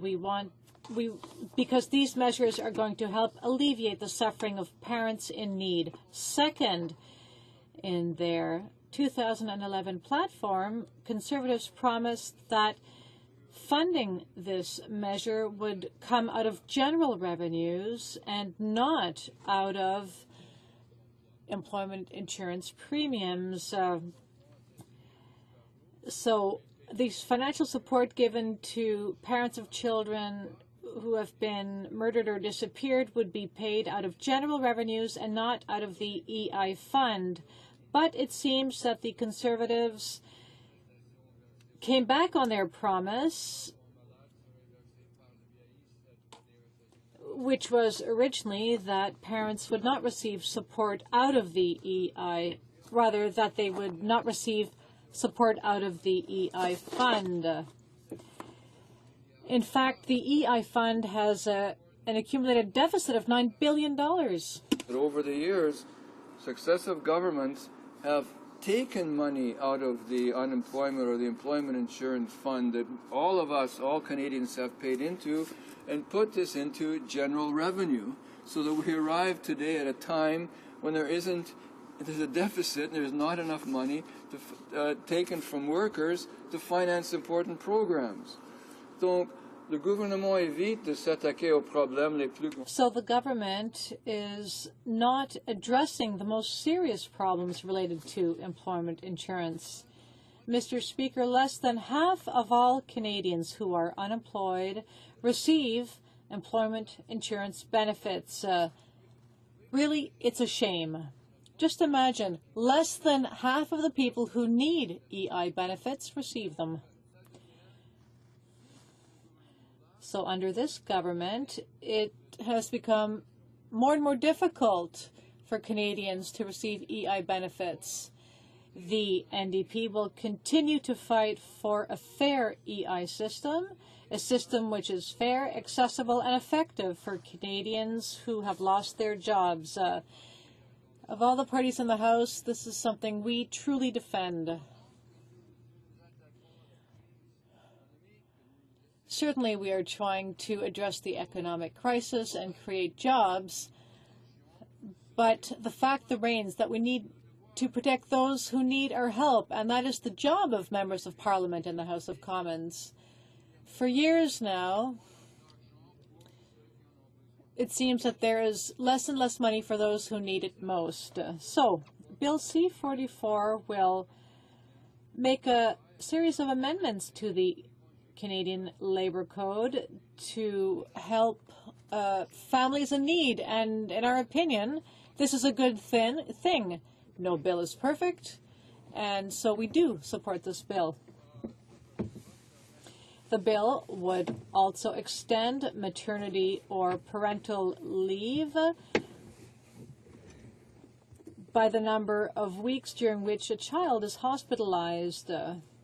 It would also extend parental benefits and sick leave during parental leave for members of the Canadian Forces. It also allows for unpaid leave of up to 37 weeks for parents of children who are seriously ill. It also gives parents unpaid leave who have lost a child following the commission of a murder, up to 104 weeks, or children who have disappeared following the commission of a crime for up to 52 weeks.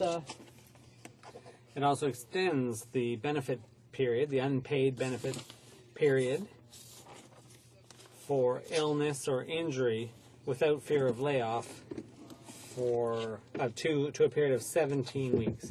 These changes apply to workers in federally regulated workplaces only, but it's expected that the provinces will make similar changes under their own labor codes, as happened before with benefits for caregivers.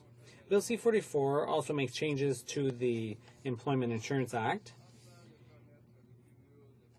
in order to allow for special benefits to accumulate. Maternity benefits, parental and illness benefits are a special category or class of EI benefits. So benefits provided in the case of loss of employment are considered regular benefits.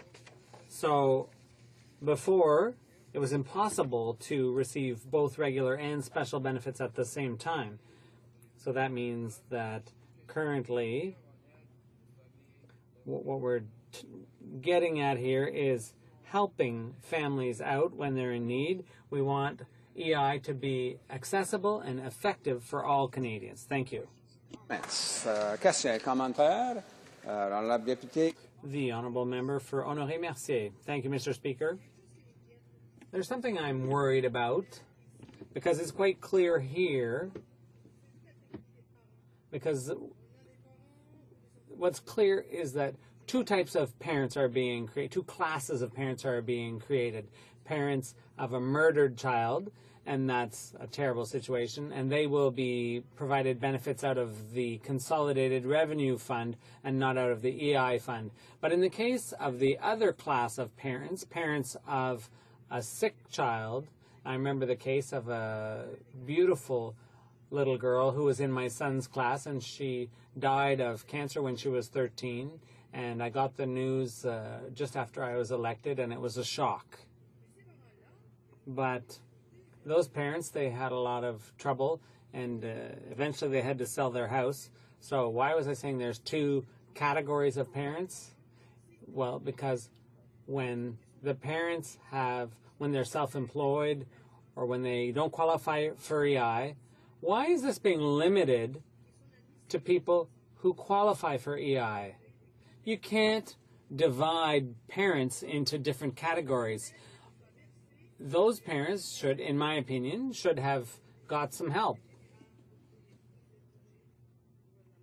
Why this distinction and the different sources of benefits? Merci, Monsieur le Président. Thank you, Mr. Speaker. I'd like to thank my colleague for her question. I think she did a good job of explaining what we need here, what needs to be done. Access has to be fair and universal. It has to be available to everyone who needs it. And I hope we can discuss these issues when this bill makes its way through the process. Questions and comments? Questions et commentaires? Questions and comments. The Honourable Member for Montmorency, Charlevoix, Haute-Côte-Nord. Thank you, Mr. Speaker. I'd like to come back to a couple of broken promises. Promises that were made. Well, there are old promises and even older ones. The first promise was that this wouldn't be funded from the EI fund. It would come from general revenues or the Consolidated Revenue Fund. Now here, under this bill, it would be funded from the EI fund. So that's a broken promise. The other promise that was broken was a few years ago in the House, MPs promised to protect the EI fund so that money couldn't be taken from the EI fund to pay down the deficit. The Conservatives have found ways of getting around that to fund this bill. Interior. Merci, Monsieur le Président. Thank you, Mr. Speaker. I'd like to thank my colleague for his question. As I tried to explain in my speech,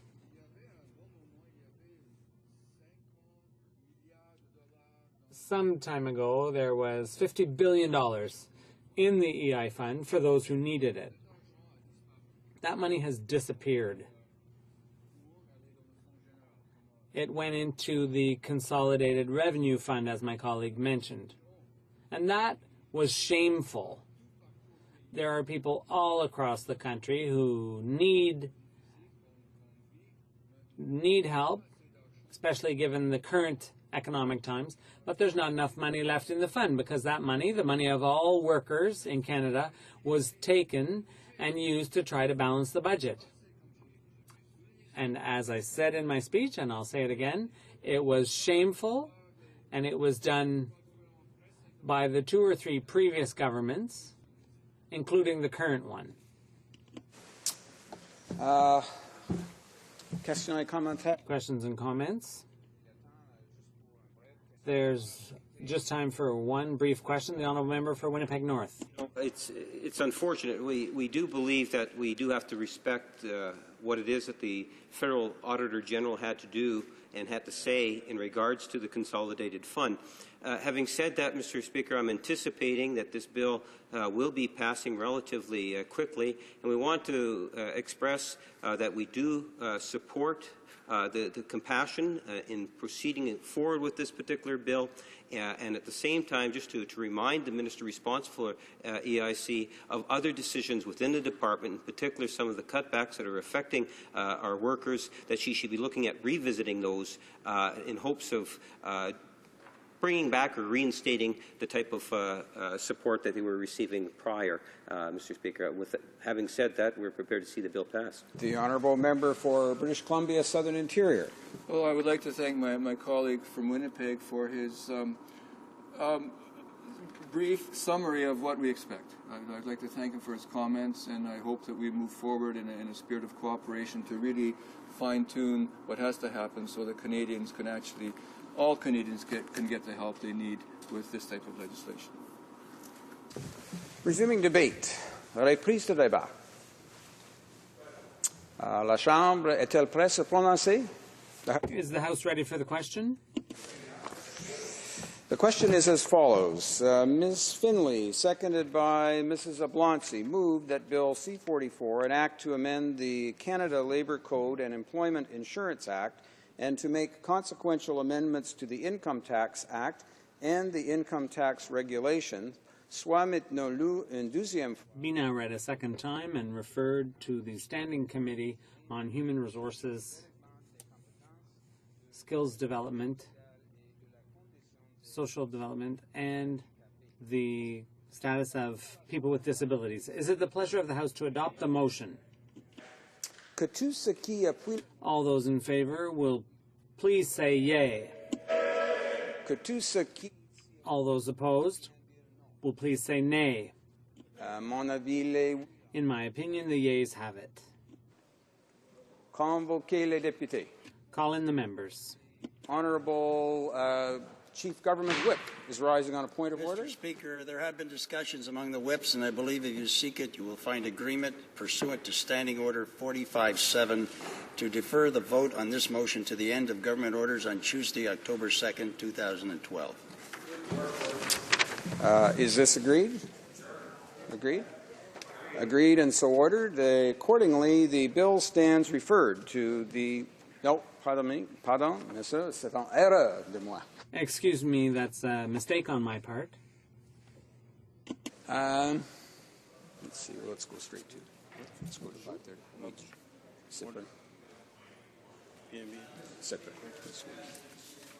Yeah, that's just what I would suggest, actually. It being 5:30 p.m., the House will now proceed to the consideration of private members' business as listed on today's order paper. Orders of the day. Private members' business, study of motion M381 on the topic of asbestos in the name of Mr. Lapointe. Debate.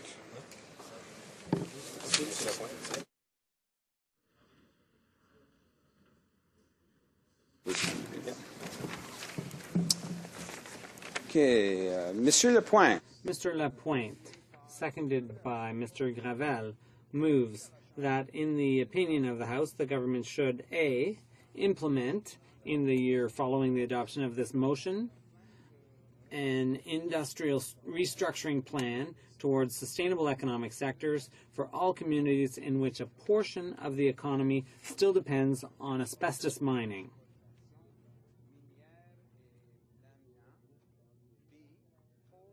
Six months following the adoption of this motion, a public consultation that shall, 1, establish measures to be included in the industrial restructuring plan to ensure the creation of alternative employment for workers presently employed in the asbestos sector.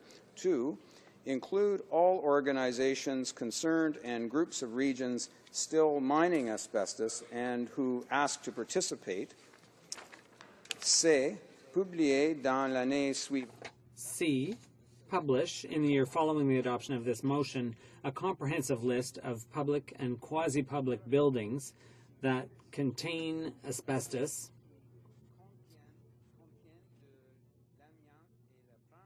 and take the appropriate measures to ensure the health and integrity of the people working in those buildings.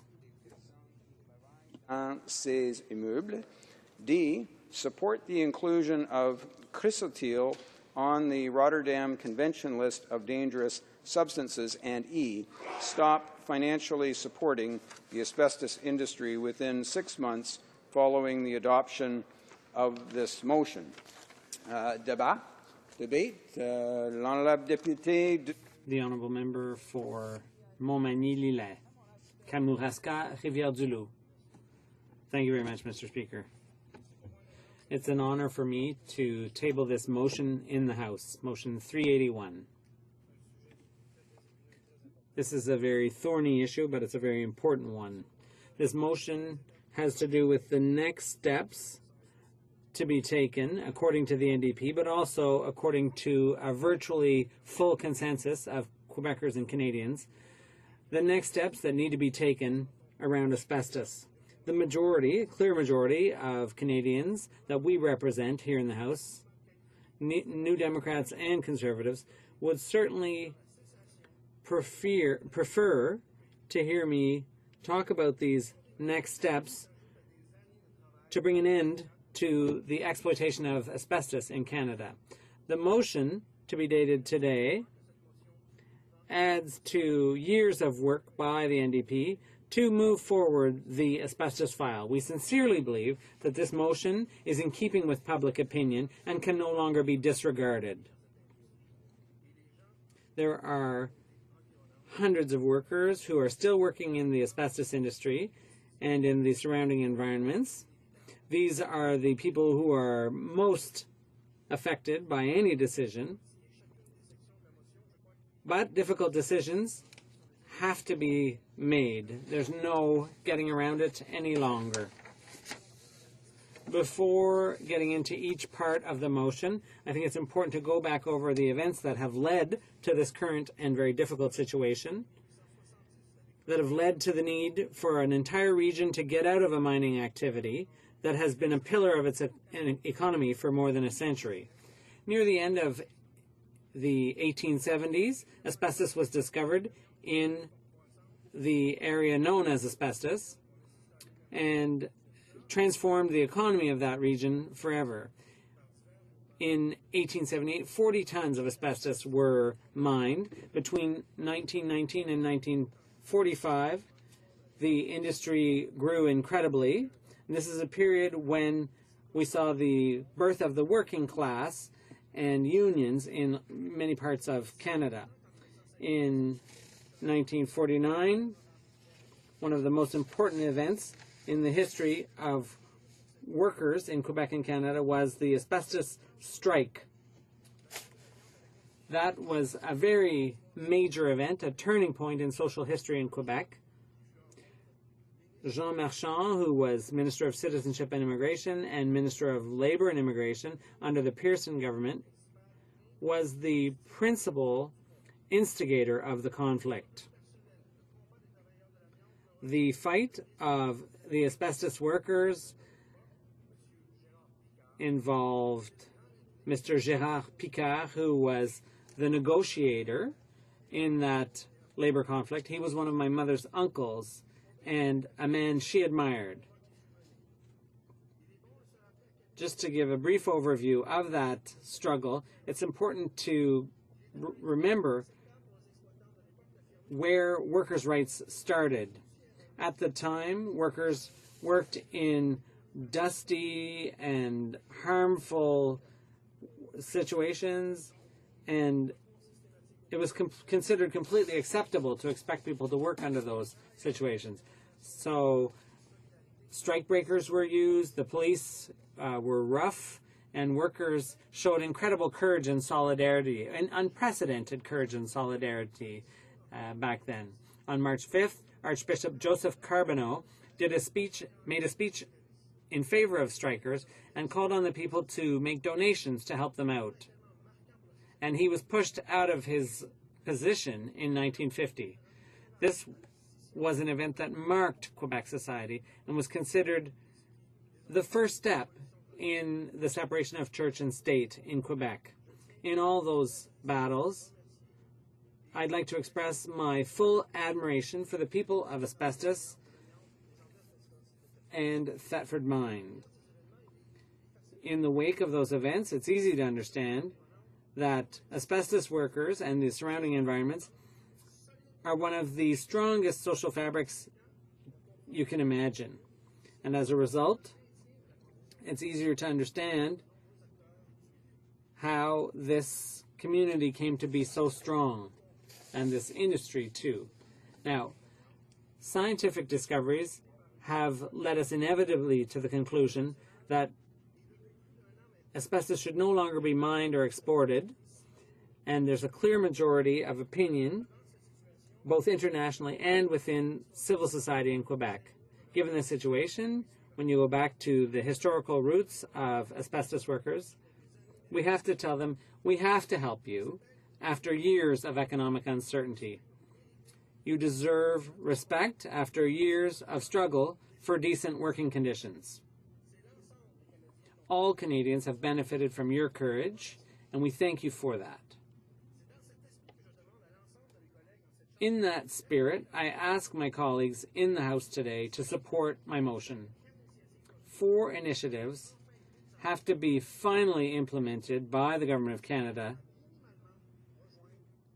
if there's any hope of living up to the expectations of public opinion. First of all, there has to be a true industrial conversion plan to finally deal with the economic uncertainty in these communities who still depend on the mining of asbestos. Secondly, that industrial plan has to be based on consultation with all stakeholders in the asbestos region. we need support from a majority of members in the House to bring the industry minister to take the final steps to come up with a process that will be respectful of the people of asbestos and Thetford mines, because so far he has only expressed disdain for the provincial consultation plan. And yet in Quebec, both left and right wings are now ready to help people in the region to move past the production of asbestos and to move towards the economic development projects of the future. A full list of public and quasi-public buildings under federal jurisdiction that contain asbestos has to be drawn up. That's the third point. For years, thanks to the courage of asbestos workers, miners themselves are no longer the main victims of respiratory illness. It's other workers, and particularly construction workers, who are victimized by asbestos. Thousands of Canadian workers will need this list, and this is something we can't deny them in order to better protect their health. Fourth point, supporting the inclusion of chrysotile on the list of dangerous substances in the Rotterdam Convention. Once again, we need the support of a majority of members in this House to bring the industry minister to take those last final steps. The minister for now merely says he's not opposed to including chrysotile. If Canada at the next round of discussions under the Rotterdam Convention were to merely keep its counsel and let another producing country take the lead, Canada's image would be tarnished. And why? Because to maintain a few hundred jobs of workers who should be moving towards another industry, since they've already announced $50 million to that effect, it makes no sense. So we need to support and not to reduce ourselves to an embarrassing or humiliating position by not doing this. How much time do I have left, Mr. Speaker? How much time, Mr. Speaker? 6 minutes, okay. I'll set my text aside to give some comments that we really have to consider when the time comes to vote in 5 or 6 weeks on this motion.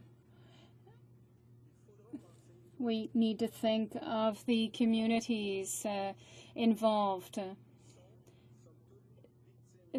They are all victims of a trend. For years they have gone through job loss after job loss.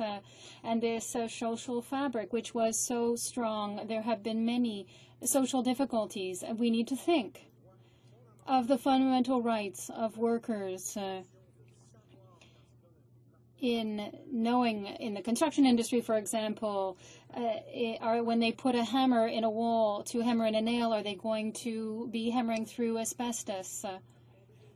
Other times people have knocked down walls for weeks with no gloves, no masks, and it's only after a few days or weeks that somebody comes in and they says, well, wait, you are filling your lungs with asbestos fibers. And we need to think of those people when it comes time to vote on this motion. This motion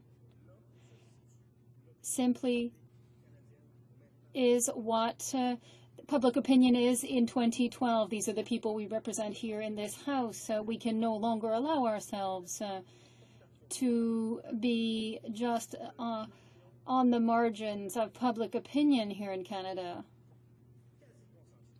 There's an almost total consensus here. We have to move to this in this direction here in this House. Since I have a little bit of time, there's another point that I wanted to make with regard to the motion. I'm mixing up my papers here, but we have to financially stop supporting the asbestos industry. Perhaps this can seem quite logical. The minister is giving $50,000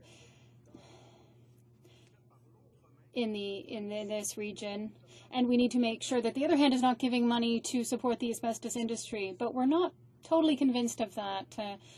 Just since the Conservative government came to power, there have been 160 missions in many countries. They have cost the government a lot of money, and these missions were to promote the development of the asbestos industry and market. So even if this seems like it's quite clear, there's no guarantee. So I come back to the need that I need to have a majority of my colleagues rise to ensure that Canada can make the right decision when it comes to asbestos.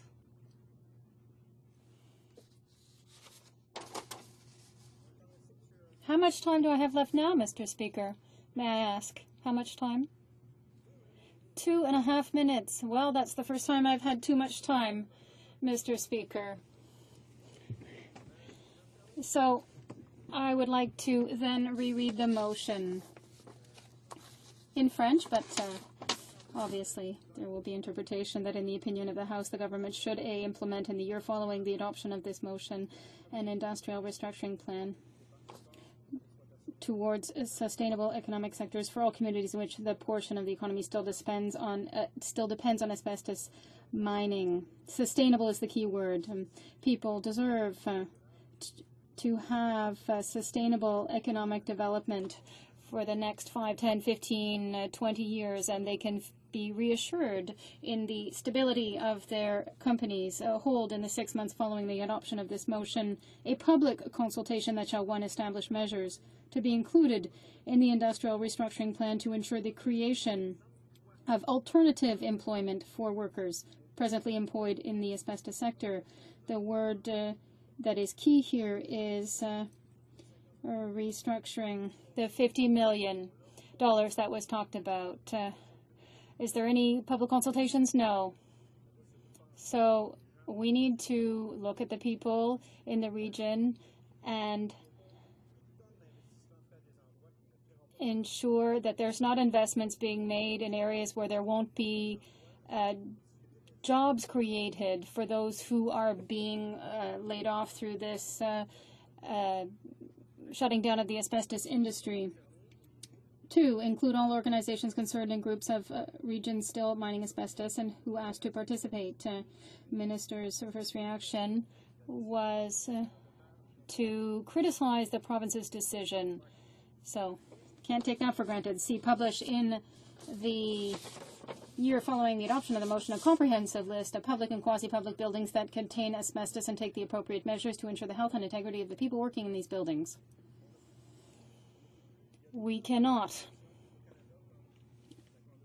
allow ourselves to allow some Canadians to be protected because some provinces have legislation and others not to be protected. And in fact, the vast majority of Canadians are not protected. So I would repeat, because it is so important, we need to have majority support from this House in order to be able to comply with public opinion. And this is for the citizens of our country. Thank you. Questions and comments? The Honourable Member for Nickelbelt. Thank you, Mr. Speaker, and I want to thank my colleague from Montmagny, Kamouraska, Rivière-du-Loup for his speech on asbestos, and I would like him to answer a question. I would like to know if he can explain to me and to the rest of Canada why the Conservative members from Quebec and those in the government have ignored decades of evidence with regard to chrysotile until just last week. The Honourable Member for Montmagny, Kamouraska, Rivière-du-Loup. Well, it took a series of events, scientific evidence, the positioning of various medical organizations, Canadian Cancer Society, the work that has been done for years by the NDP, and recently the positioning of sovereigntists and those who are not sovereigntists in Quebec, the left wing, the right wing, unions, CSN, CSQ, all these people have clearly been moving towards a transition for the asbestos industry in the Beauce region. How can we explain the delay by the Conservatives? I don't know. This is something I cannot explain. Questions and comments? The Honourable Member for Rimouski, Nejet, Témiscouata, Basque. Thank you, Mr. Speaker. As my colleague knows, there was an opposition day by the NDP on the asbestos industry not so long ago, and what we were able to see in that opposition day and during the vote is a very interesting phenomenon. A number of the Conservative members in particular left the chamber before voting. They did not vote, and this demonstrates, in my opinion, an unease that exists within the Conservative caucus in regards to this issue, and I'd like to have my comments from my colleague, the member for Montmagny, Ile, Kamouraska, Rivière-du-Loup, and that of his riding with regard to the vote on this motion, and if he really expects the Conservative caucus to change its mind, and what does he think the results will be this time around? The Honourable Member for Montmagny, Ile, Kamouraska, Rivière-du-Loup. Thank you, and I want to thank my colleague and neighbour for that question. It's a very important one. There has already been a small portion of the Conservative caucus that has already expressed its disagreement with the continued development of the asbestos industry in Canada. This has already begun. And I am to understand from a number of conversations I've had with other colleagues in the Conservative caucus that they weren't always among those who had already expressed their discontent. From what I understand, there is an impression, that's not true, that in Quebec there was a consensus to continue mining asbestos. So it is extremely important to properly communicate to one's colleagues that this is absolutely not the case. The provincial political parties, CSQ, CSN, the Union for a Better Quebec mining industry, the Quebec civil society in a very strong fashion for the past 2 years does not support and does not want the asbestos industry to continue to get support. So perhaps some of my colleagues opposite did not know that, yes, the consensus is not just in English Canada, but also within Quebec. Therefore, the initiatives being suggested by this motion then become quite natural and consistent with the position. And there is a majority of people whom we represent across the country who feel the same way, coast to coast, as my English colleagues say. Coast to coast to coast, in fact. Resuming debate, the Honourable Minister of Industry.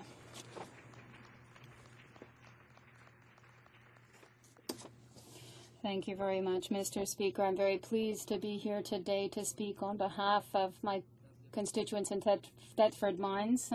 This is an industry that affects a community no more than mine in Thetford Mines. So I listened to the comments made by my colleague from Montmagny, Lille, Kamouraska, Rivière-du-Loup, and he talked about what happened with Pierre Trudeau and the strike back in the day. And I'd like to remind him that when we talk about an affected region, we're not talking about Beauce. Thetford Mines is not in Beauce. It's next door, and he should correct his aim when information is brought forward on files that have such a major impact. When we talk about the affected individuals, we'll at least have to have the decency to properly identify the regions being affected. And the regions where this happens. And I want to remind everyone that people in my riding have been living with chrysotile for over 100 years. They work in the mines. They've already worked, or they have members of the families who have worked there. And they have also been in the front lines of those who fought with regard to asbestos. And in fact, his workers in my riding who are the first to have warned people about the problems associated with the misuse of chrysostyle. We had many different types of asbestos. There are different types of asbestos, and they've now been identified, and the workers in my region have contributed, along with the employers and governments, to develop a safe use method and the control of chrysostyle. And this is a heritage that my riding is proud to leave. We have a new challenge ahead of us now. An economy without chrysotile. This is the battle we fight, a fight that was not picked, but which will affect them. A few weeks ago, the new Quebec Premier, Pauline Marois, clearly indicated that her government would prohibit the exporting of chrysotile. And she also indicated that it was her intention to cancel the loan guarantee previously promised by the previous government to the asbestos industry. She was unequivocal. There will be no more asbestos mines in Quebec. And so there are negative impacts for the prosperity of my region now and in the future. Hundreds of miners who had hoped to go back to work with the reopening of Lac d'Amiante mine lost hope. Many small and medium-sized businesses around the mine can no longer have these clients, but even more, this natural resource, which is found in abundancy, will no longer be mined from our land. In fact, if there is a natural resource that provides assistance to a region, the NDP does everything to shut that industry down. That's not us. That's why I'm so proud to be part of a government that is listening to our regions and that takes their development to heart and to ensure their prosperity. Mr. Speaker, my region is a concrete example of that. I mentioned earlier that hundreds of workers in my region are currently unemployed and living in uncertainty, and I have lived alongside them. They lived off hope, but now they live in uncertainty. They have been waiting for a year, and they're being told by Quebec now that the resource will be prohibited, but that there will be consultations. Well, Mr. Speaker, when a family comes and does everything to make ends meet, that is not what puts bread and butter on the table. When you talk about consultations for educational purposes, this is a reality in my riding. We're talking about families in distress whom I've seen over the past few weeks and months. Some people are now coming to the end of their admissibility to employment insurance benefits. That is the reality, Mr. Speaker, in my riding. So we can have all kinds of debates here in the House of Commons, but the reality exists. The last thing they need then are useless consultations. The decision to close the industry has already been made by Ms. Marois. That is why that our government has quickly moved to take action by committing to invest up to $50 million to support the diversification of asbestos communities. Our government has made the most responsible decision by focusing on the transition of the economy to create jobs for our workers as fast as possible.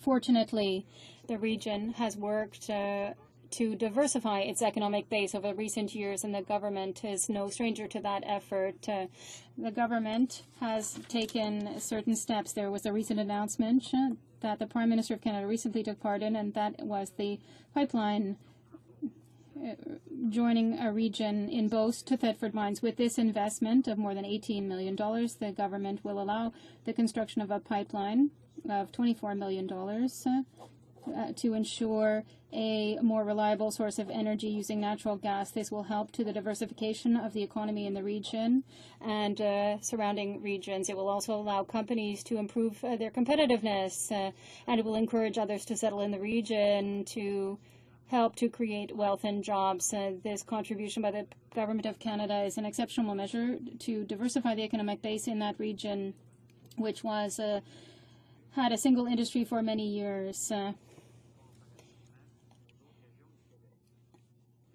There's also different contributions that have been paid to put in place to research centers one in Thetford Mines that people in the business sector are very proud of. We can think of the Technology Center, which provides professional expertise in the plastics and minerals industry, as well as the Technology Transfer Center,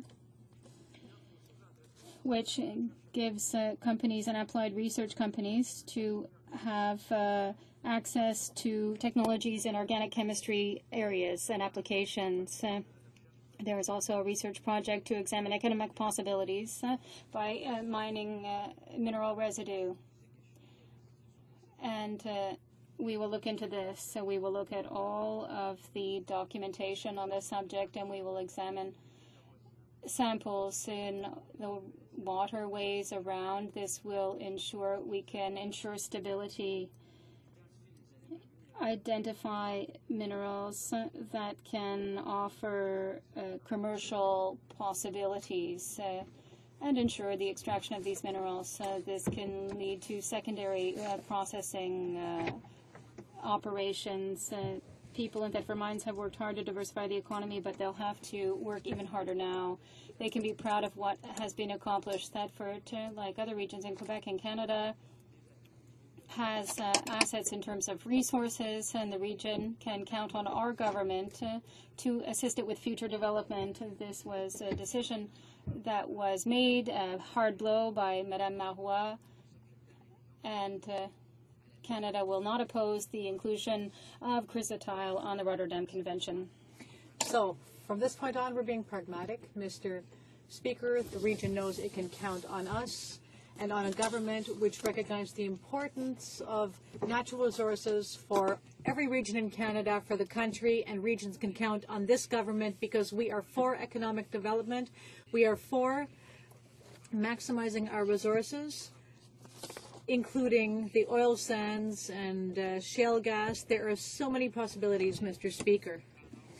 The Plan Nord in Quebec will generate investments of $4 billion. There's the Ring of Fire in Ontario. There's a huge potential there. This government believes in economic growth and the creation of jobs and in the development of our natural resources versus the NDP, which wants to which is against developing our natural resources. And therefore, Mr. Speaker, we call upon Canadians to vote with a responsible government which believes in the well-being of our society and economic development. Therefore, Mr. Speaker, we are going to create a strong country, develop all the regions, and have a good quality of life across the country. As far as my own department is concerned, we have always made sure that access was given to as many families as possible to high-speed internet. Now, over 98% of Canadian homes have access to high-speed internet. I'm very proud of that, Mr. Speaker, and this is part of our global vision.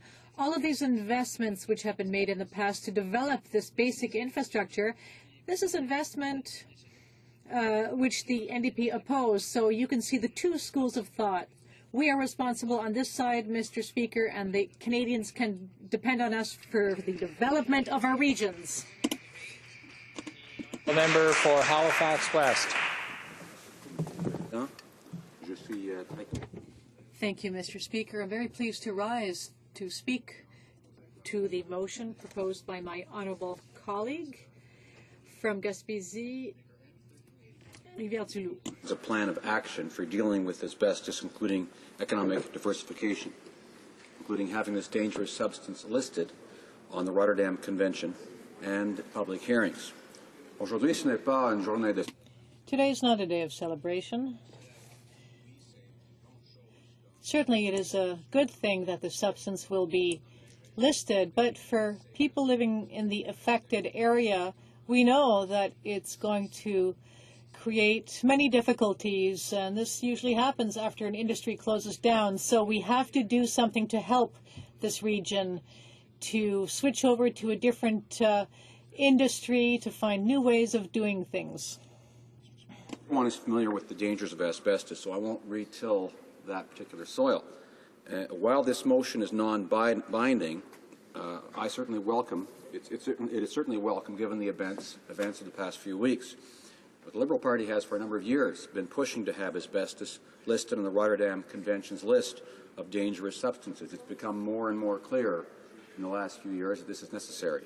We've been urging the Conservative government to ensure that workers in this industry have the assistance they need to transition to other forms of employment. And this is why we intend to support this motion. Last fall, the NDP introduced a motion on an opposition day on asbestos, which resembled this motion. The great difference is that the former motion proposed the introduction of the use and export, or rather, forbidding the creation and the export of any form of chrysotile. The Conservatives have not been able to conduct an in-depth analysis about the problems linked to this dangerous substance and the way it affected our image throughout the world. However, also, the minister denied the incontrovertible facts about this issue and denied reality. Though a minority PQ government was elected in Quebec. And as a result, and I'm not celebrating that either, but as a result, the minister has apparently had a change of heart. Although one has to question his motives and the fact that if he had listened a year ago, we could be much further along now in the process of providing assistance to communities like asbestos, where the Jeffrey mine is located. This month, the government announced that it will no longer oppose adding chrysotile asbestos to the Rotterdam Convention's prior informed consent procedure list. And I should point out that in July of 2011, Canada was the only country in the world to object to adding chrysotile to the Rotterdam Convention's list of hazardous chemicals. Adding asbestos to the list will force exporters to warn recipient countries of any health hazards. And that's a very important thing because we know this has been going around the world. We know it's been going to countries where it hasn't been handled properly, especially when people are destroying buildings, taking buildings down. I mean, we know all I have to do is go outside this building, the center block, and look over to the west block, which is surrounded by fence, and it's been basically enshrouded for the past year or so as work is being done to remove asbestos from it. And I think it's pretty obvious to us just looking at how carefully the public is excluded from that area to understand how this is considered a real problem. And then what you're doing when you're working with any kind of asbestos as they try to remove it from that building, you have to take very, very careful precautions. So we all know that it's a serious matter. The federal government also promised to provide up to $50 million to help the region diversify its economy, but hasn't provided much so far in the way of any detailed plan. The Conservatives also tried to blame the new PQ government for the demise of asbestos mining in Quebec because that government said it will cancel the $58 million loan the Charest government had announced earlier this year. And the intent of that loan was to revive the country's only asbestos operation in the town of Asbestos. But if the government actually based its decisions on science and facts instead of political gamesmanship, it would have followed the scientific evidence far sooner. And that's clearly established the health dangers of chrysotile asbestos. Let me conclude, Mr. Speaker, by noting that despite the recent announcements by the federal and provincial governments, opponents of asbestos continue to argue that the problem is far over. For example, recent media reports say that $2.6 million worth of asbestos-containing brake pads were imported into Ontario last year. And there are concerns about exactly what the government's new position will mean. We'll have to wait and see. But the fact that asbestos is still moving around this country, that's still being used, is a concern. I mean, to me, that makes me concerned about mechanics in auto shops who are having to work on these brakes. They may have no idea that they contain asbestos and may not be taking the measures necessary. I hope they are taking the necessary measures to protect themselves from inhaling asbestos. But I'd be very concerned about that, and I think it's time that steps were taken to end this activity. Thank you very much, Mr. Speaker.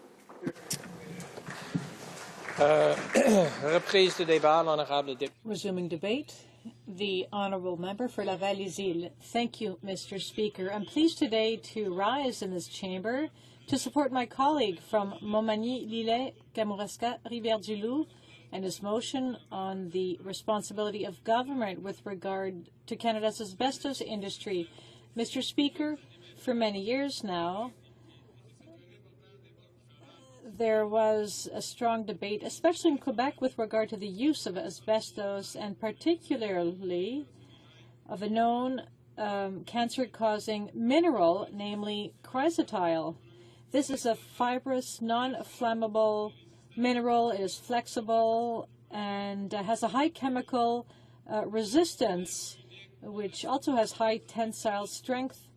And this unique combination of properties for many years made it a choice product for light reinforced cement products, for friction materials, gaskets, and high temperature caulking, to name only those. Chrysotile represented 94% of the world market for asbestos. For over 30 years now, however, it has been recognized as a cancer-causing chemical, and many countries throughout the world have banned its use, including France, since 1997. When the UN Environment Program in 2011, when this government was in power, wanted to add the name of chrysotile to the list of hazardous industrial chemicals, otherwise known as the Rotterdam Convention, the UNEP was faced with opposition from 4 countries: Russia, Kyrgyzstan, India, and, of course, Canada. Why did Canada refuse to add this chemical to the list? It's because this government encouraged exports of chrysotile into developing countries. Exporting countries were not obliged to reveal information on the toxicity and safe handling of this dangerous substance. And so this government decided to shift the burden to developing countries. All of this was going on at the same time as this government was spending millions of dollars of Canadian taxpayers' money to remove, can you guess why? To remove asbestos from public Canadian buildings, including Parliament buildings and the official residence of the Prime Minister. And so it was another way for this government to promote Canada's image abroad. While this government was pussyfooting and hesitating and dragging this issue out, the NDP put forth several solutions. First, we had called upon the government to include chrysotile on the list of dangerous substances of the Rotterdam Convention. By including asbestos onto the list, Canada would have been obliged to warn the countries to which it was exporting chrysotile about the dangers to health about the substance.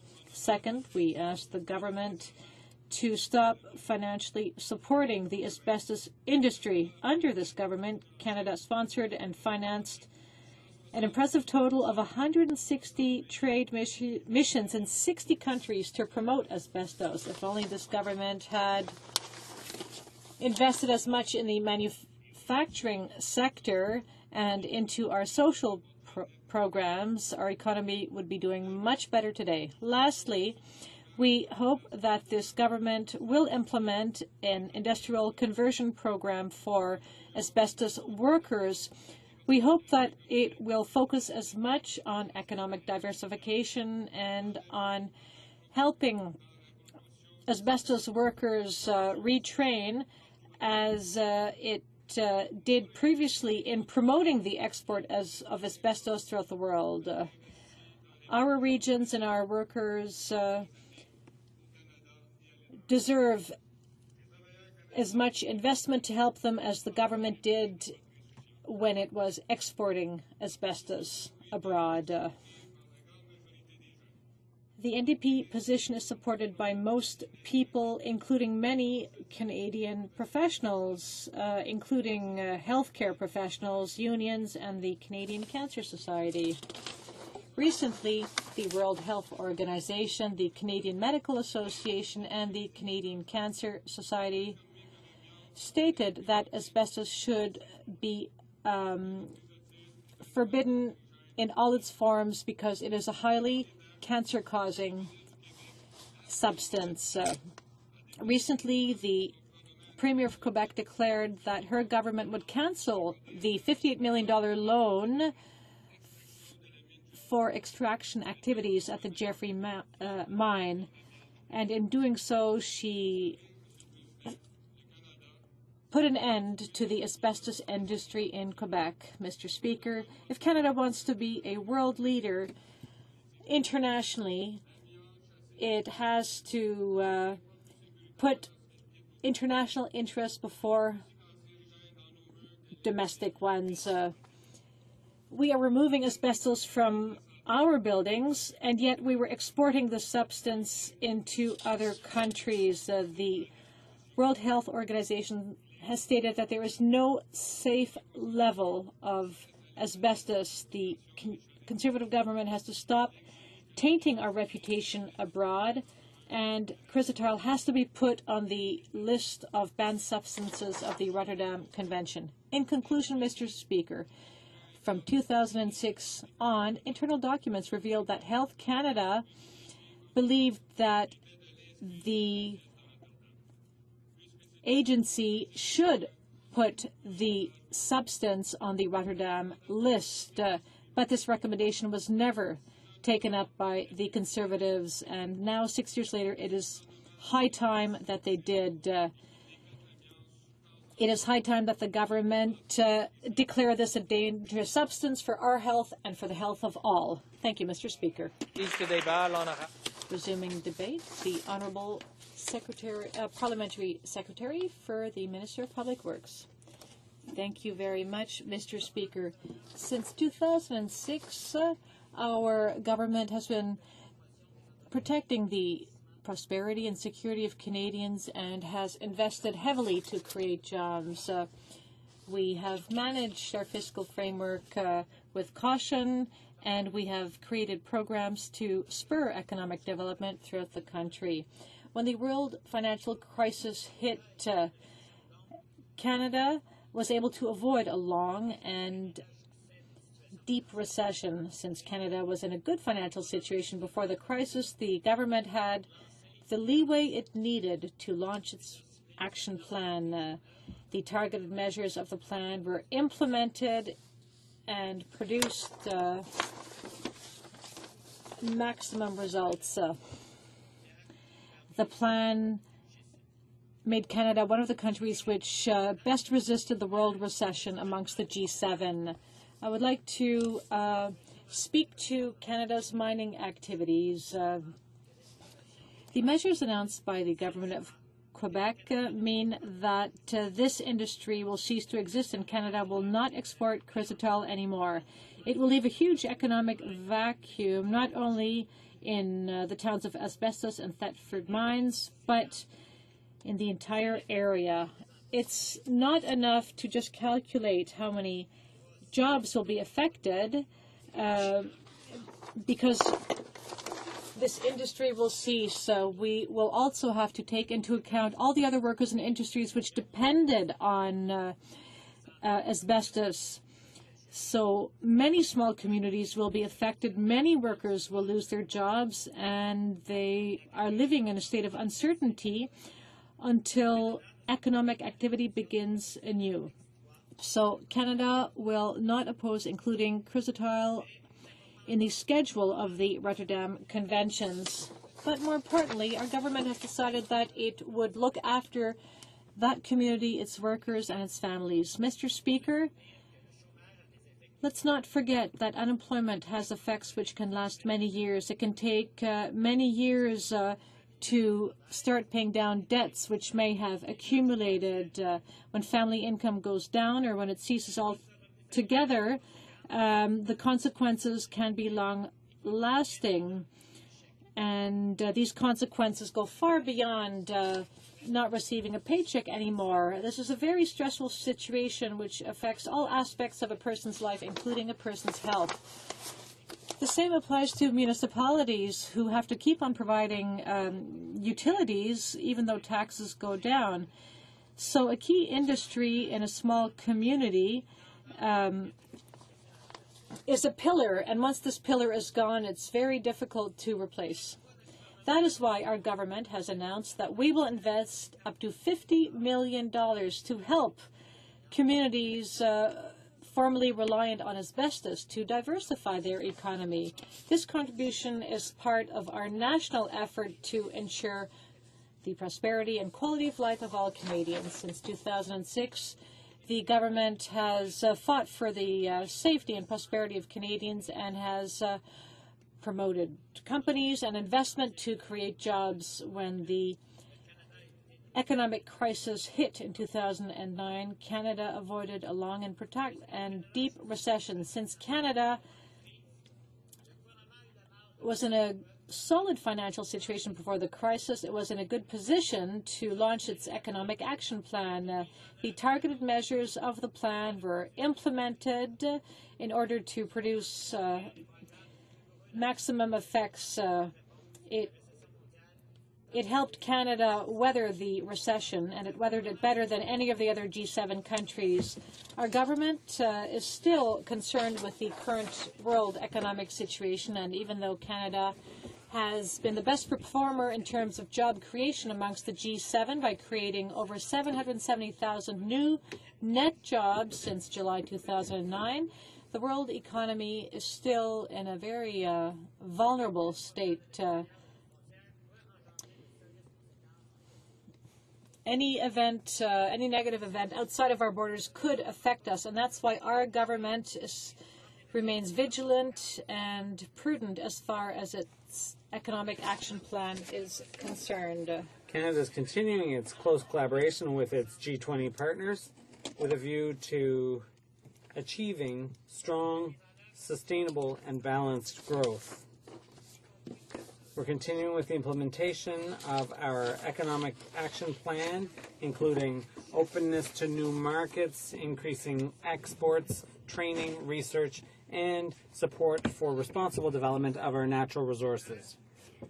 In staying the course to restore balanced budget by keeping taxes low and by promoting world open and competitive markets, our government continues to contribute to an even stronger future for Canada. Canada faces economic challenges. That's well understood. We're not going to hide the truth when it comes time to tell it like it is. But we can overcome these obstacles if all economic partners, both in the private and public sector, do what's necessary to create jobs, growth, and long-term prosperity. And that is the spirit of our support. It's a contribution that has to be part of a larger effort to create business opportunities and jobs. I sincerely hope that Quebec will take advantage of the various programs of our government to support entrepreneurs, innovation, training, trade, and infrastructure.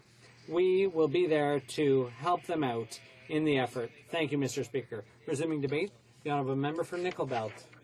Thank you, Mr. Speaker.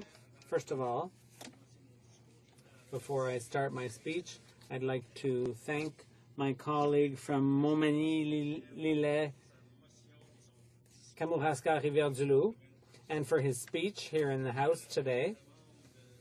Ever since the member for that riding was elected on May 2nd, 2011, asbestos has been something of a passion for him. A passion because he wants to help people in Quebec, people affected by asbestos. And I thank him for that. Mr. Speaker, is the member from Winnipeg Centre, who for years and years has been presenting petition after petition after petition in this House of Commons from Canadians from coast to coast to coast who want asbestos banned in Canada.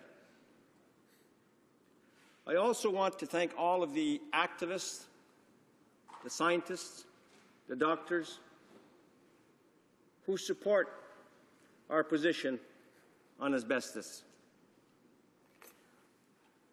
I am particularly interested in this motion. Back in October of 2011, we debated in this House a motion that I presented, and I don't want to read the whole motion, but I want to read parts of it. The motion read in general, ban the use of export of asbestos. Support international efforts to add crystallite asbestos to the list of hazardous chemicals. Assist, and this is important, Mr. Speaker, assist affected workers by developing a just transition plan with measures to accommodate their re-entry into the workforce, something the Conservatives voted against helping the workers. Introduce measures dedicated to affected older workers through the employment insurance program, something the Conservatives voted against. Support, and this is, as far as I'm concerned, this is the key one. Support communities and municipalities in asbestos-producing regions through an investment fund for regional economic diversification. Helping the communities that produce asbestos, something that the Conservatives voted against. Shame on them. Shame on them. I'd like to talk about a community in Northern Ontario, community of Elliott Lake, who at one time was a producer of uranium. And because of markets, the community, the mines had to shut down. So what did the governments of the day do? What did the municipality do, the provincial government, the federal government? Instead of throwing up their arms like this Conservative government is doing, they got together and they formulated a plan. They diversified the area of Elliott Lake. And today, Elliott Lake is not producing uranium, but it's a diversified community, vibrant community who is alive and well because a plan was formulated to help that community, something that these Conservatives don't want to do with these communities that are affected by asbestos. Now, when I, previous life, worked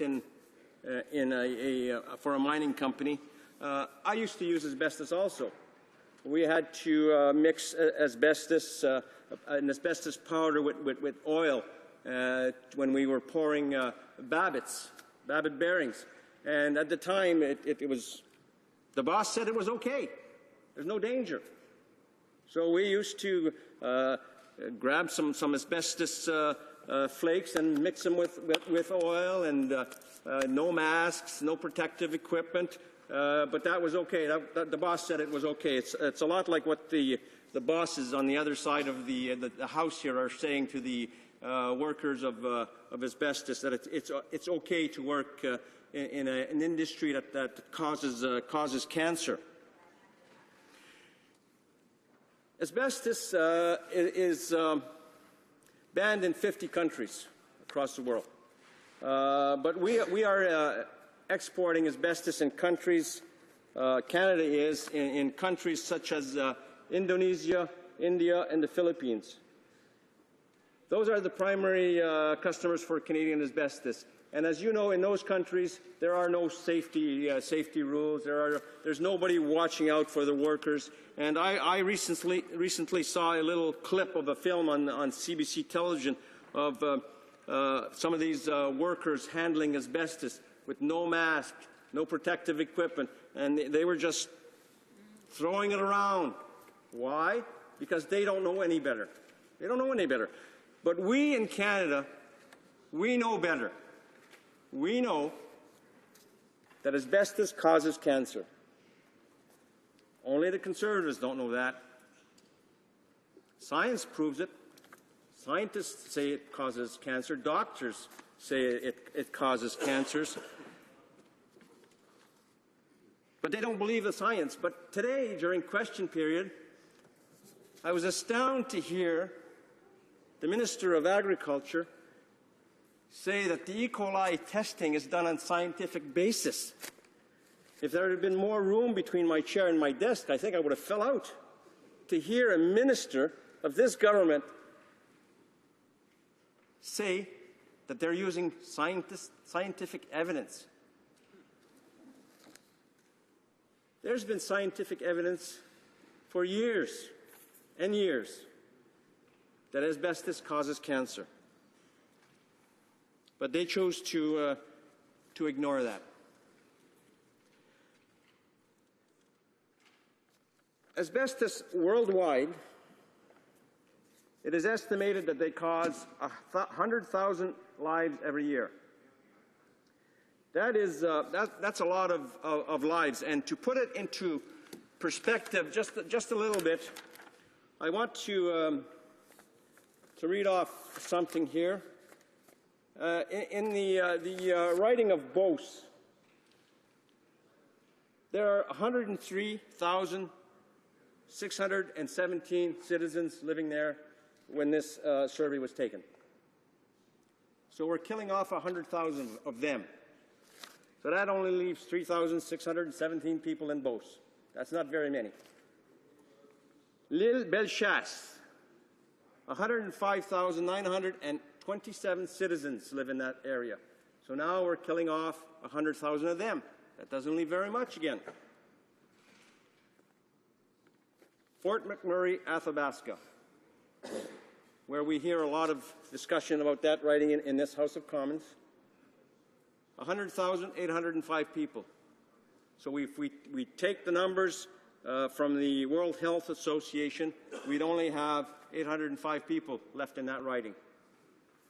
Mr. Speaker, that is a lot of people, a lot of people. More Canadians die of asbestos-related disease than any other occupational health disease. And I just want to relay a very short story. When I was elected back in 2008, you know, you move into your office, you want to put up some pictures or you want to put up some decorations. And I was just getting ready to do that. Thank you, Mr. Speaker. To do that one day when one of the workers came into the office and says, "Whoa, you can't do that. Can't do that. Put up a picture. You can't nail a nail in the wall." I thought he was maybe upset because I was doing his job. I'm not sure. So I talked to him about that. And he says, "No, you can't do that because these walls are full of asbestos. We have to come in and do that. If you want to put up a picture, we'll come in and use a hammer and nail it in the wall. And after we've done that, we have to use air exchangers in your office. We have to come in with special clothes, special mask, and after we've nailed the nail in the wall, we have to use air exchangers to get rid of any asbestos fibers that we might have moved around." That was unbelievable to me. And yet, I see my time is up, Mr. Speaker, so I'm going to wrap it up right now. Thank you.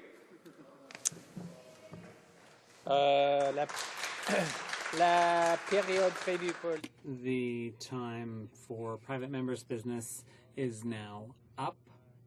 Accordingly, this item falls to the bottom of the order of precedence.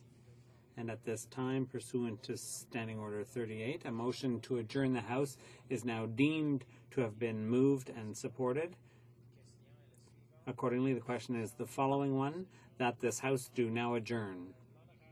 The Honourable Member for Gaspésie-Île-de-la-Madeleine on unemployment insurance. Thank you, Mr. Speaker.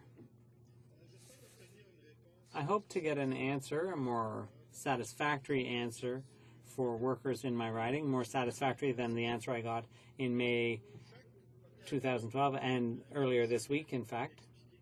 Every opportunity the minister has to explain how EI changes will affect the unemployed, He prefers to play his broken record, and I hope it'll be different this time. Could he tell us, instead of telling us that that we've got it all wrong, that it's all false, what does he suggest to an unemployed person in his riding who can't find work because seasonal work has dried up or because there's no more fish processing to go on, there's no more tourism, the school year's over, there's nothing left to harvest, no more fruits and vegetables. Basically, the seasonal economy is over. Here are the options. According to the changes set forward by the minister, he'd have to accept any job that pays 80% of his current wages for the first 6 weeks, and then 60%. In my area, over 40% of jobs are seasonal. All workers would have to accept a 30% pay cut. Is the minister serious when she suggests that my constituents' income should drop 30% this year, another 30% next year, another 30% the following year, and so on? Does she really want to impoverish my constituents to that extent? This measure can only have one consequence in the medium term: the impoverishment of all regions and an exodus to urban centers. There won't be enough people left to fish, harvest, and give support to the tourist industry. It will be ridiculous. Does the minister not realize the consequences of what she's proposing? With cuts to Service Canada, local knowledge is being lost, and this is already being felt when you ask my constituents to accept jobs that are more than 3 hours from where they live. That is the proof that the officials have lost a sense of geographic reality. Everything is being centralized under this government. Doesn't that ring a bell with the minister? And finally, the minister has put an end to the pilot project that enables people to get through the black hole from between seasonal jobs. This project was protecting workers against the harsh reality of not having any income for months at a time. Does the minister understand the distress that's being inflicted on people who simply have no money coming in? Changes to this program is another farce. We really have to wonder if the minister understands this file. The poorest in society are being affected by this, and the minister should be ashamed. What she doesn't realize is that this is discouraging part-time work for a number of unemployed people. Mr. Speaker, all these changes are making it very hard for small and medium-sized business to attract workers. People are simply going to move away from the regions. In the Conservative election campaign of 2011, the slogan was pro-region. Is that their vision for our regions? Thank you. The Secretary to the Minister of Human Resources. Mr. Speaker, our top priority is job creation, economic growth, and long-term prosperity for Canadians. It remains committed to providing temporary income support to unemployed Canadians who have lost their jobs through no fault of their own, while they look for work or upgrade their skills. Mais il y a un choix que nous devons faire. But there's one thing that we need to do better. That is to connect Canadians with jobs in their community. We need to ensure that Canadians have access to and are skilled enough for the jobs that are being created. Full-time jobs have been increasing across many occupations and many industries. In fact, from July 2009 to May 2012, employment grew by more than 770,000. This represents the strongest growth by far among G7 countries. Of these 770,000 jobs, 90,000 of them are in full-time positions. We know from Statistics Canada that there were 250,000 job vacancies across the country last month. So what are we going to do to help unemployed Canadians find jobs? Our government is committed to making targeted, common-sense changes to the EI program that encourage Canadians to stay active in the job market. either by working or looking for jobs, and removing disincentives to work. We will provide enhanced labour market information to claimants to support their job search efforts, including enhanced online job alerts. EI recipients will now get job postings twice a day for those chosen occupations within their community, as well as postings for jobs and related occupations in other geographic regions. This will enable them to make more informed decisions about how to conduct their job search. We will also strengthen and clarify what is required of claimants who are receiving EI regular benefits. The definition of suitable employment will be based on a number of criteria such as working conditions, hours of work, and commuting time. Personal circumstances will also be taken into account. EI claimants will not be expected to take a job that is hazardous to their health or physically difficult for them to perform. Many employers have said that they're facing significant skills and labour shortages, and they need to have access to temporary foreign workers. Mr. Speaker, the government will ensure better coordination with the Temporary Foreign Worker Program and the EI program. We want to ensure that Canadians who are available and have the right skills have the first crack at these jobs. It only makes sense. For people who are unable to find employment, either through opportunities, either because opportunities do not exist or they are not reasonably matched, EI will continue to be there for them as it always has been in the past. Thank you. Merci.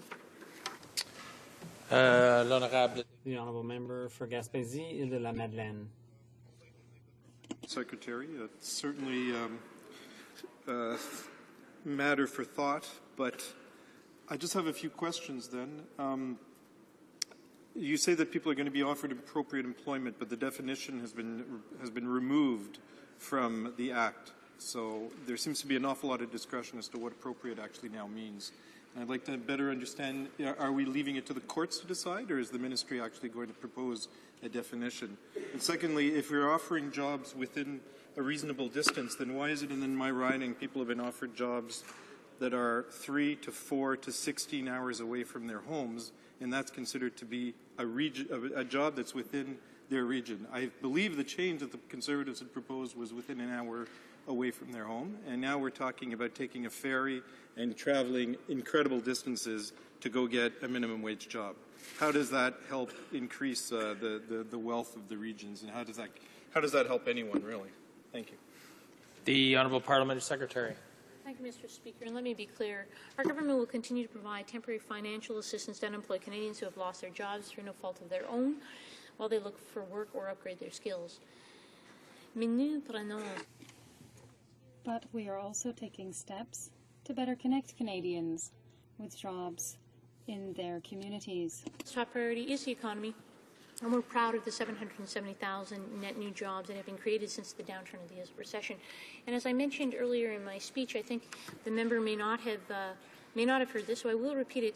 There will be job postings twice a day for chosen occupations within communities, as well as postings for jobs that are related occupations in other geographic regions, so people will be receiving those. Our government is working to help Canadians find jobs in their local areas, specified to their qualifications. For those who need unemployment insurance, it will be there when they need it, as it always has been. The honourable member for Drummond Environment. Thank you, Mr. Speaker. I rise today to speak to the Minister of the Environment, or the Parliamentary Secretary for the Environment, with regard to fracking, and particularly with regard to hydraulic fracking for shale gas in my riding of Drummond, as well as throughout Canada. This issue raises a number of questions among Canadians. Is the GHG emissions for shale gas as high a pollutant for coal as it is, as some studies show? Are the chemicals used by industry a threat to the health of Canadians? Because some dozen of the chemicals indicated by the United States are carcinogens, and rural communities, will their groundwater be contaminated? These are all issues and questions for which we have no answers, and there are many other questions that I could share with you, Mr. Speaker. The truth is that we don't know anything about the real impacts of this industry. We don't know anything about the impact on the health of Canadians, as well as the impact on the environment and protection of our biodiversity. Mr. Speaker, why is the current government, the Conservative government, closing its eyes to the practices of this industry? The federal government must make it an absolute priority to protect Canadians. That should be the government's priority, and it shouldn't tell us, the parliamentary secretary shouldn't tell us that this is a provincial jurisdiction. I'd like to talk about all the legislation involved. First of all, there is the Canadian federal law on the environmental protection, the Canada Environmental Assessment Act, the Canada Species at Risk Act, the Canada Legislation on Sustainable Development. All of these laws help to protect our environment, and there are pieces of legislation that exist to protect the environment and the health of Canadians with respect for jurisdiction and cooperation with the provinces, the territories, as well as the First Nations, environmentalists, scientists, as well as with the cooperation of the individuals and communities concerned. The federal government must assume its responsibilities and conduct the studies, show leadership in this area where we have many questions and no answers. There is a study by the Munk Centre for International Studies at the University of Toronto from 2012 that confirms that this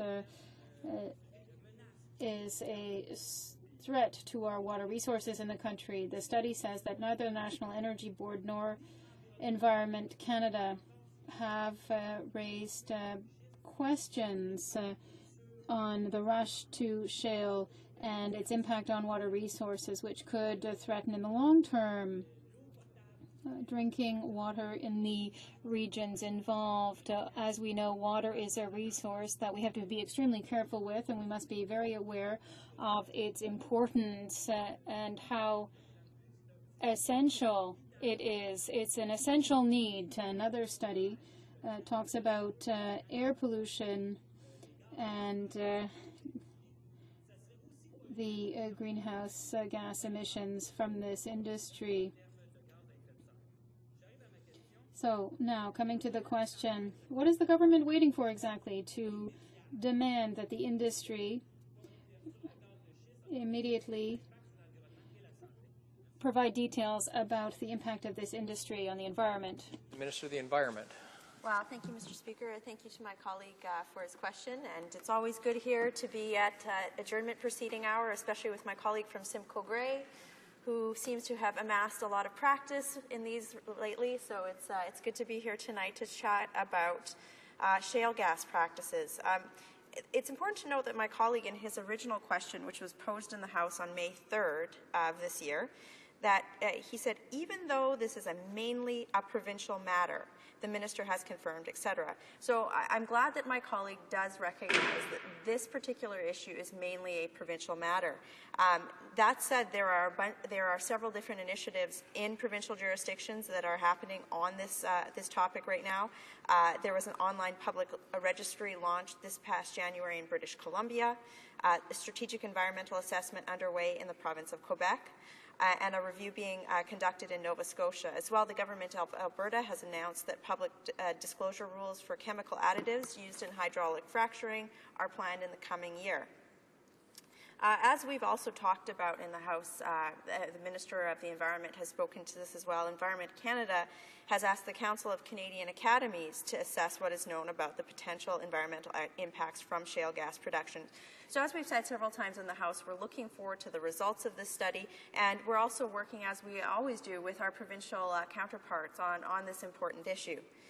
Some other undertakings that are happening across the country. I believe earlier this year, the Canadian Association of Petroleum Producers posted proactive rules for disclosure of fracturing fluids for its member companies. But some other things that are interesting to note on our government's track record in the environment, especially when it comes to the health and safety of Canadians with chemicals, is our world-class chemical management plan. We've seen the assessment and listing of several thousand different chemicals, and this has been a great success. It's actually been looked at as a model internationally for something that's been very successful in managing chemicals in a very pragmatic, science-based and transparent way. The last thing that I'll close with on this first part of the statement, my colleague mentioned greenhouse gas emissions. The interesting thing to note in this country is that in our most recent greenhouse gas emissions inventory earlier this year, so to note that even though Canada only produces 2% of the world's greenhouse gas emissions in total, we have been very active in pursuing a sector-by-sector regulatory approach to pragmatically reduce the amount of greenhouse gases that are produced in a way that still balances real results with economic growth. And in that greenhouse gas emissions inventory, we saw for the first time the stabilization of growth of greenhouse gas emissions while the economy grew. Also earlier this year, our government posted regulations for greenhouse gas emissions for the coal-fired electricity sector. This is a very good thing for this country, and it was done in a transparent way. It was done in a way to ensure that we have supply of energy as well as being cognizant of pricing of electricity.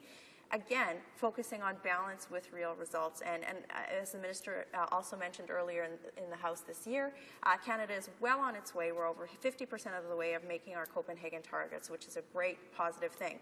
So I thank the member for his question, and I look forward to working with him on Environment Committee this year. The Honourable Member for Drummond.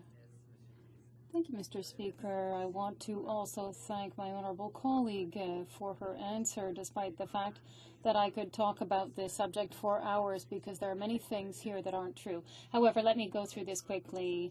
I just want to give one message here, and I'd like to read a press release that came from Environment Canada.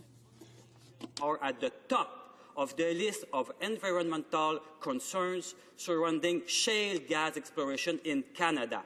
Environment Minister Peter, je ne peux pas donner son nom, was told earlier this year in an internal memorandum released on Monday. Ça, Monsieur le Président, ce que ça dit. So what this says, it's not complicated. There's no transparency. Studies are being done in hiding. Yes, they're doing studies, but to satisfy and meet the needs of industry. In fact, greenhouse gases, if we really want to fight against the increase in greenhouse gases, we shouldn't develop shale gas because it's as big a pollutant as coal. Can my honourable colleague, the parliamentary secretary, is she going to tell me that there'll be more use of this? Is this the fight against... Thank you, Mr. Speaker. I think it's important to note that natural gas is actually a very clean burning fuel. And when used properly, it can actually help complement Canada's energy production while reducing our greenhouse gas emissions profile. So, I do beg to differ with my colleague's comment there, because we do, as this government, see natural gas as a component of our country really becoming a clean energy superpower. So I do differ with him on that opinion there. Again, I'd like to reemphasize that shale gas development and regulation is mainly a matter of provincial interest, of provincial jurisdiction. That said, Environment Canada has conducted the study that I mentioned earlier, and we're monitoring this issue closely. Resuming debate, the Honourable Member for Charlebourg-Haute-Saint-Charles, Employment Insurance.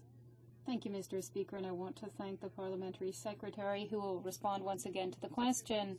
Mr. Speaker, I'm pleased to be able to come back to the House today in order to talk about an important issue that affects all Canadians, since we're talking here about one of the most important social safety nets, and I'm talking about employment insurance. And last spring, in the middle of the session, I asked the Parliamentary Secretary to the Minister of Human Resources and Skills Development 2 questions.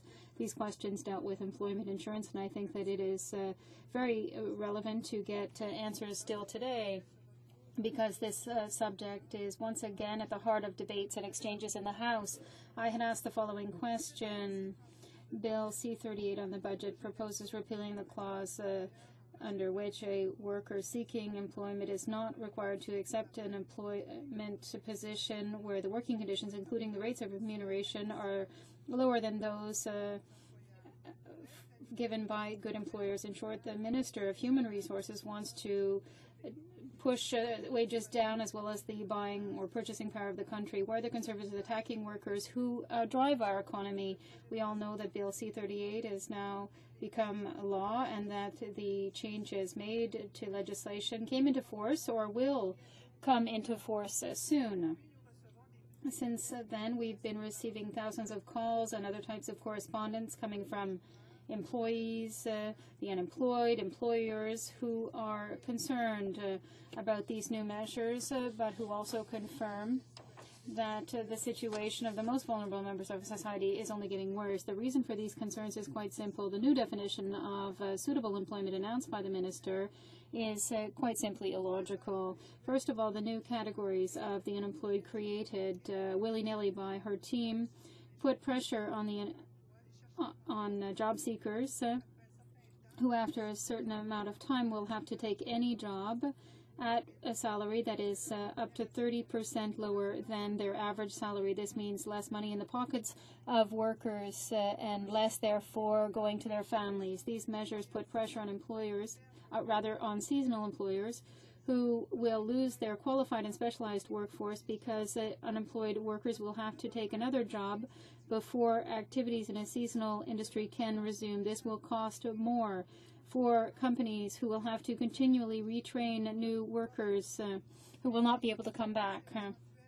We'll also have to think about the devaluation of acquired skills. There's nothing in the Conservative budget that referred to training and support for the unemployed being placed in areas that they are skilled in. In short, workers will be forced to go onto the labor market and work in an area that has nothing to do with their qualifications. Skills and productivity will be lost. I can't imagine how an unemployed welder will be able to contribute as much to the Canadian economy with the salary of somebody who bags groceries. Conservatives keep saying that they're concentrating on